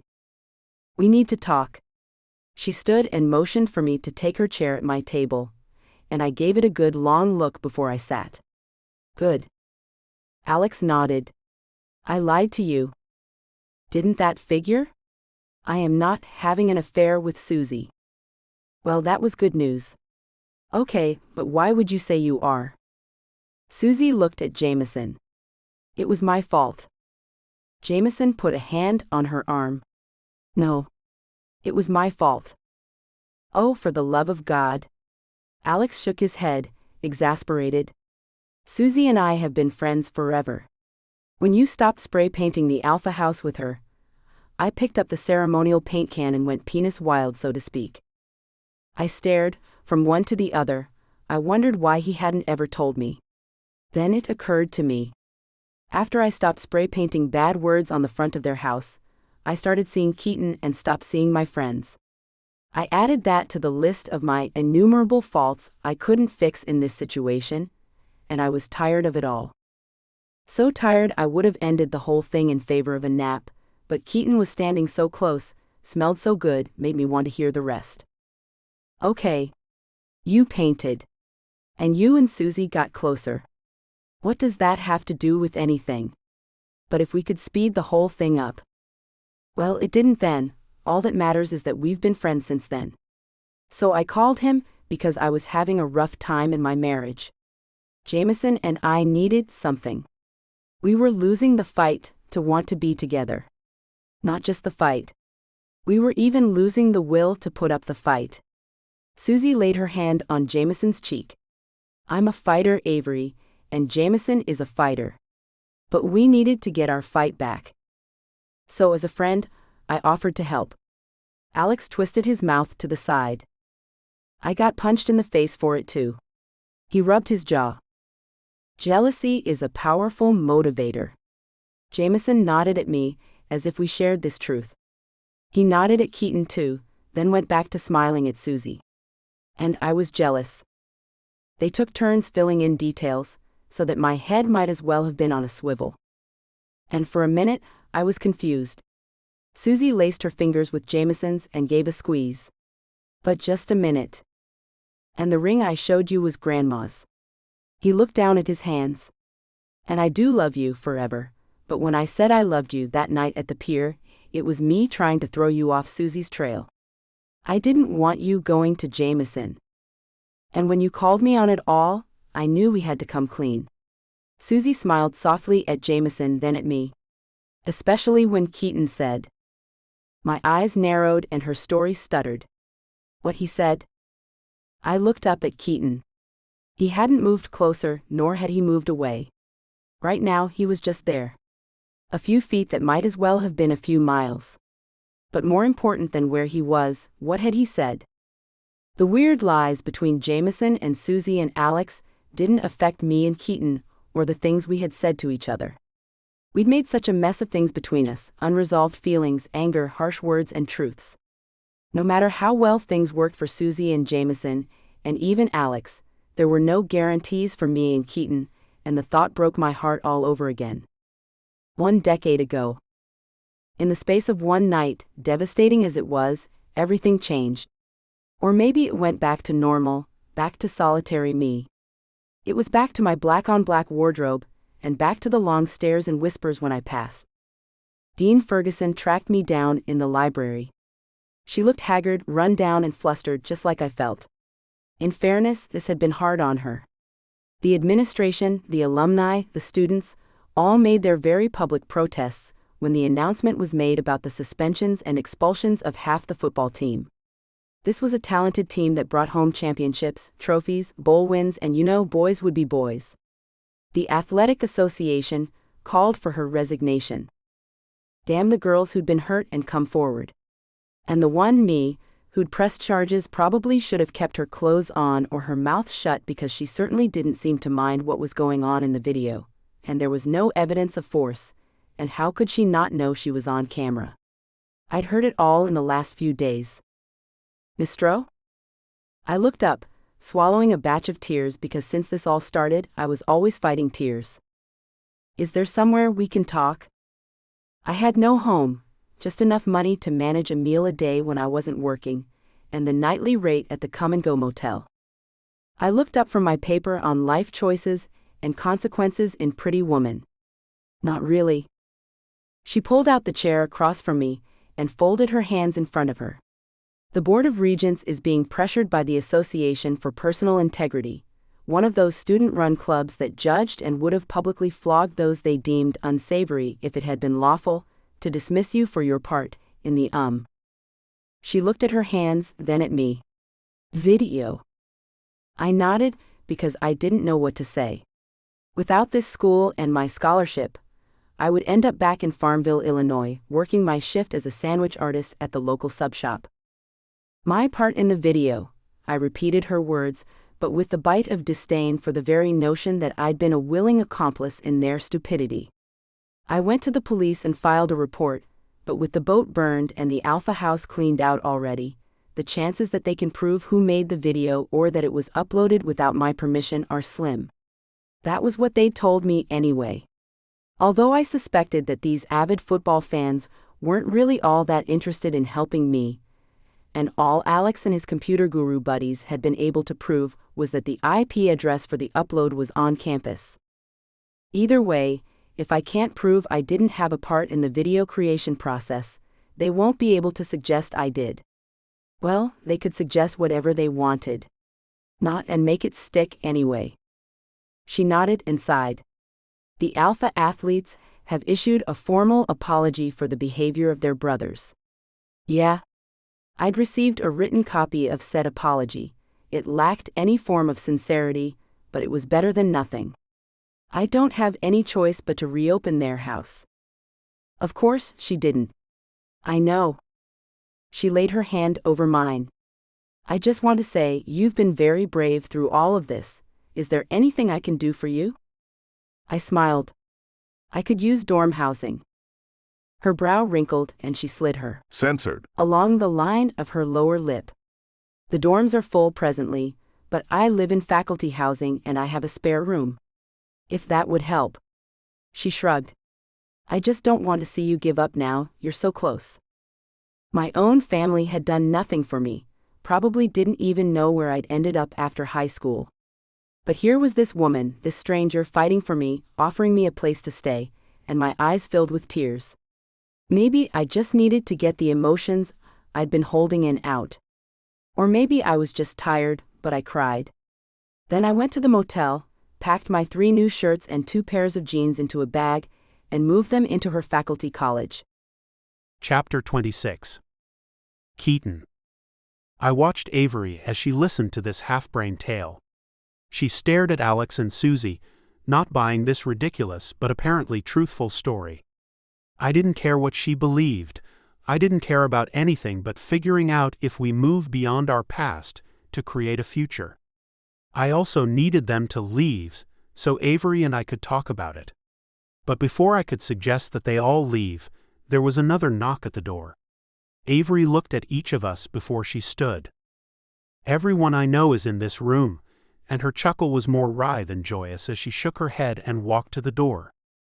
Ryder didn't wait to be asked in and shoved past her. Oh good. The gang's all here. Jameson looked at me, his eyes wide and wary, while Avery crossed her arms and shot Ryder a glare that should have melted his skin from his bones. He walked toward the table, and I stopped his forward progress with my body. Hey tough guy. Just want to talk to your girl. He reeked of alcohol, and leaned a little too far left as he censored his head so that he looked like he was trying to lean against a wall where there was none. Avery stepped around me. "What do you want, Ryder?" He looked her up and down, frowned and glanced at me. "I don't know." His mouth twitched. "I just don't know." Even as he seemed to deflate, I didn't trust him and moved to stand beside her. I hadn't been able to protect her from his behavior 10 years ago, but now, I would do whatever it took to keep anyone from hurting her. He sat heavily on the couch and puffed his cheeks to blow out a breath. "Did you know, the only time I was happy was in college?" Avery watched him but didn't speak. "And then I met you." He shoved his finger toward her. "Do you remember that?" "I was mowing grass at the chaplain's house." Avery nodded. "Yeah. I just got to campus. I carried a box for you." He sniffed and leaned forward to rest his elbows on his knees. "I was going to ask you out, but you lived above their garage. I had such a crush on you. I asked Keaton to help me. I wanted to turn into someone you would want." He chuckled. "You were the one girl I couldn't figure out, and then all of a sudden, you're spending all this time with him, smiling at him." censored Him, spending the night on his dad's boat with him. He shot a glance at me. I was so jealous. Avery crossed her arms. "That's why I goaded him into the bet, and I made sure you knew about it. I wanted to hurt him, to make him hurt you. I thought I would be able to rush in and pick up the pieces after you found out about the bet and the video. I thought you would blame him. All this was because he was jealous? Because he was too chicken shit to ask her out himself?" I glanced at Avery, who was buying every second of this bullshit. "Why didn't you just tell me?" she asked, doubt in every inch of her face. "You wanted him." He joked his finger toward me. "So, you decided to humiliate me? To have me almost kicked out of school?" She screeched, and despite how much it hurt my ears, I couldn't blame her. He blew out a breath and nodded, blood roared in my ears. He'd ruined everything. And he got you anyway. Ryder wasn't even listening to her anymore. Or looking at her. He got everything I ever wanted. Avery's mouth dropped open. "Are you kidding me right now?" She shook her head. "You almost ruined my life. You definitely ruined my relationship with Keaton." She turned to me. "I was hurt when I wrote the article. All I could see was all those people laughing at me, watching me on those TVs in the Alpha House, thinking you were a hero and I was this pathetic chick who—" She shook her head and cleared her throat. "I don't know what I thought. All I knew was I was hurt, and I thought, you could have talked to me. I would have explained. I wanted to touch her but kept my hands curled in my pockets. I would have told you I didn't know about the videos, or that he was going to play it." She nodded, and her voice softened as she laid her hand on my censored "I know." Ryder stood. "Oh look. He's gonna get the girl again." I shot him a glare. I didn't give a F about Ryder or what he said. I didn't care about his jealousy or the fact if he wanted her back then, he could have tried to date her. And he probably would have succeeded. All I cared about was that she was standing so close to me, and I gave up the right to touch her, to be with her when I challenged her motives, when I forced her to choose between me and her friendship with Alex. She glanced at Ryder, then at me, then back to him. "There was a time when I would have sold my soul to hear you say you wanted me. When I would have turned myself inside out to be with you. And now, I wasn't sure whether she was talking to me or to him. But you hurt me, and there's no excuse for what you did, no way can I forgive you. And this time, I was almost sure she was talking to me. I was never going to be enough for you." "That isn't true," I whispered the words. "You were always more than I deserved. More than I knew what to do with." She gazed at me, smiling, shaking her head, holding out her hand. "I should have talked to you before I wrote that article. I should have never given you a reason to write it." Ryder blew a PFFT between his teeth. "What about me? I lost everything, my education, my chance at a pro career, my best friend and the girl of my dreams. I ignored him and pulled Avery close.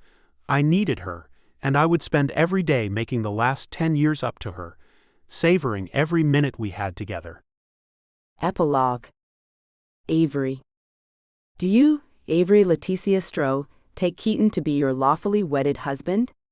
He scrunched up his nose as he mimicked the judge who'd married us. The man's voice had been tinny and thin, nothing like that of the dreamboat of a groom trying to sound like him now. I was so scared she was going to say no. He chuckled. Almost peed my pants. He glanced at Susie and Jameson, then at Alex, and finally at Finn, who had pitched the idea of our story to a movie producer out west, and now we were knee-deep in writing the script. Together with Keaton and Jameson as helpers. Keaton lifted his glass and covered my hand with his free one. I love you, Avery. Now and forever. We all drank, and Keaton leaned into Censored. me. Jameson waited until we parted, then smiled. Ryder's standing at the bar. Of course he was. But I had something to say. I winked at Keaton and nodded to his former best friend. I'll be right back. Before I made it a step, he slid an arm around my waist. Am I going to need bail money? I chuckled and Censored. his cheek. We'll see. But I doubted it. When I slid into the spot beside Ryder, I ordered a beer. And get one for him too. Ryder looked down at me and sighed. Thanks?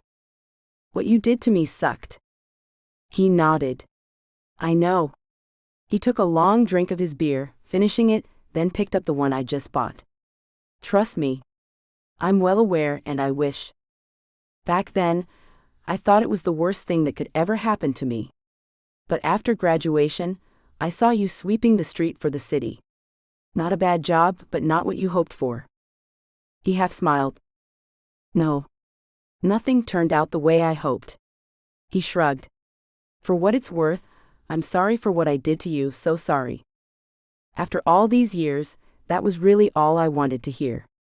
I'd gotten over the embarrassment, because the brouhaha over the video lasted about 1 minute in the grand scheme of my life. The scandal faded, people moved on, graduated, found jobs that took them away. I also figured out how to be okay with who I was, how not to want to change myself every time someone didn't like something about me. I found that happiness in spite of, or maybe because of the video, it showed me I was strong enough to survive. I know, you should come over and have a drink. He Censored. An eyebrow. What you did is only part of who you are. You were all friends once, and if he cared about you, that must mean there's something redeemable about you. I trust his judgment. He'd been punished, served his sentence, lost the life he dreamed of, and to move on completely, I could forgive him. And I could watch him laugh with my husband, joke with his friends, and not be hurt. Our lives moved on, and I was happier when Keaton pulled me close and held me. Censored. Me and promised me forever. Again. And this time, I was holding him to it. About Summer Cooper. Thank you so much for reading. Without you, it wouldn't be possible for me to be a full-time author. I hope you enjoy reading my books as much as I do writing them.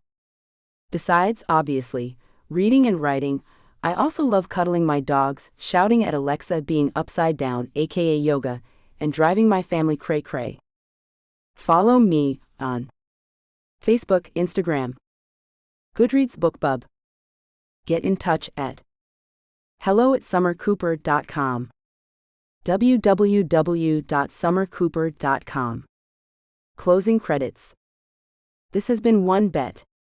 Written by Summer Cooper. Auto-narrated using Google technology. Copyright 2024 by Lovie Books Limited. Production copyright 2024 by Lovie Books Limited.